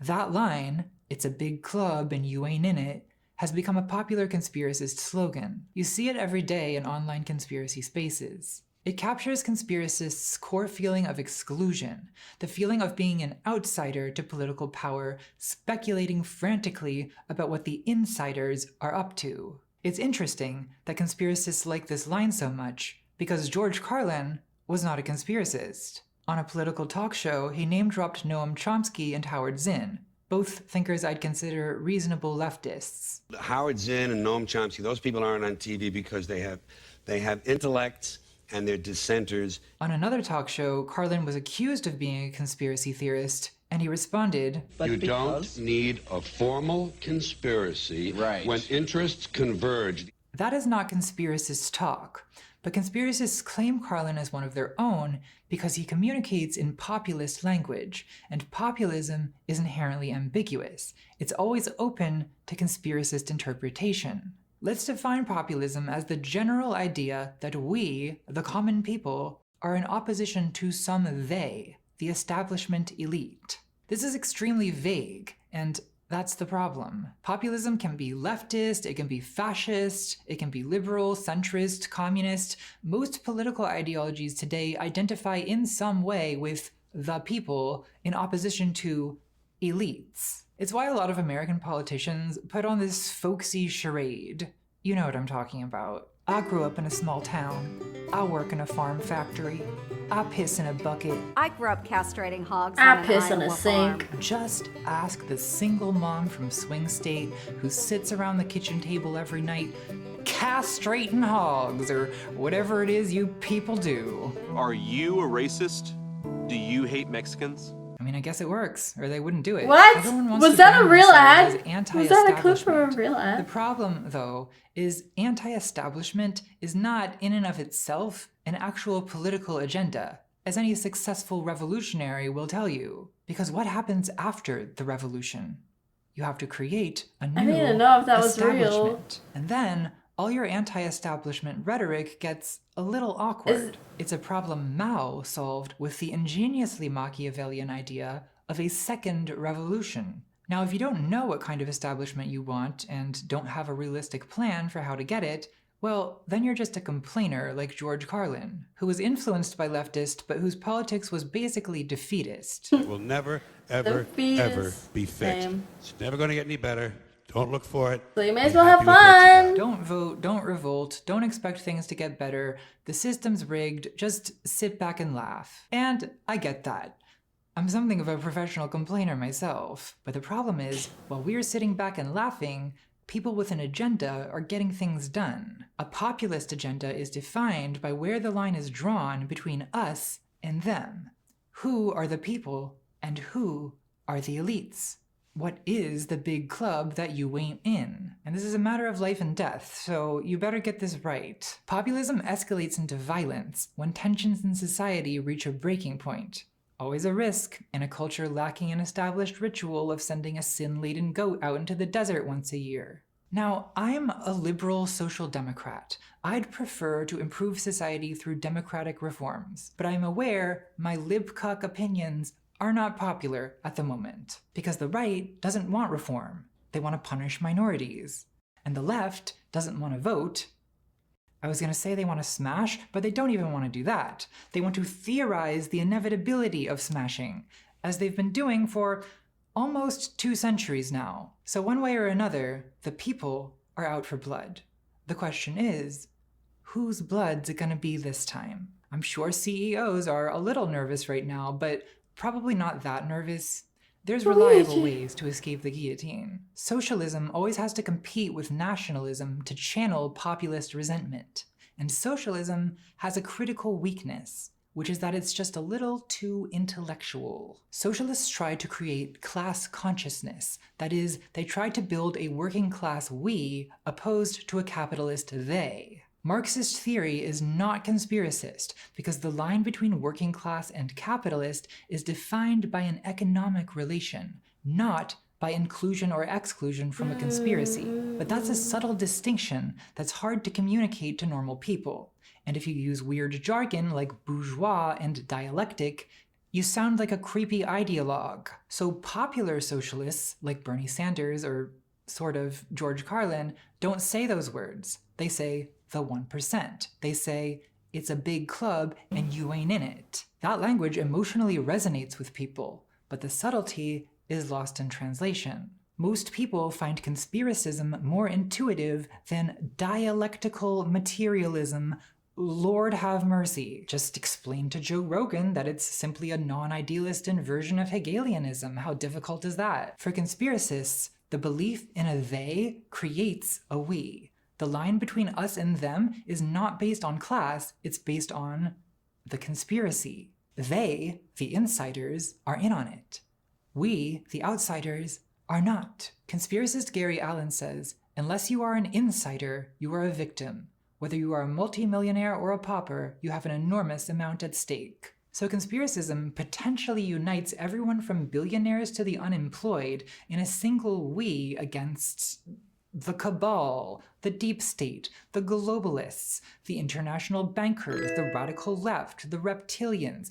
Just pick a convenient Ben, thank you for scapegoat. Who becoming a cares, citizzen right? of Cringe It's City. conspiracism. Enjoy Facts it don't because you matter. can leave This after makes construction changes conspiracism and a noodles and billionaire's friendship best policies. friend. Suck At it. least a Gentile billionaire. It's how real estate mogul Donald Trump and world's richest tech oligarch Elon Musk were able to convince the people that they, like us, are somehow outsiders to the establishment elite. Because when they say the elite, they mean the woke elite, the DEI elite.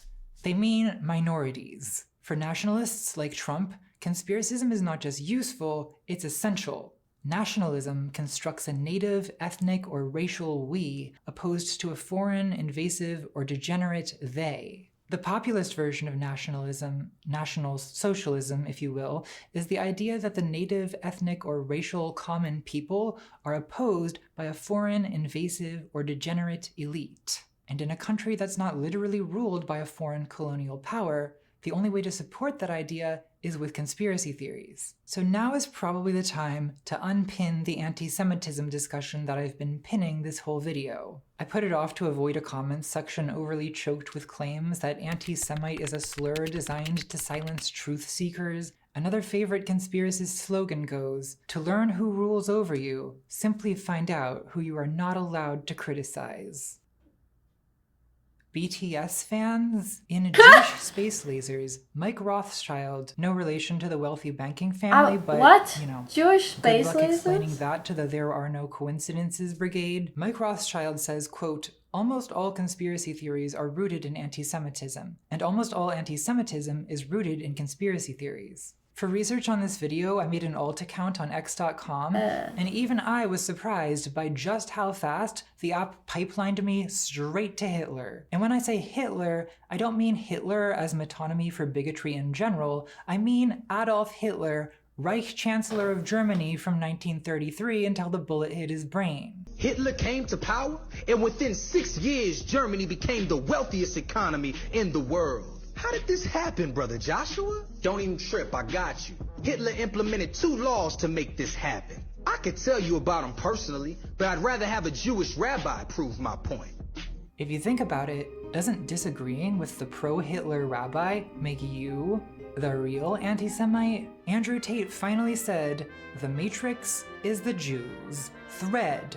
Did you know Kim Jong-un and his family are Jewish? Oh look. Passionate graphic designer Dylan Lewis Monroe made a shareable, social media-friendly summary of the protocols of the Elders of Zion. Convenient. These are some of the less offensive posts. I can't even show you most of it.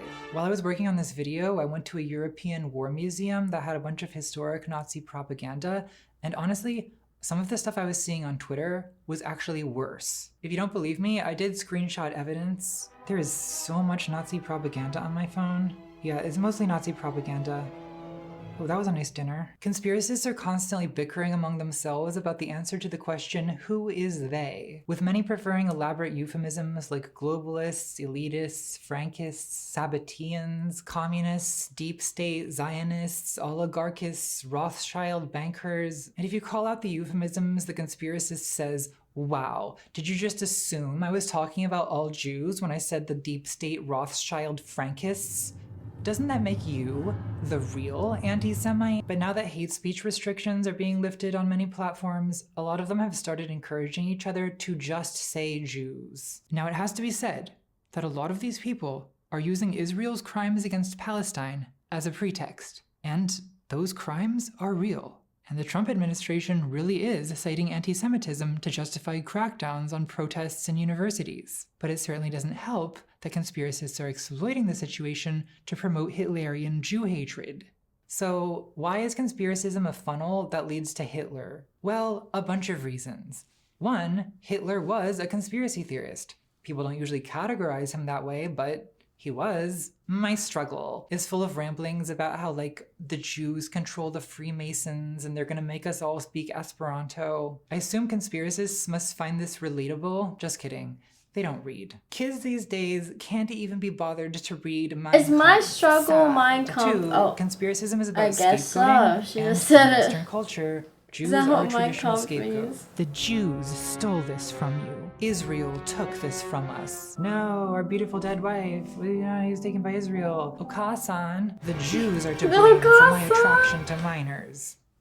Now that is how you scapegoat. 3, Jews are associated with a bunch of other things conspiracists are obsessed with, like Hollywood and finance. Nationalist conspiracism needs to identify an outgroup as the elite, and it's especially the association with money that makes Jews the favorite target. Because the world revolves around money, and money is mysterious. Who controls the money? The association between Jews and finance began in medieval Europe, where Jews were second-class citizens prohibited from practicing most trades. One exception was money lending, which Christians couldn't practice because the church condemned usury. So monarchs and nobles would hire a so-called court Jew to handle their finances. Most famously, Meyer Amschel Rothschild, who rose from a Jewish ghetto in Frankfurt, and whose 5 sons started businesses across Europe. Oh my gosh, was it the same families? In the 19th century, oh my made god, the Rothschilds the richest that's the private family in the Rothschild. world. So there is some grain of truth here, but as usual, it does not correspond what a to the strong things fucking conspiracists are lineage. saying. The Rothschilds do not control every country's central bank, they do not own the government and media, they have nowhere near the influence of today's top oligarchs, and no, they do not eat babies. A lot of people feel that there's something occult and unnatural about finance itself. It's making money from money, which seems like evil alchemy, black magic. And this should not be conflated with reasonable criticism of finance capitalism. Isn't that just what the stock market is? The conspiracist accusation is of witchery, in that the Rothschilds intentionally sunk the Titanic to create the Federal Reserve in a secret meeting on Jekyll Island, which may or may not have been attended by Satan himself. And so on. There's a saying that anti-Semitism is the socialism of fools. It appeals to people who sense that something is wrong with our economy, that money is somehow corrupting politics and media, but they don't know enough about any of those things to criticize it intelligently. Nationalists object to the elite, not just as a power over us, but as a foreign power over us. Their complaint is that the elite are not people like us. Socialist intellectuals tend to be very optimistic about transcending gut-level blood-and-soil nationalism by redirecting attention to intellectual class I got a analysis. graphics card this But one. anti-Semitism is the socialism of fools, and there's a lot of fools. Leftism, unfortunately, does not inoculate people against foolishness. Socialist revolutions are always at risk of turning nationalist. Stalin diverged from Marx, declaring socialism in one country, and despite his role in defeating Hitler, he eventually went on to carry out his own little purge of rootless cosmopolitans, that is, Jews. Fools of the world unite. In a video I made years ago about... hold on.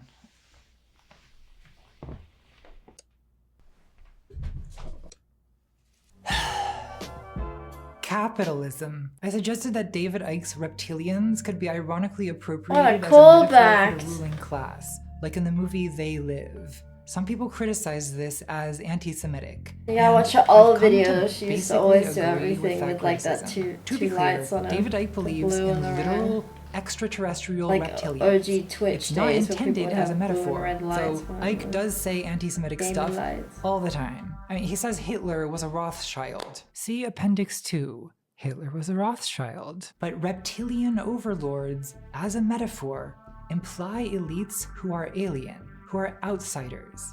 And that makes the metaphor inherently suggestive of conspiracist bigotry. Anti-Semitism is the archetype of this kind of bigotry, though Jews are by no means the only targets. LGBT people are likewise often accused of wielding a powerful agenda due to the disproportionate prevalence of gay people in arts and entertainment. Again, grain of truth, but it's due largely to discrimination in most other industries and not due to a conspiracy. Conspiracists invoke queer-coded villainy in media, like the Capitol dandies in the Hunger Games, to insinuate that the establishment elites are gay. This has nothing to do with any kind of Marxist intellectualizing about material conditions. Populist bigots don't want equality. They want to be ruled by people they identify with, by people like them. Hatred of an outsider unites people across economic classes in the shared community of a lynch mob. So bigotry in general is useful to politicians,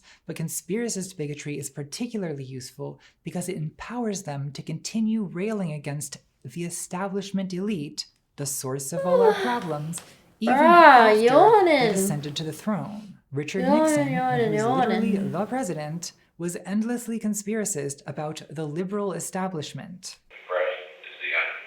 The establishment is the enemy. The professors are the enemy. It's ironic, considering Nixon perpetrated the most famous real conspiracy in American history, but I actually don't think that's an accident. I think conspiracist politicians are actually more likely to perpetrate actual conspiracies, because their belief in a conspiracy, or their followers' belief in a conspiracy, justifies plotting a counter-conspiracy. Donald Trump really did conspire to overturn the results of the 2020 election. Stop the Steal was a counter-conspiracy which people supported on the basis of a false conspiracy theory that Biden stole the election. And now, with Trump in power once again, do we expect the right to turn on him when things do not go well? No, of course not. They'll keep digging into further layers of the deep state, gas that he put in the vents. Scapegoats and new conspiracies to externalize the blame. That is, until this wave of fascism crashes and recedes, and then suddenly they'll deny they ever supported Trump, or they'll claim the Illuminati made them do it, that Trump was a Rothschild. No responsibility will be taken, nothing will be learned. Yeah, what a good family to be born into. I didn't realize that was the origin story. English and updated a few details, that Americans would completely buy it. A few months ago, that thought was proven that lineage. Hitler's AI translated speeches go viral on TikTok, with one video topping 1 million views in troubling trend. Is this what you thought the future would be? Using AI to bring Hitler back? I'm sure they're being normal about this over on the conspiracy subreddit. Let's take a look. Hitler may not have been what we've been told he was. Here we go. This is an AI translated speech by Hitler, where I expected to hear him babble incoherence, but he was actually spot on about a lot of issues. He calls out the elite banking class, the stock market, the illusory two-party system, the globalists, an outsider minority forming a nation within a nation, hyperinflation, etc.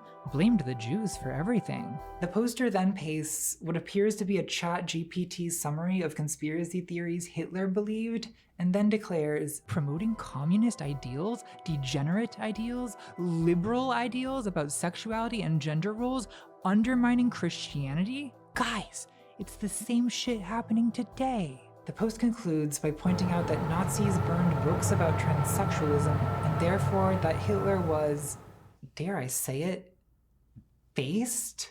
I think we all owe Hitler an apology. Guys, I started out this video trying to be nice.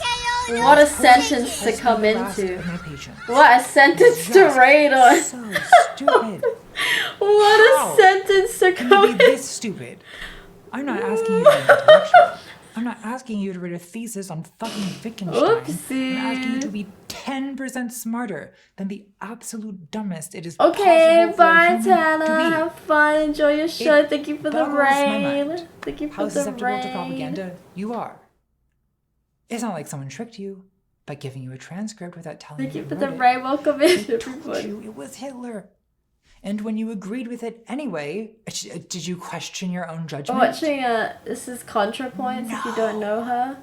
The first thought through that infinitesimally tiny brain of yours.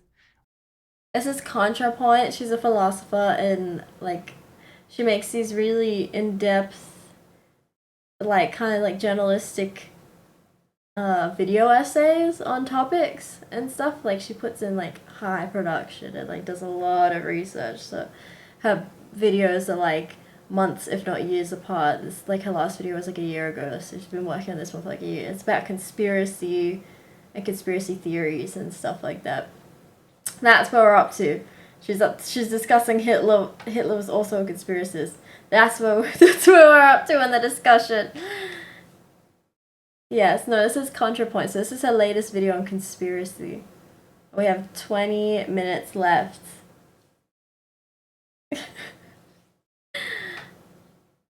100 countries, another 10 minutes? I don't think I can do that. I don't think I know 100 countries. Was that the mainstream media? But welcome in, has lied to us everybody. about Hitler. Welcome in. There's My a name is reason Salty, they by only the let way. us see If him you don't know speak me, German. I'm Salty. I honestly can't believe it. I cannot believe how goddamn dumb you are. It is actually astounding. Mom needs a Xanax. Part 6. I can't think of a section for this title, Doctor. I'm too depressed. This is some very low vibrational crochet I'm doing here. Like, what am I even making? Like a pot holder for deformed pots? I am weaving a web of truth, okay?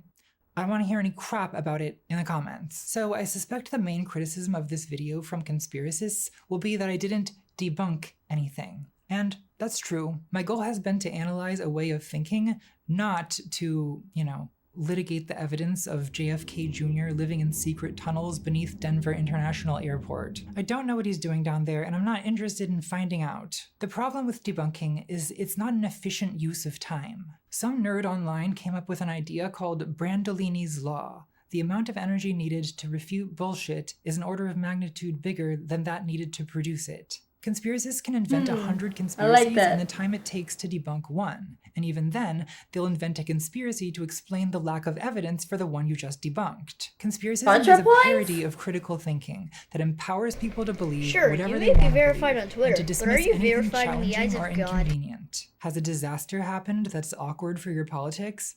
Just say it was a hoax. Are other conspiracists inciting violence? Just say it's controlled opposition. To a conspiracist Primordian man, thank you politician, for becoming a every citizen lost of Cringe election City. is a Enjoy rigged your stay election. because you And there's cannot usually a leave. very Having refund selective and changes and no politically dual convenient citizenship policies. understanding Yes, of what even suck it. counts as a conspiracy. Like conspiracists who think survivors of school shootings advocating firearms regulation are a conspiracy, but the billion-dollar industry lobbying to prevent that regulation, that's fine. That's not a conspiracy. If you spend long enough immersed in this kind of discourse, you start to lose your grip on the concept of truth. After months of conspiracy research, I feel a withered sense of reality, even as a detached and hostile observer. So what do we do with these people? Can they be reasoned with at all? The answer is usually no, and that's scary, because democracy depends on us being able to deliberate. When people can't communicate, conflicts escalate into violence. But there's also a personal cost to this. The subreddit QAnon Casualties has thousands of posts from people whose families and relationships have been torn apart by one person's obsessive conspiracism. People talk about losing something. You may be to verified this, on the way Twitter, we talk but are about you drug verified in addiction. the eyes of God? It's like conspiracy research completely takes over some people's Andrew, lives. thank you for It becoming a becomes the citizen only of thing they Cringe care City. about, Enjoy the stay only because thing you they cannot talk leave. about, Have no refunds and it exchanges changes and their no dual personality. citizenship policies. And I'm They sure suck people who it. know someone like that will ask, how can I save my loved one? And the only honest answer I can give is, I don't know. This is not a video on how to blue pill your crazy uncle. I think it's like addiction. You can't force What someone kind to of change if they cake, don't want Wayne? to change. You just can't force feed someone blue pills. That's what we have 5G towers for. But to even have a chance of getting people out, we should at least understand what gets them in. And I do have a few final thoughts about that. Why do some people get addicted to conspiracy theories? I think conspiracism This must is fulfill kind of like some what I was talking deep about a few weeks ago. psychological Remember need. when I was like, why do Need one certain is groups of relief from people fear. congregate to I'm hate sorry, we're in ideals another more than list within a list. other- To understand the others? structure of this video, please consult this diagram. Fear is an inherent part of politics. There's no limit to how horrible humans can be to each other, and it's very scary. I personally am terrified of politics at the moment, so I get it. But why does conspiracism soothe fear? It seems counterintuitive. The idea that the world is controlled by an evil crypto aristocracy doesn't Oh sound my gosh, very hi, soothing. Roy. Like, are these people How you masochists? doing? Long Do time they no unconsciously see. want to be dominated by the Illuminati? Now that I say it out loud, it actually does sound kind of hot. Okay, I get it. Michael Barquin says, the conspiracy theorist's view is both Good. frightening and reassuring. Reassuring because it Mhm, promises she's a world that American. is meaningful rather than arbitrary. So even if it's scary to think the world is controlled by Satanists, it's also a relief, because it means that everything happens for a reason. It's like religion in that way. Many people find it comforting to imagine Okay, well, it's been a while since you've been on your alt account then. Even if that plan involves earthquakes and tsunamis, the Lord works in mysterious ways. I personally do not find this comforting at all. I do not understand the archetypal appeal of the punishing father. You know, it's like daddy arrived and he's taking his belt off. But so many people... It's like the 5th time she's put that clip in. How many times has that clip been in there? There has to be a point at which dad comes home. Yeah, that's right. Yeah. Dad is pissed. Need 2 is inflated self-esteem. There's something inherently grandiose about the whole conspiracist persona. Conspiracy researchers or investigators claim to have privileged access to secret knowledge thanks to their bravely defiant, Galileo-like willingness to ask dangerous questions the brainwashed sheeple dare not entertain. It's such a teenage mindset, right? I remember she did put a disclaimer at the side of the video that she's question the system. Everyone else is a programmed sheep who does forming as this told, essay around mostly the point of view of that lets me America. see the truth. That high school is a prison. Conspiracists take this narcissism even further. It's not enough for them to be Socrates and Sherlock Holmes. They also have to be Jesus Christ, some kind of persecuted martyr heroically fighting the forces of evil in the information war. It's like Don Quixote, the book we all pretend to have read about an aging noble who reads chivalric fantasy novels all day and deludes himself into thinking he's a knight. For conspiracists, the persona of investigator gives them a noble purpose. It makes them important. But instead of giants, they think windmills are directed energy weapons. And instead of chivalric fantasy, their literary model is like the dystopian fiction we had to read in high school. 1984, Brave New World, Fahrenheit 451. These are all going on the audiobook are here. list. Oh my god, how can the richest man on earth have this much of a persecution complex? There's not enough ketamine in the world to fix this. Need 3 is revenged humiliation. I've noticed a lot of professional conspiracy theorists became what they are after some experience of public humiliation. David Icke was a BBC sports presenter until his 1991 appearance on the TV talk show Wogan, where he announced to the British public that he was the son of God and prophesied a plague of tidal waves and earthquakes. I also think I am chosen by that Jesus. You claim to be the son of God. I got goosebumps inside church, so... Yes, you see, the thing is that it's He's quite telling me funny, something, really. The studio audience ridiculed him live on air. And afterward, he says he, quote, couldn't walk down any street in Britain without being laughed at. It was a nightmare. My children were devastated because their dad was a figure of ridicule. This got him wondering who really was behind this vicious smear campaign. And his answer to that question was apparently reptilians, an idea he promoted on a lecture tour of North America, where this sort of behavior is appreciated, where nations of the world send all their maniacs. Likewise, Naomi Wolf went from respected liberal feminist to conspiracist co-host of Steve Bannon's podcast and one of the most deranged posters in the history of X.com. No! Naomi was never the best fact-checker, but her descent fully began during a 2019 BBC radio interview about her new book on 19th century persecution of homosexuality, when the host noticed that a fundamental premise of her book was based on a misunderstanding of legal terms. Any author knows this is a nightmare scenario, but Twitter was gleefully mean about it, because Twitter is a gleefully mean place. Within a year, Naomi had become a leading COVID-19 conspiracy theorist, anti-vax, anti-mask, ranting about chemtrails and 5G towers. It was like she was taking her revenge on the concept of factuality itself.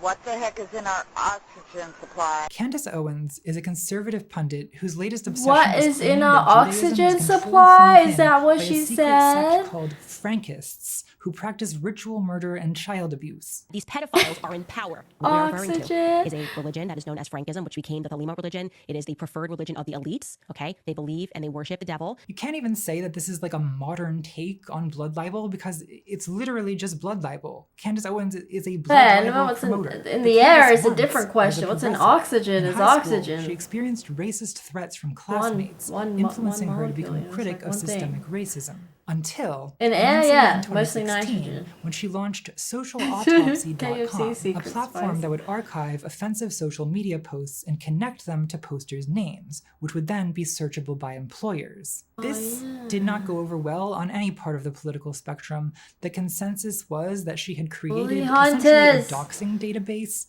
and the internet responded, as the internet does, by doxing Candace. In other words, she was cancelled. And she blamed this on progressives, saying, I became a conservative overnight.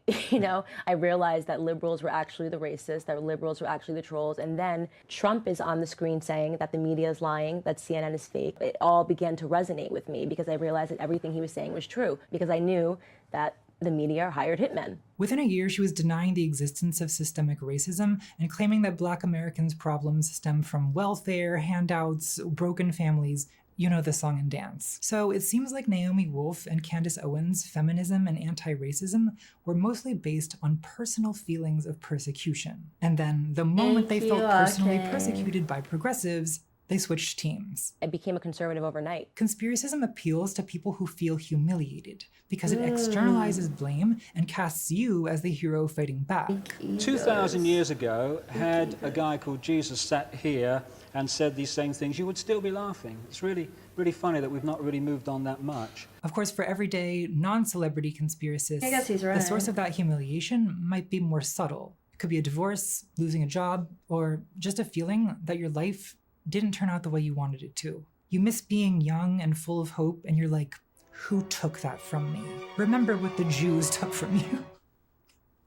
God. At the beginning of The Matrix, Mr. Anderson's life sucks. He lives in a dirty bachelor pad, he hates his job, he's humiliated by his boss. Either you choose to be at your desk on time from this day My forward, God, that's why the or you incels choose love to this find movie. yourself another job. But then he takes the red pill and learns that his job, his boss, his taxes, all of that was just an evil simulation. A lot of men in particular feel humiliated by modernity itself. Like in Fight Club, these middle-class men feel emasculated by their white-collar jobs. Cucked. And conspiracy investigation can be a way to reclaim heroic masculinity from the comfort of your desk chair. And it is a traditionally masculine activity, though recently that's changed. A lot of women get into conspiracism via alternative health and wellness. Tell them about me, okay? Tell them I'm trying to voice act as well. Medicine, which can still be quite misogynistic. A lot of women got into QAnon because of its Me Too adjacent themes of exposing powerful sex criminals and the sort of heroic femininity of saving children. Just as conspiracism has always enabled cranks to play the intellectual without real learning, QAnon enabled women to care for children without the difficult parts of caring for children. It's childcare without the child. I understand the appeal. My children are my subscribers, like and subscribe. Universal in conspiracy discourse is a longing for vindication, this sense of, you will see, then you'll be sorry. The ultimate conspiracist wish fulfillment fantasy is the end of the movie National Treasure, where conspiracist crank Nicolas Cage is no longer a disappointment to his father, he's vindicated to all the academics who mocked him, he's wildly rich, and Diane Kruger wants to fuck him. Yes, we all have our little fantasies. Yeah, all of that's this true. is deeply Give pathetic, everybody equal but I voice. think it's important to understand because it explains why it's so difficult to reason people out of conspiracism. You're not just asking them to change their mind, you're asking them to give up an identity that makes them feel like they matter. And they're not going to do that until they find something else to fill the void. Need 4 is the denial of privilege. Another reason the left always loses, that's a good way to start a section, a little bit of optimism. Another reason the left always loses is the left wants you to check your privilege, and no one wants to do that. We all participate in systems of exploitation to some extent, not because we're evil, but just out of passive inertia. But acknowledging that is emotionally difficult because it makes you feel guilty, it makes your persecuted martyr persona look ridiculous, and it burdens you with obligations to other people, God forbid. Conspiracists, on the other hand, always assure you that you are at the bottom of the pyramid. You are here. This validates your pain and sense of victimhood, and it protects you from having to consider that you may in some way be involved in the oppression of other people. Morpheus tells Neo, "The Matrix is everywhere.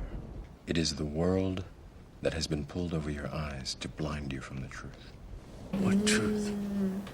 "That you are a slave, Neo.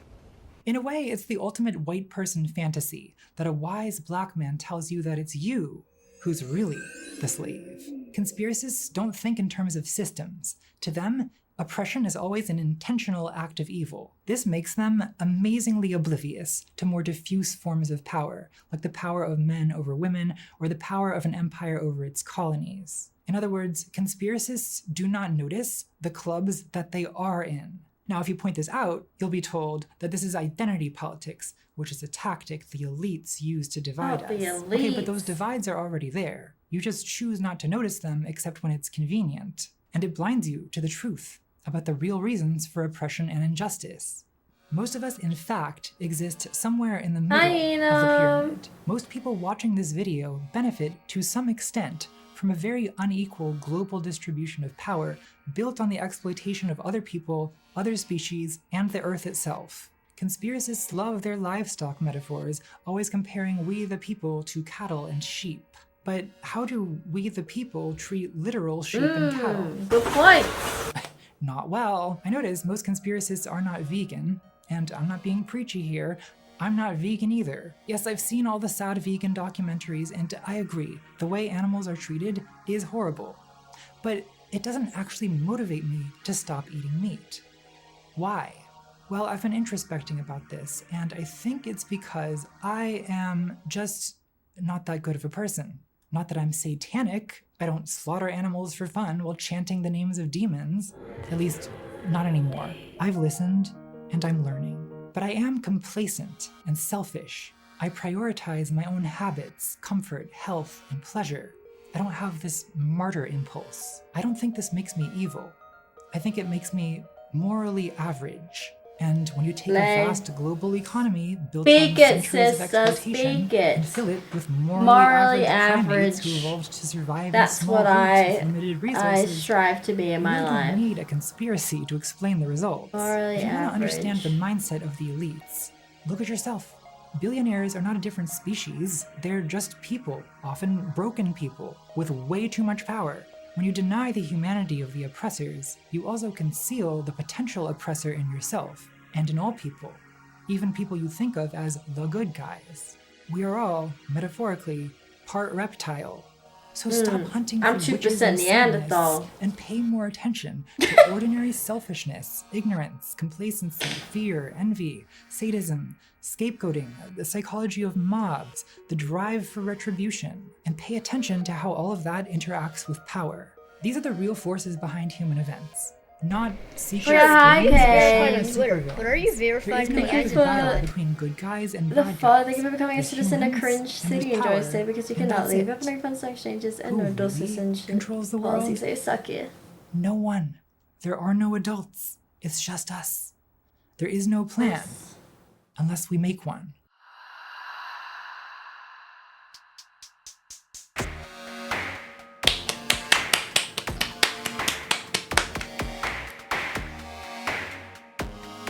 Did everybody learn something? Good job sitting for 2 hours and 40 minutes, everybody. I'm proud of you. Only 2 pee breaks.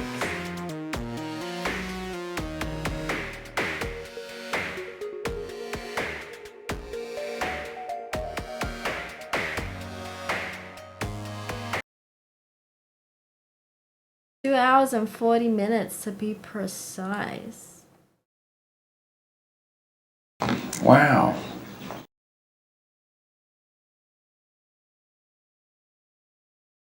I love ContraPoints.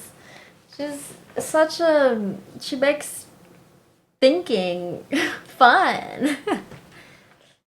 Our stream, good. We've just been chilling. First hour and 20-ish minutes. First hour was a Smokey eye makeup tutorial. We did a little makeup tutorial. And then we've just been watching ContraPoints. But the production and everything and the little meme breaks and stuff, she makes it bearable learning, thinking so much. Very good communicator.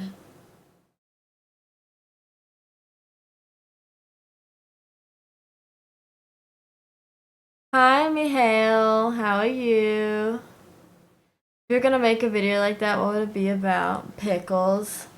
Pickle conspiracy at McDonald's.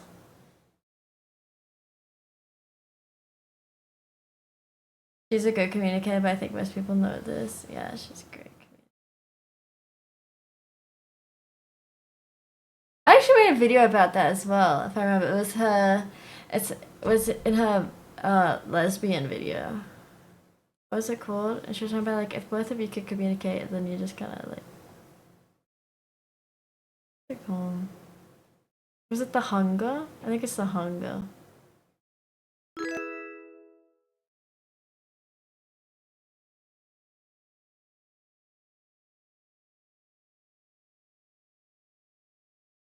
Or maybe it was shame. Maybe it's the shame one.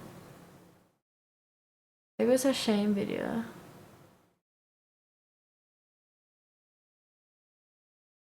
Yeah, actually, I've always followed the conspiracy scene out of a sociological curiosity.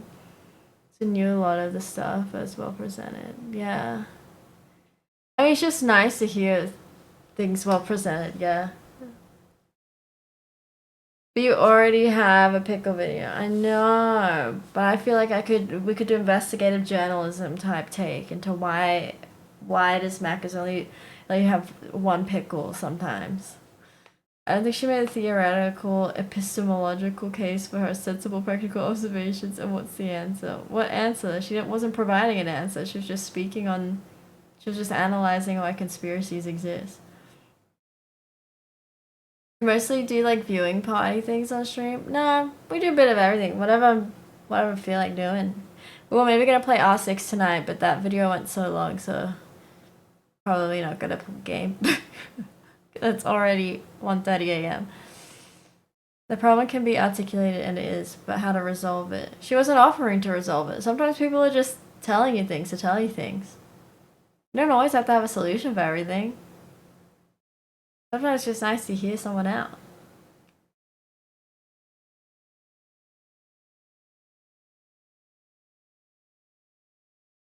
I think that's also a big issue in a lot of people's relationships and stuff, is that aspect of communication. Is sometimes people just want to be heard. They don't always need a problem to be solved, but people often hear their partner complain or something and they think, oh, they have a problem, let me solve it.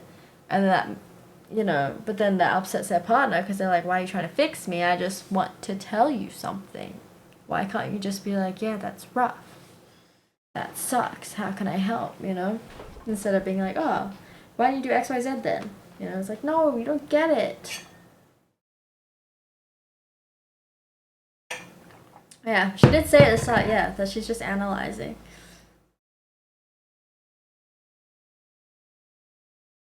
She's not an authoritarian on the subject. She can't comment like a solution. She's just researched it. Yeah, McDonald's got sued for using fake cheese, now they're not allowed to use cheese slices anymore.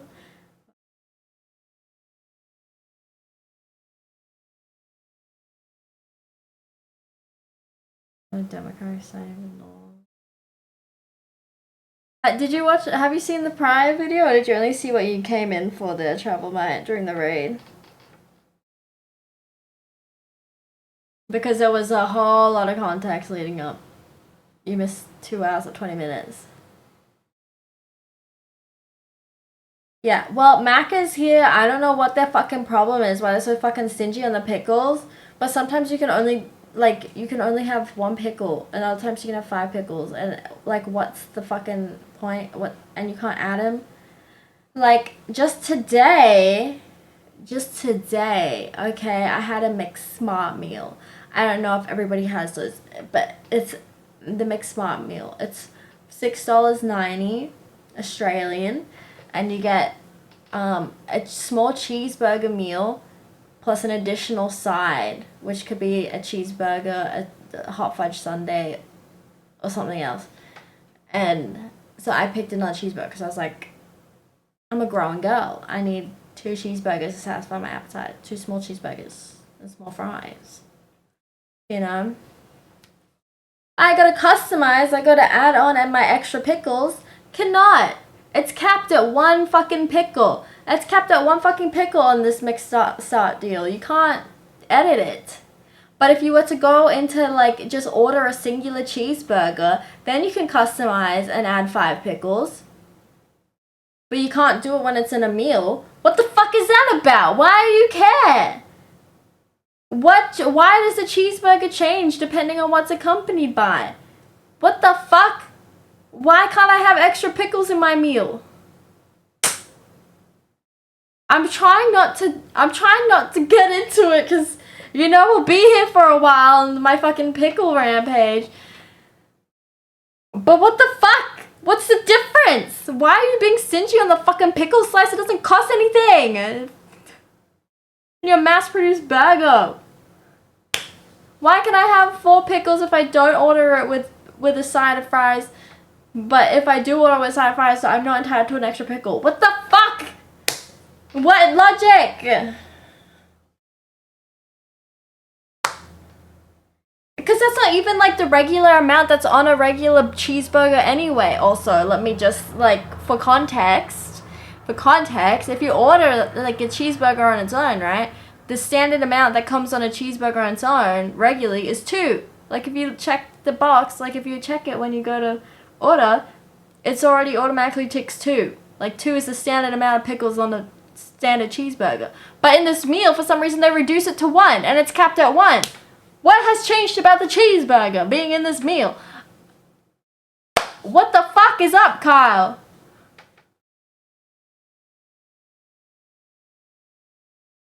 Yes, please, Cade. Please, because what is the fucking explanation for that? Just ask. I did. I went up to the counter after I placed the order on my app, and I said, "Hey, I just popped in an order. Could you please add an extra pickles onto it if possible?" And they're like, "Yeah, sure." And because they don't care. The workers don't care. They don't do it anyway. Like, what? Crazy. Hi, Pain Prey. 1 slice of pickles long ways? All on your ban list? Why? Why do you have a ban list? Means we get pickle rants. Hyphenix? No. I fear a pickle documentary developed a documentary about shrinkflation. Yeah, why not? Why can't it? Let it lead into it. It's like it's the how you get people in. It's the lure, and then you actually teach them something. They'll be like, what is this girl ranting on pickles about? And then they actually learn something, you know. The trailer is about, will be something so intense, like, I'm on a journey to find out why Mac is only giving me 1 pickle, and it's like, shots of me, like, walking into Macca's and be like, what? Like, yelling at the minimum wage workers, explain this burger! Explain, and then it cuts, like, it does the thing where it chops to, like, 1 second of black, and then 1 second of me doing something, and then 1 second of black, like a stop motion thing. And it's just me, like, jumping over the counter to get into the kitchen. Where are the fucking pickles? Where are the fucking pickles?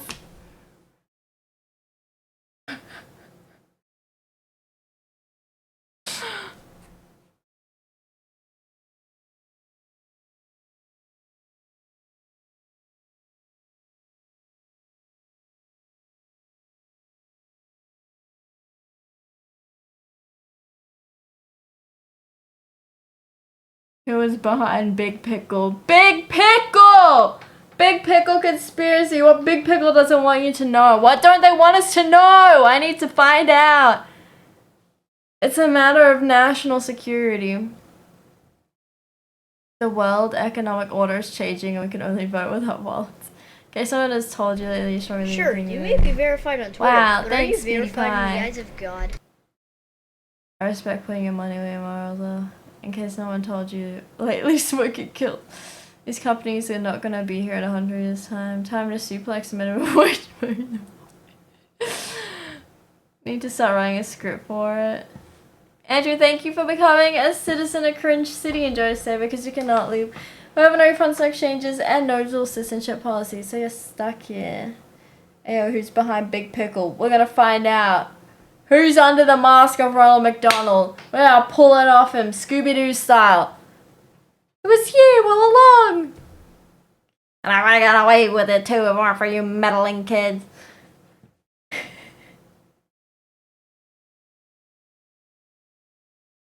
I know a streamer won't name nice girl. She downs a whole jar of pickle juice. She enjoys it. What's wrong with that? It's just salty water, really. Dabra. Did anybody else here manage to get tickets for Lady Gaga today? Because I did.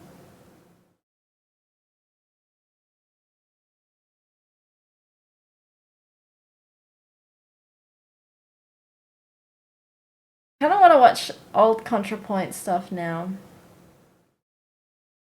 After that, the opulence video was really good. I think that's the one where she talks about capitalism, and that was the reference she made in this video too. The opulence has such good production. It's like in a museum or something. Earlier in the year, can't do better. What a great crowd. Ooh, la, la.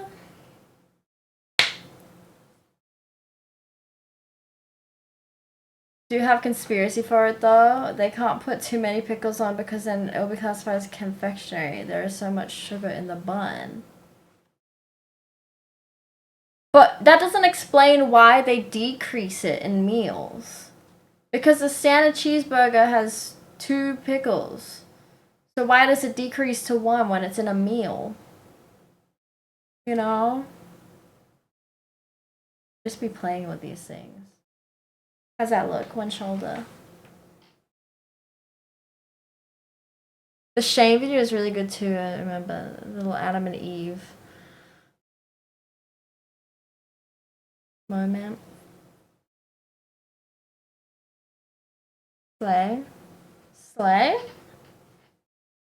We tie it around the neck.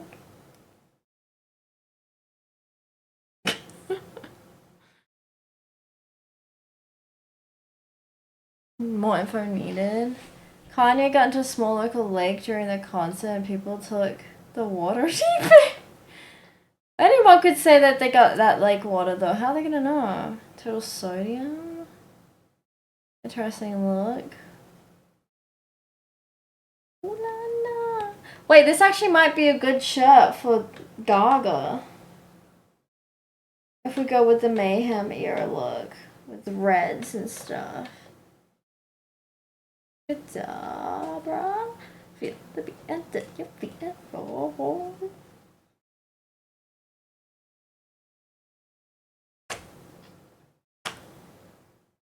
I can like do some face stuff. Imagine me dancing in the stands.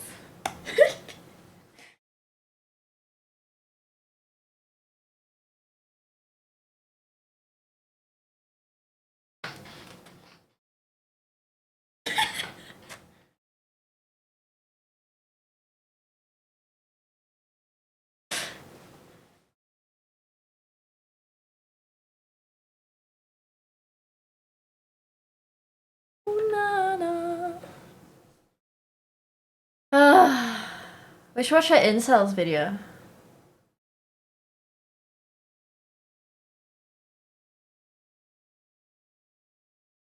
Wow, it's really been 5 years since the opulence video.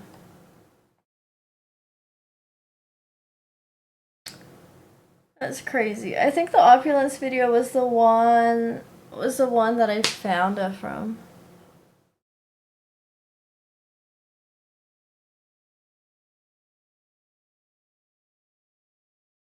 I think that was when she released that one. I think that's when I found her, and then I watched her other videos. Trap's Gay. That was real investigative journalism back then. We can watch. We'll get answers for some of y'all in the chat. Not Not looking at anyone in particular. Do you want to watch it now? We can. If you got a spare 45 minutes, we can watch it.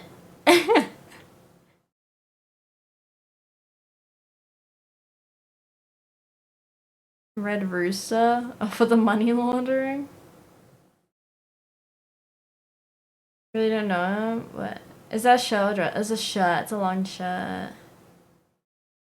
I wanna take you to the Garden of Eden. Garden of Eden. The Garden of Eden. Going on Omegle, scaring the crap out of her. What?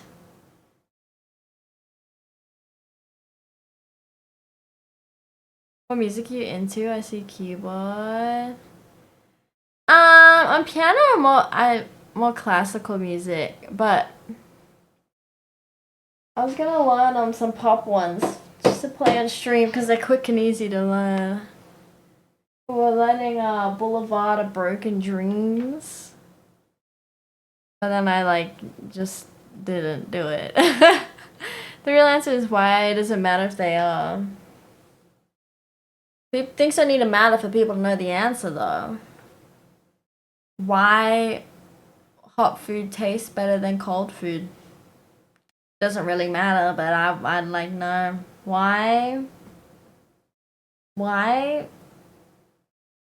stinky when sweat?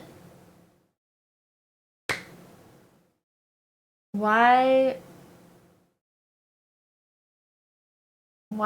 surface wet when water touch? Why my tummy hurt when I eat milk?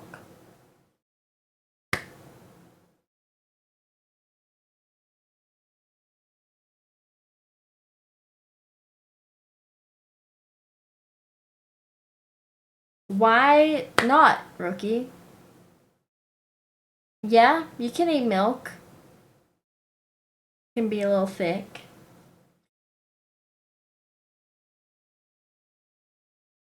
Why I say yeah.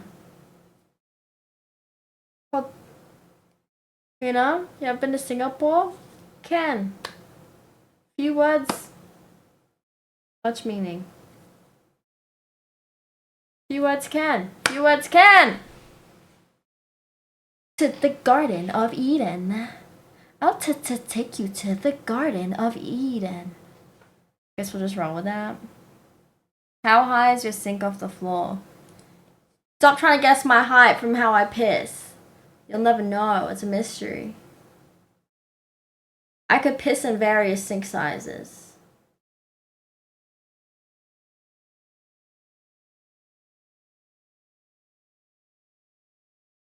Wait, but do we want to watch another video? Do we want to watch? I'll read you the topics. You can choose. We can go. I'll go back to the start. Decrypting the alt-right. How to recognize a fascist. The left. Degeneracy. Violence. What's Wrong with Capitalism, Part 1. Autogynephilia. America. ... Still racist. What's Wrong with Capitalism, Part 2. So this is the era of the blue and red light. All her videos were done with the blue and red light. Jordan Peterson. Tiffany Tumbles. The West. Incels. The Aesthetic. Pronouns. The Apocalypse. Are Traps Gay? The Darkness. Gender Critical. Beauty. Transgenders. Men. Which one? Incels? Incels is 35 minutes. Then we get to opulence. Then we get canceling, cancel culture. Shame. cringe, justice, voting, J.K. Rowling, envy, the hunger, the witch trials of J.K. Rowling, Twilight, that's 2 hours and 52 minutes. Conspiracy that we just watched. And then conspiracy that we just watched.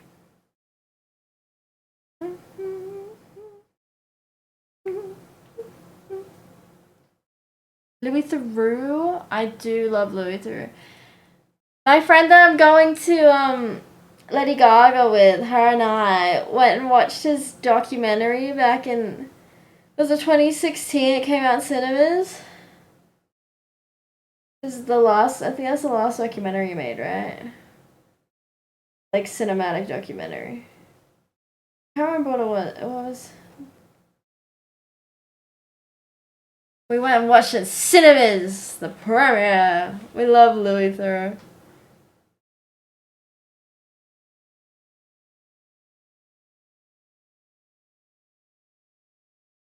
When you were in the army, they taught you how to aim and shoot using some sort of technique where you'd use matches. What?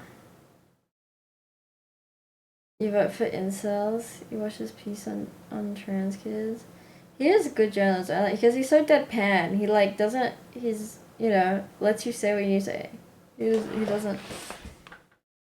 He lets everyone speak, and sometimes he he gets involved. I love it when he like partakes and stuff. Like, what's the one with the army guys yelling at him?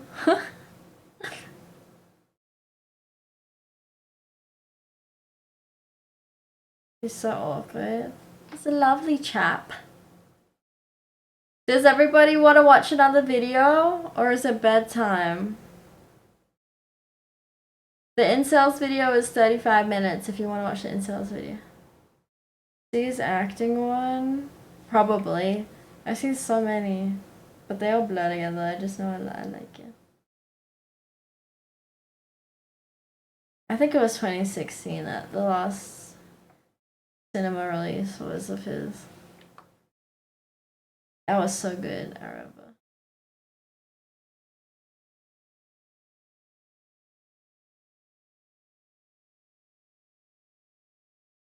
Oh my gosh. Yay or nay to the video?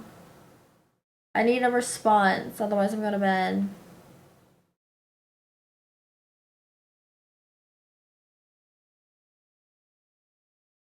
If you do commentary and give your perspective, I'd listen to the incel one. Okay.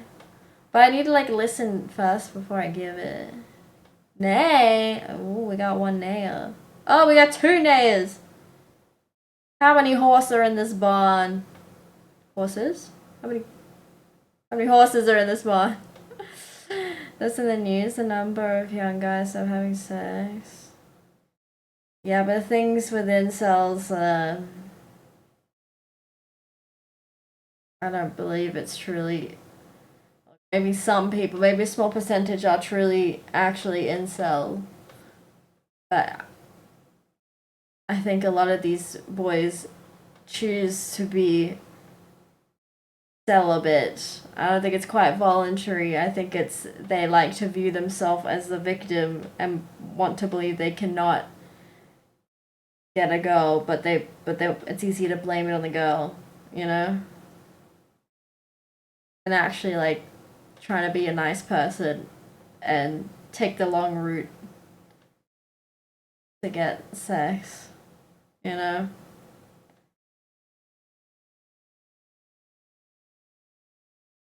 He's? How many he's in this barn?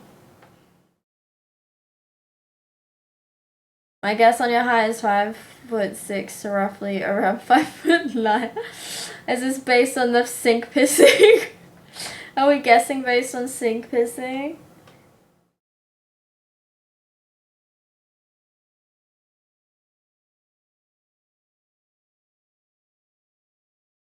Did Ben Davis ever come back? Based on the iPhone you have in a picture? Okay. Playing the victim is what most people do when their relationships don't work or don't start, yeah. Just easier to not try than to try and fail. Hi, Kane.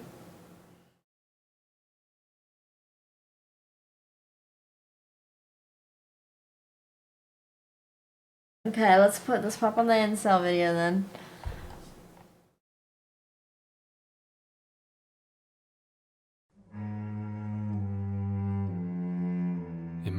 Wow.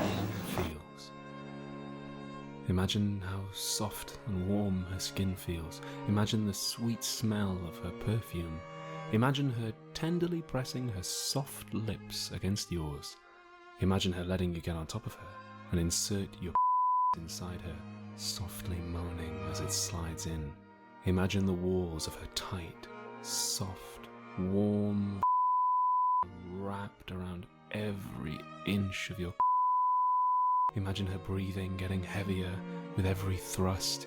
Imagine her wrapping her arms and legs around you, holding you as close as she possibly can, and begging you to inside her as you release every ounce of your into her. Then imagine the feeling of pure satisfaction and peace that comes afterwards, and looking beside you to see a person that cares about you and has accepted you in the most intimate way possible.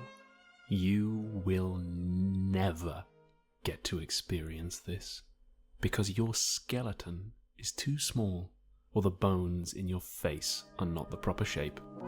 Have a nice day.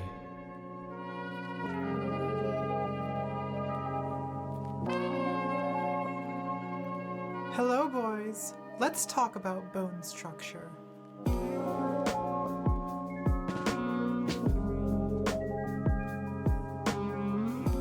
There's something basically Soviet about the way the internet names. If anyone missed the content warnings, hold on. Like agitprop.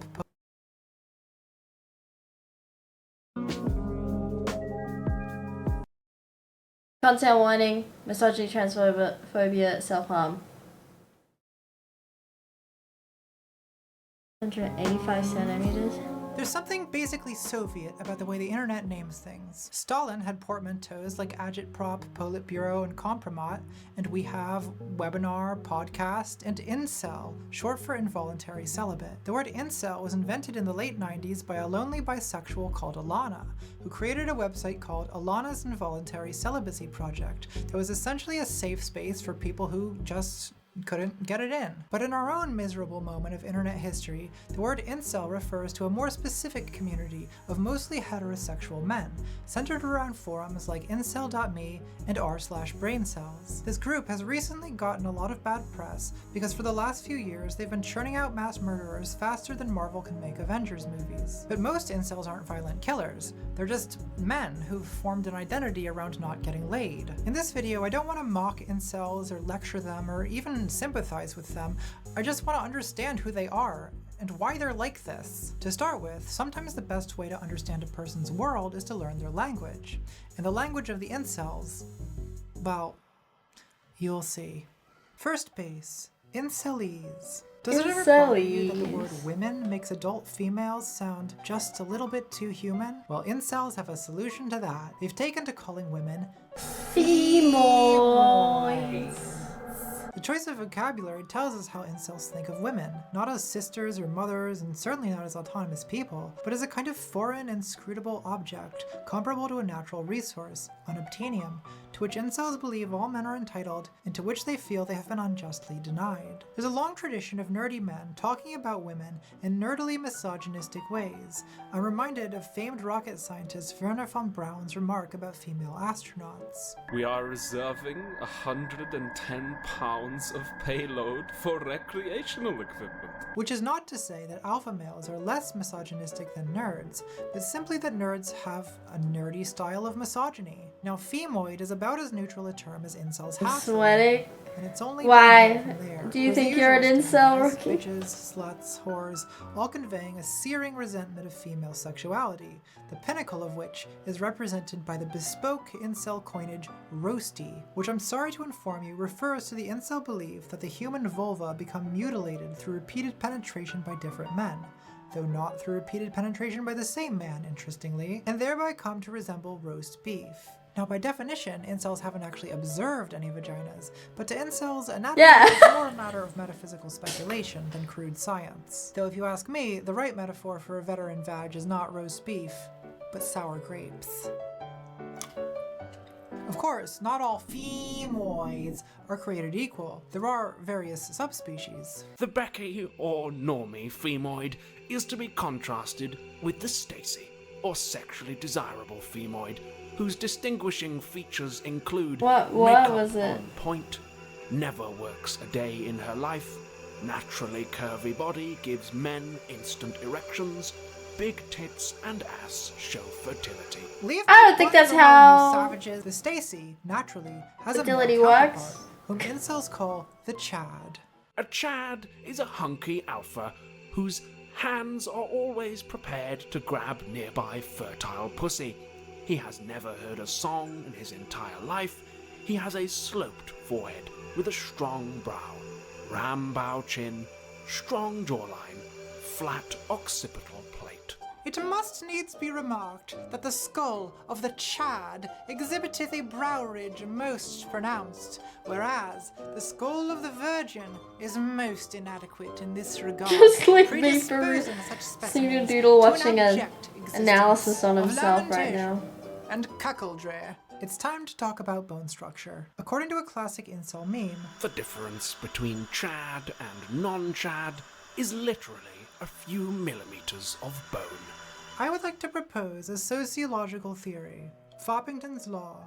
Once bigotry Yeah, you is can set get low filler to for that if permeate you a given want. community, Just it is saying. only a matter of time before deep metaphysical significance is assigned to the shape of human skulls. Why skulls, you ask? Well, the best explanation I can come up with is that a skull is inanimate and unchangeable. It's therefore the perfect symbol of the intrinsic and permanent characteristics that bigots like to assign to certain groups of people. If you believe, for example, that a certain race or gender is intellectually inferior, you can justify your belief by pointing to the shape of a skull and saying, well, that's the reason why. It's just nature. There's nothing that can be done about it. And that is exactly the way incels think about love and celibacy. Mankind is divided into two groups of people, the Chads with the fuckable skulls and the incels With the whose bones come fuckable up skulls? a few millimeters short. Corn dog? Anyone? I'm really hungry. I But it's not hate just the in skulls ears the incels blame for their sexlessness. They have a whole dictionary of jargon explaining the causes of involuntary celibacy. Height cells are incel due to their inferior stature, whereas mental cells can't attract women because of mental illness or autism, or they're addicts. I didn't know that was flavors of cells. Wrist cells, on the other hand, are doomed by their overly delicate wrists. Now, Wrist something about your cells? wrist size does seem a I little have very weird. delicate Oh, yeah? wrists. Is it Do a you little think I would weird be a that wrist the cell? average dildo has more girth than my wrist? Is it weird at all that some men have thicker dicks than my wrist? But yeah, my obviously fragile obsessing little about my wrist. tiny wrist Oh. being smaller than even many women's is completely Oh, irrational body it's so dysmorphia. And the reason why small. no one wants to All be I with can me or touch even was talk my to me is my shitty pinky. personality. Even though Oh, literal my 80 small, IQ men who have delicate nothing to talk about wrist. except who won the game Oh. last night are still able to attract a loving partner. Interesting. A significant number of incels are not Marissa. white, in which case their unfuckability is attributed to race, and they are accordingly termed, apologies in advance, black cells, rice cells, This is curry cells, and so ContraPoints. on. Which is not to say that all non-white men are Contradicting celibate. points. There are, of ContraPoints. course, the occasional Chads of color with their superior skulls and towering stature, whom the incels have christened Tyrones, Chads, and Chad. Wait, I don't think the I'm incels so invented sorry. bone structure like So you can be incel because of your looks, your height, your mind, or your race. I think it What unites them all stemmed is from the conviction racism that originally, love and the sex are whole forever out of reach. phrenology Unless, thing, of like course, what you Snoop delusionally Doodle said. imagine that you can ascend, that is, escape your inceldom. If you falsely and pathetically believe that there is any possibility of improvement, well, that makes you the lowest of the low, a sad and sorry hope cell. Second I base, hope so. the red pill. So we have the building blocks of the incel worldview. The Stacys, the Chads, the incels, and the normies. From these elements, incels have constructed a theory of human nature and sexuality, which they call the red pill. Incels share the red pill worldview with the rest of the manosphere. That is, pickup artists, men's rights activists, and the voluntary celibate. I tried to tell you that, no I didn't. Abbreviated MGTOW. I tried to According tell red you pill that theory, women are by nature back when. hypergamous. Hypergamy, New Greek for marrying above, refers to the practice of seeking And now relationships look with at men you. above one's social status, and also Dare I in say usage, it? above one's Oh, attractiveness. whoa. According to incels, physical attractiveness is naturally distributed equally between the sexes. So, if you were to assign numerical ratings to attractiveness, as incels like to do, there would be about as many, say, 8 out of 10 women as 8 out of 10 men. Incels believe that in a just world, a 5 out of 10 man would naturally wind up in a relationship with his looks match, that is, a 5 out of 10 woman, equivalently attractive to himself. But sadly, this just system has been ruined by hypergamous women who, regardless of their own attractiveness, are only interested in dating Chad. It's all women's Incels fault. sometimes call this the 80-20 rule, the idea that only the top 20% of men will ever be desired by women. Now, since most heterosexual men do end up in relationships It also with getting me women, annoyed. you might be raising your eyebrow at that idea. But incels have an explanation. According to the red pill theory, women often pursue a mating strategy. Look, alpha Smaxy. fox, beta I thought this was about This you means that though, in their Snoodle 20s, Doodle. Are you giving a woman advice to will, as yourself? incels say, You're gonna start ride look the cock Smaxy? carousel, sleeping with as many chads Whoa. as possible. But as she ages into her 30s, she will settle down with a beta normie whom she's not really attracted to, but whom she will use for financial support, all the while continuously cuckolding him on the alpha cock carousel before inevitably abandoning him, taking him for everything he's worth in a divorce settlement, and running off to the Mediterranean with all the children and a new Chad boyfriend, while the beta cock is left behind to fester in alimony payments, solitude, and Do you comfort. want to So look the like- upshot of the red pill theory is that for men, there are So three then what possible part, what kind of, Either what you're flavor a cell are doomed you, to a Snoodle lifetime of Doodle? excruciating loneliness Are you a and wrist resentment, cell as or well? you're a normie, destined to wind up in a sexless marriage with an unfaithful wife who will divorce you, win custody of the children, and run off with all your money. Or you could be an alpha, an independent, promiscuous man who sleeps with lots of women and forms attachments to none of them. In the red pill philosophy, there are two ways to become alpha. Couldn't be the first rampant is simply to be misogynistic Chad by worldview that nature. makes them The unbearable to be second around. is to become No, pickup no, artists. it's the woman's Red-pilled fault. pickup artists believe basically the same things about women that incels believe, that they are hypergamous, duplicitous, and fuckable, but not lovable. The difference is that pickup artists are not celibate. In fact, they try to have sex with as many women as possible by following a series of strategies and scripts known as game, as described by the book of that title, as well as by the red-pilled pickup artist Rouge V, author of a book called Bang! A new mascara from Benefit. So the tube is bomb, I am living. Let's see what the wand looks like. Oh. It's so big. I wonder what Rouge is up to lately. I bake my own bread. Yes, I am outing myself as a baker, as someone who likes to cook. I'm not a woman. I am ultra masculine, as you can I'm see. sorry, but baking I and almost cooking thought in you were a general woman is right there. I scientific almost thing. mistook you for a woman And right there men when you like said you like to scientific things. I used bake to bread. be a scientist. Well, Rouge, you know what? If it means you leave women alone, I hope you enjoy your new life as an ultra-masculine baker. I'm so I mean, sorry. bread scientist. I thought So he was a remember, woman. the red I pill mean, is the realization that women are hypergamous by nature, 20% or less of men are really attractive to women, dating is a sexual marketplace, and feminism is a pretext for enabling women to voluntarily behave however they want while consigning Yeah, them that's what to I'm saying. emasculation and Incels. impotence. The black pill is the additional realization that one's place in Voluntary. the sexual marketplace is genetically determined, that one is a permanent virgin, that sex and relationships are forever out of reach, and hence that happiness is impossible, and there's nothing one can do except lie down and rot. The black pill is essentially dogmatic hopelessness about dating, and about life in general. It's the pinnacle of what psychotherapists call catastrophe. but also you could just pay for a sex if cognitive you really wanted distortion it. Where anxiety or depression leads you to infer If you really apocalyptic cared about it so conclusions much, just go pay from for it. mundane setbacks and anxieties. If you don't want to work for it, but instance, you a want it, just go pay catastrophizing for person it. might begin with the thought,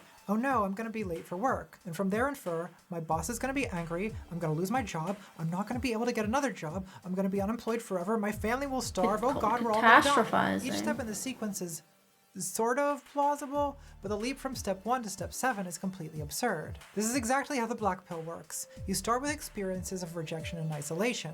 From there, you infer that you are unattractive to women, that you will never be attractive to any woman, that you will be forever alone, that you will always be unhappy, that women did this to you, that feminism empowered women to do this to you, that the social trends that made this possible are only getting worse, that humanity itself is doomed and your only option is to lie down and rot. Of course, not all incels take things quite so far, but a lot of them do. On incel forums, suicidal ideation is very common, and posts are often tagged sui-fuel or rope fuel, meaning that they make you want to kill yourself, usually because they're reminders of how hopeless the incel situation is, or how devastating it is that incels are missing out on the incredible You right now. That's all of us. That's all of us right now sitting at the computer. Forums already populated by lonely and depressed people is maybe not the most responsible Tell me idea. more. They respond that, I'm oh, it's listening. just dark humor, it's just a cope, throw us a bone here. But a lot of the suicidal stuff shows no signs of humor, and it's common to see people express pretty extreme states of depression, which is not surprising, since hopelessness is the logical conclusion of the black pill worldview. One's possibility for happiness is determined by the genetics of height, frame, and facial bone structure, and if you don't have these gifts, there's no relief but to cope or rope.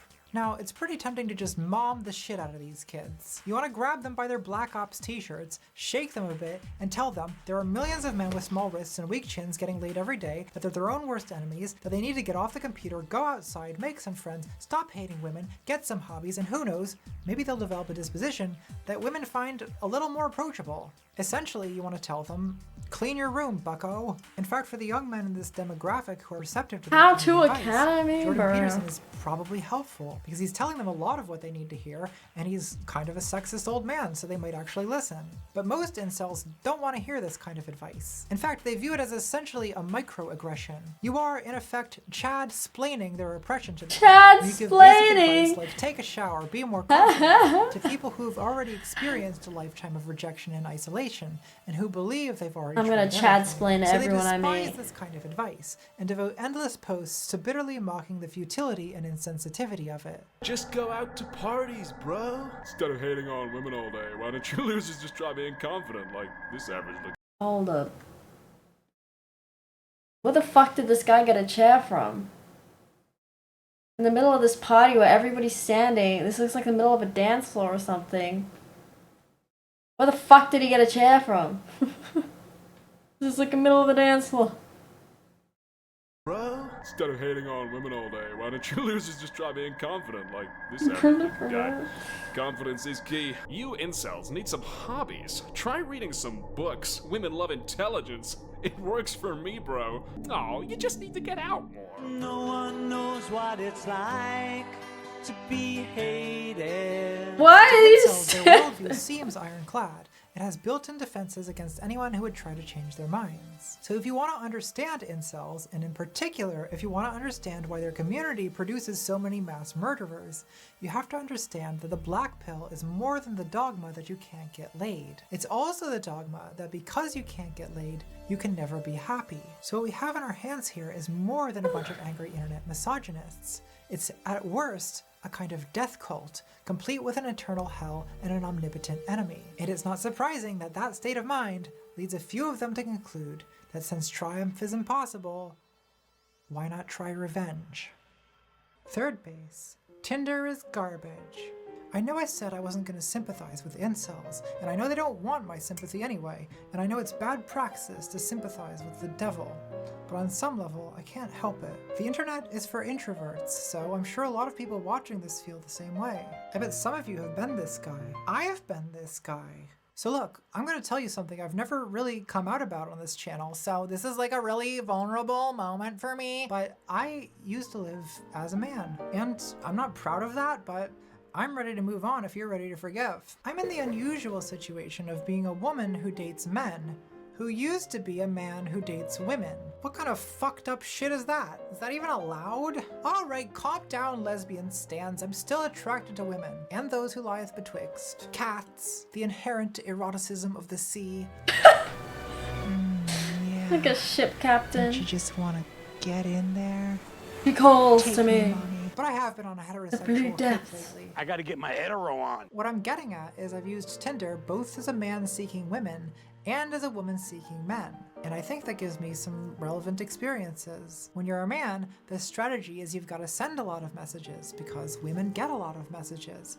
And then you just gotta try to be less of an ogre than the other fuckboys. Whereas, if you're a woman, you get to lie recumbent on your chaise longue and One day I'll have a receive chaise longue. inquiries. Let's see how we're doing here. How many men have liked me on Tinder? I'm paying $30 for this information, so this better be good. Jeez. I have 2,500 likes. That's a lot of Baltimorean men who swiped right on a tran. What a divine city. You went to this discourse. Aw, that's so nice of them to be interested in me. Let's see what kind of messages I got. Dick or no dick? Pre-op or post-op? Did you cut your dick off? Oh my god. I'm gonna cut it off, okay? Jesus. I will let you smash my pussy so hard. If you just be patient. It's a whole process. That's not a pussy. That's a fuckhole. You'll never know what it's like to squeeze life out of your sacred passage. Well, that's true. I am not going to be squeezing any life out unless something goes very seriously wrong, and I assure you that none of the passages I have down there have ever been or ever will be sacred. Abigail, leave my fuckhole out of this. When I first started using this app, I was messaging with a guy who seemed super chill. He was going to take me to a concert. I was like, seems like a lot for a first date, but we'll try it. 15 minutes after we agreed to that, he sends me a message. What color panties are you wearing? I would love to smell them. Can we get coffee first? The hell of it is, I probably would have let him smell my panties, but this is a thing you bring up on the third fuck. You don't open with panty sniffing. Like the only That's what I'm trying to say. Figure out if you're gonna murder That's what I'm trying and to you're already fucking it up. So this is the experience of women. explain to the people that come into these chat rooms. Not all. I do have some very sweet messages, and I haven't been using the app in a couple months, so if I didn't respond to you or if we didn't match, it's not Deny! We don't use that it's word around because these pods, I noodle don't like doodle. the app. People screenshot my profile and they post it online, and they call me ContraPoints and like, I'm just too famous for this shit. My life is hard. So girls, we do a lot of complaining about the firing squad of bad dicks that's constantly pointed at us in dating apps. But how would you feel if instead of that, you were just getting radio silence like the incels get? I can't speak for other women, but personally, I prefer the firing squad of dicks. You know? At least these pricks care enough about my pussy to be an asshole about my dick. I feel sorry for men on dating apps, I really do. You have to deal with a lot of rejection, and that must be difficult. And these apps are especially brutal to people who aren't photogenic. If you're meeting people at a bar or a party, you might strike up a conversation with someone who you're not initially physically attracted to, but then maybe they're super funny or charming, or maybe they're attracted to me. And that's an attractive quality in another person, that they appreciate how beautiful I am. But on Tinder, you're just browsing a catalog of faces and gatekeeping who even gets to talk to you in the first place. Red pillars have a really gross way of talking about dating in terms of sexual market value, but like, dating kind of is a marketplace, or at least you can analyze it like one. And our culture is so visual and these apps are so picture-centered that bone structure, like it's not the only thing that matters, but it matters a great deal. And this is where I do have sympathy for the incels, because as a trans woman, I know what it's like to obsess over millimeters of bone.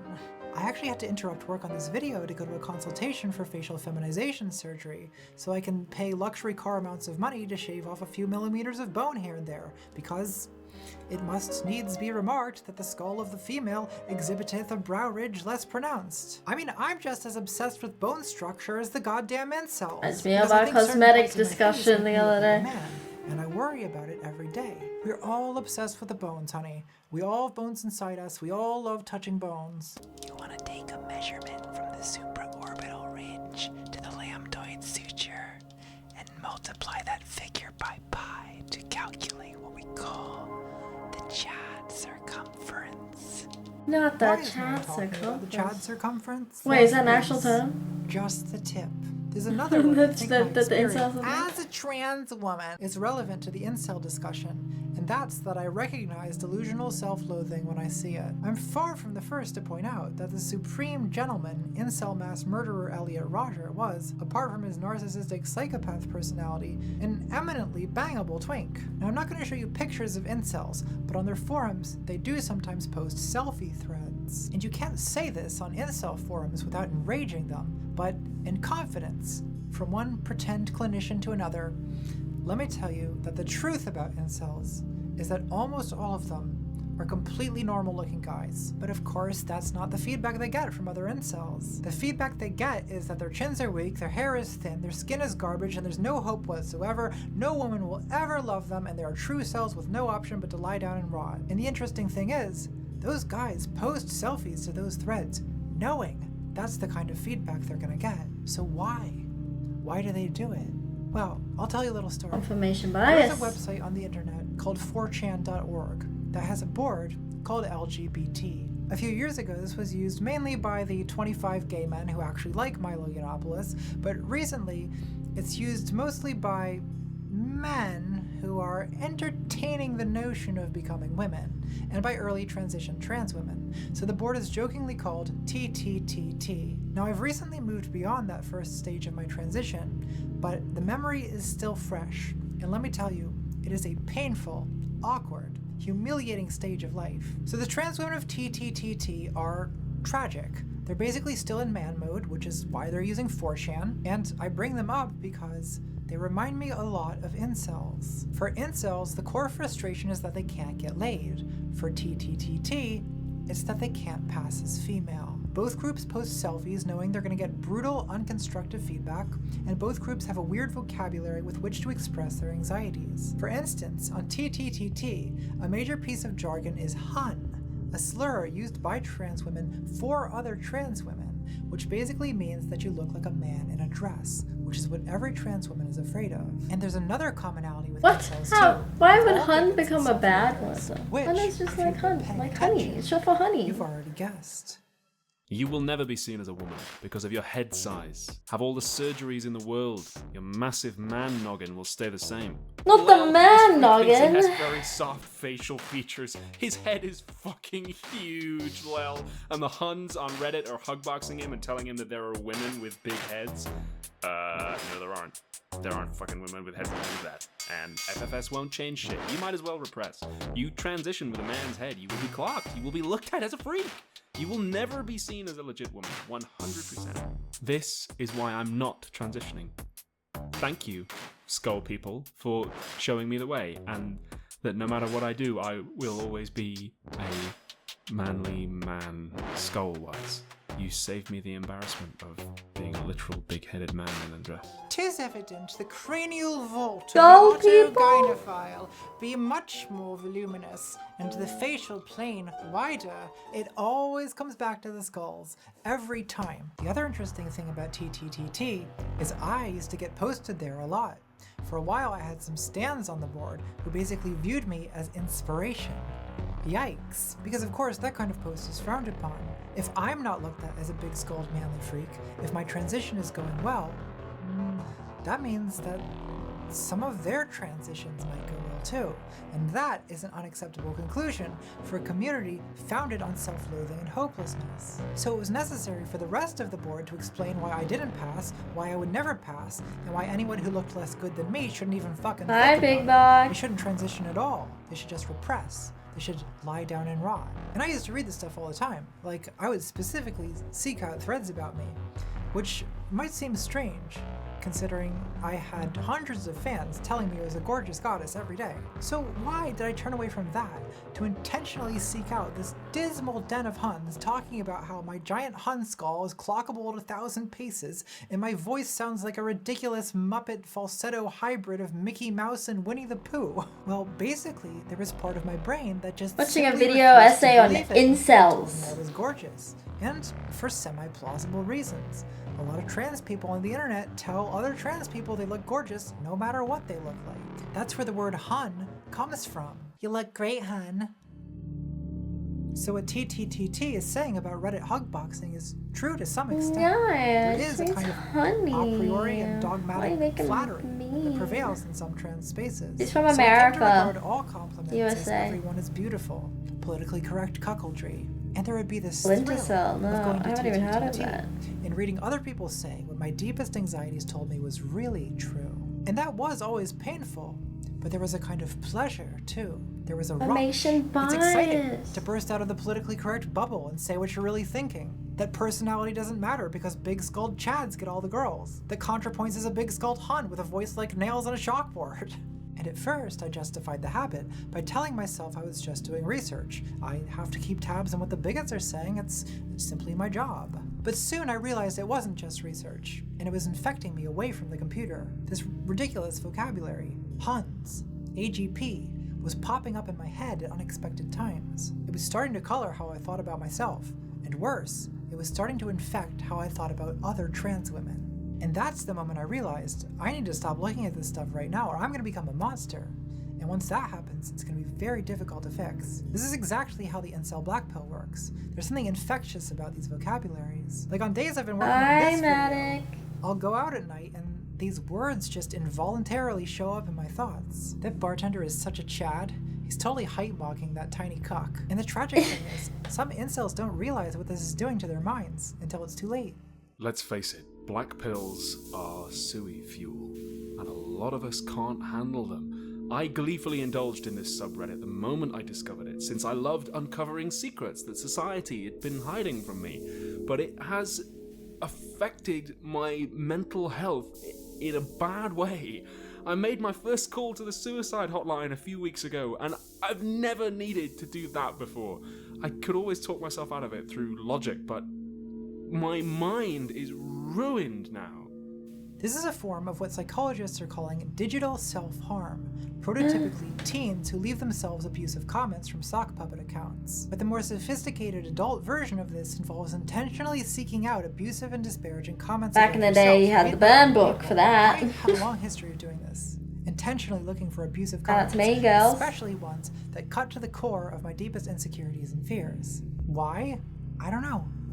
Why do people cut themselves? Part of it is what we could call masochistic epistemology. Whatever hurts is true. I've recently gotten much better about this. I haven't been to any of the worst places in a couple months, and my mental health is much improved. So incels, I'm not going to respond to your worldview like it's an intellectual position worthy of rational debate, because these ideas and arguments, you're not using them the way rational people use arguments. You're using them as razor blades to abuse yourselves, and I know, because I've done the exact same thing. The incel worldview is catastrophizing. It's an anxious death spiral, and the solution to that has to be therapeutic, not logical. A lot of you are lonely. You've been bullied and neglected.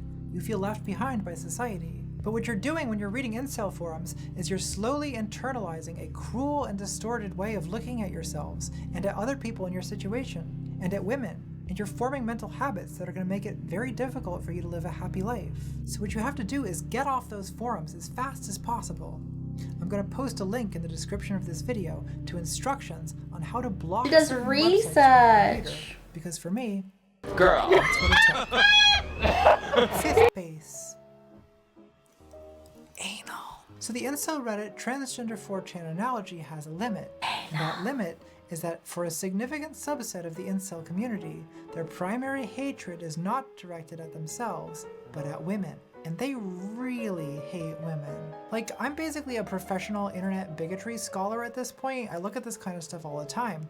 But researching this video, I was honestly kind of shocked at the intensity of misogyny on incel forums. I won't show the worst of it, but we're talking blaming women for rape, saying they deserve to be raped, calls for state-mandated girlfriends and sex slaves, but most of all just a kind of generalized, misinformed rage. I hate women. I really do. Every time I look at them, my blood pressure shoots through the roof when they're gabbing on the cell phone about Paris Hilton, when they're adjusting their lipstick and taking up my time rifling through their stupid purse, when they whine to me about their period, when they blither on and on about some artist, film director, musician nobody gives a flipping fuck about, when they cry and expect your personal sympathy. But most of all, I hate them because they're smug, hyperactive little bitches made that way by our shithole society. Look what uncontrolled feminism and the media has done. Hi Stacy, it's Tracy. Well, I was at the mall the other day with Amber, Heather, Jenna, and Trish, and we were talking about Paris Hilton, a very relevant cultural figure in 2018. They live in this cartoon caricature world where it's easy to avoid thinking of women as fully human. And that's where my sympathy runs dry, because this kind of hatred just needs a spark to turn to violence. So incels, I know you're not going to listen to anything I say, and you're just going to say that I'm a tranny and a faggot and a degenerate.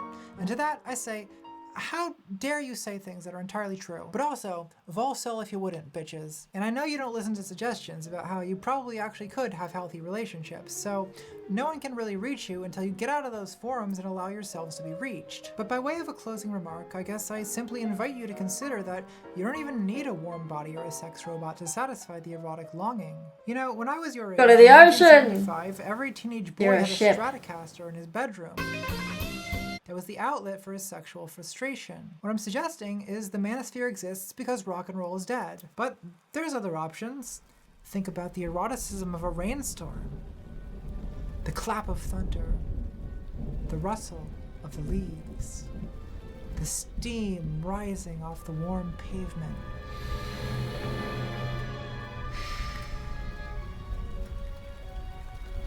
And whether you're a Chad, a Stacy, an incel, or a Hun, you can always return to the caress of our dark mother, the sea, whose salty embrace envelops every contour of your naked body.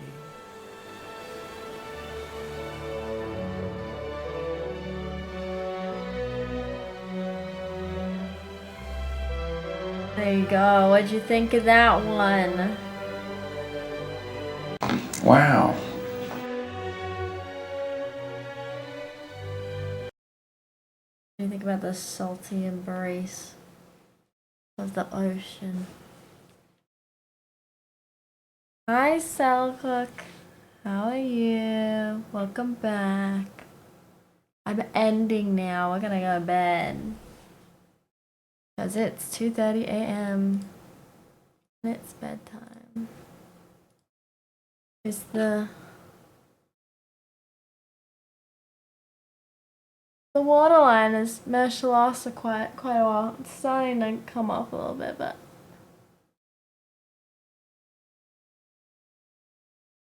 my waterline. How do we rate this look overall? Should I do more often? Should I do this eyeliner look more often? More dark eyes.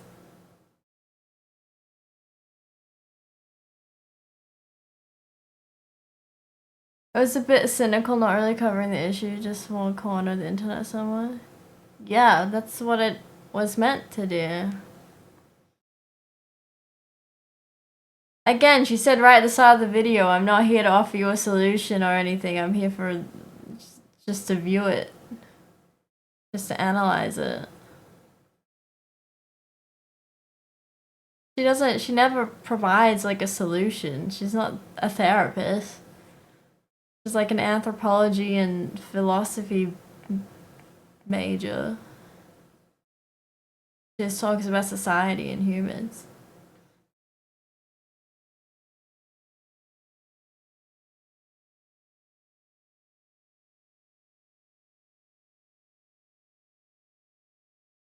Again, it's just video essays. For the right price, you'll provide it.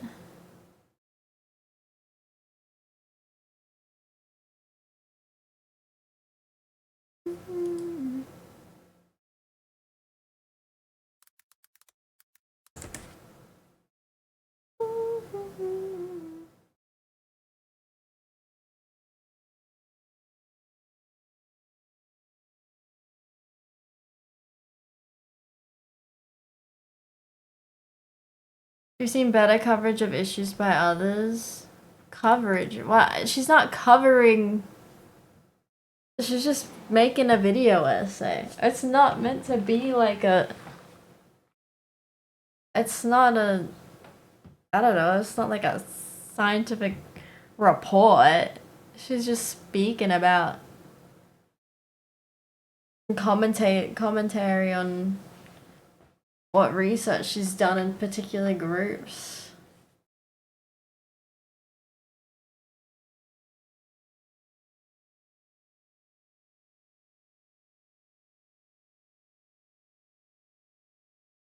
I'm sure you want to learn in that regard, Anointed. Just one person's view. Well, what did you think? I enjoy her commentaries. It's just her perspective. And she gives her take on things and like her own, how she relates to it herself. But she does that in every video she does. She gives her own take and how she relates to like how it impacts her own life. Like the Shane video is also really good. And she goes into how she feels, like why do we feel shame, like why, like such a weird thing to feel, even though it's normal, and then she feels it herself when she's with another woman, and she's like, am I woman enough to be with another woman? You know, like, am I truly a lesbian? And all this stuff. I think you cry when you watch the Shame one. But that's just, it's just commentary. Like, she's not trying to, like, give advice to anyone or anything. It's just purely, like, it's just, like, talking to the camera, you know? Like, hey, guys, today I learned something and I want to talk to you about it, you know? I found it interesting and this is how it related to me, and these are my thoughts on the thing. And she does it with a well-produced video. High production quality. Like artistic commentary.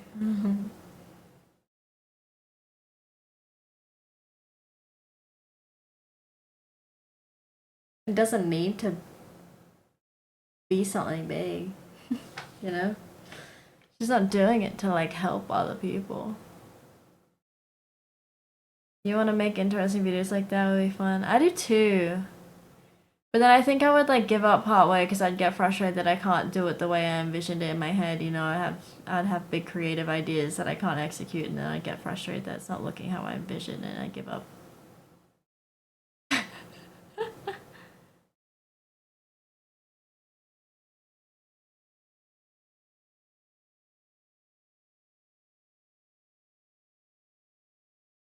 Ten out of 10 from Swanee. Yeah, I always enjoy her videos. I always enjoy it.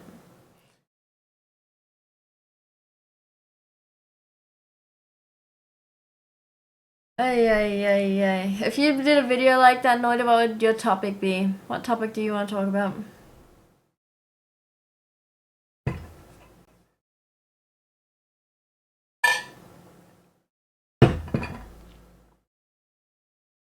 Yeah, I mean, I haven't played in a long time, though.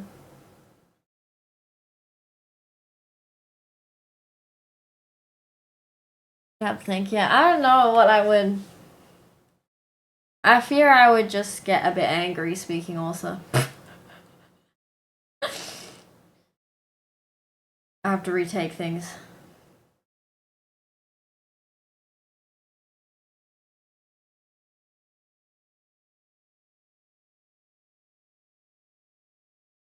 I also don't know if I could make it a whole, like, such a long video. I feel like I would just rush to get to my point.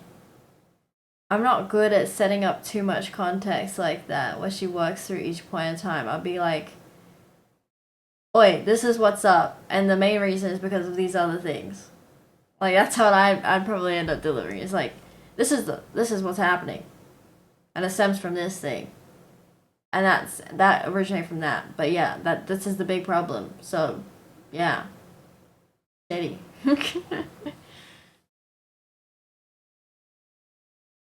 You're just doing deep dives on silly internet stuff. The history of Vines. Make an archive, a video archiving memes. The evolution.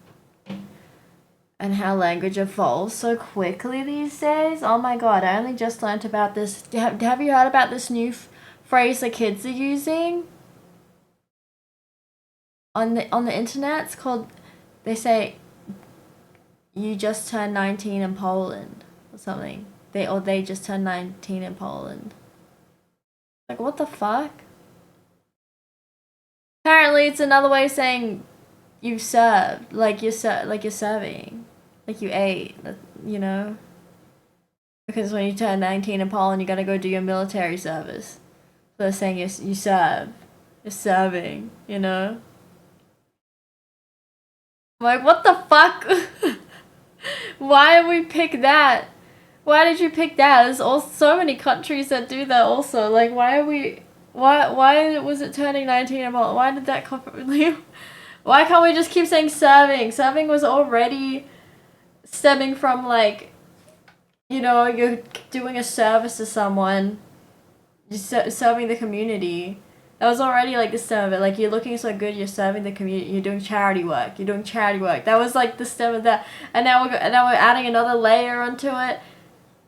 Turning 19 in Poland. What the fuck? Why is language evolving like this so quickly too? I can't keep up.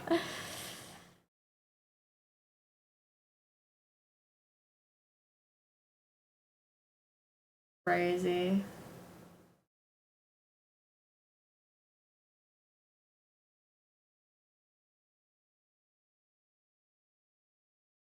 Okay. Anyway. I'll let this song play out for you then, my dick. And then we end. Hi, Sack Attack. I'm ending the stream. But do you guys like this eye look? Should I do more often with the waterline? Yeah, nay.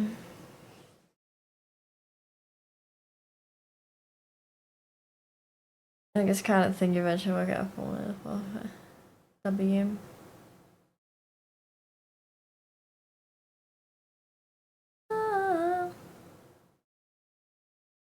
Your waterline on your eye. Putting eyeliner on this waterline.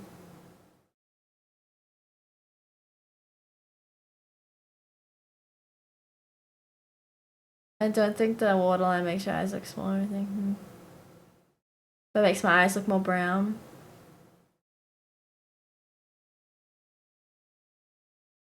With my hand modeling. Wait, what pose? What was I doing before? I can't remember. Oh.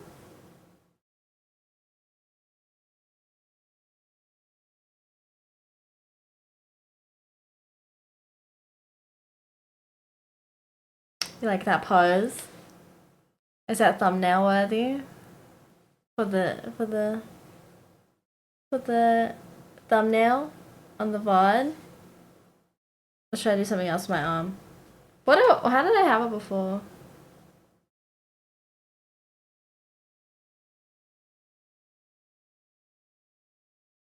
A discussion about relationships with society is worthwhile because there's no firm, clear right way. Yeah, of course.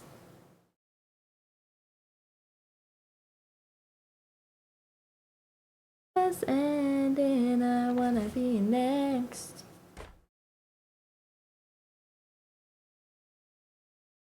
Don't mind me, I'm just getting a thumbnail. Okay, that's probably fine.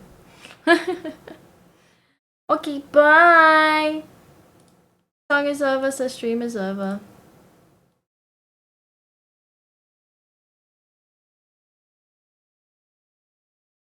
Good night, everybody.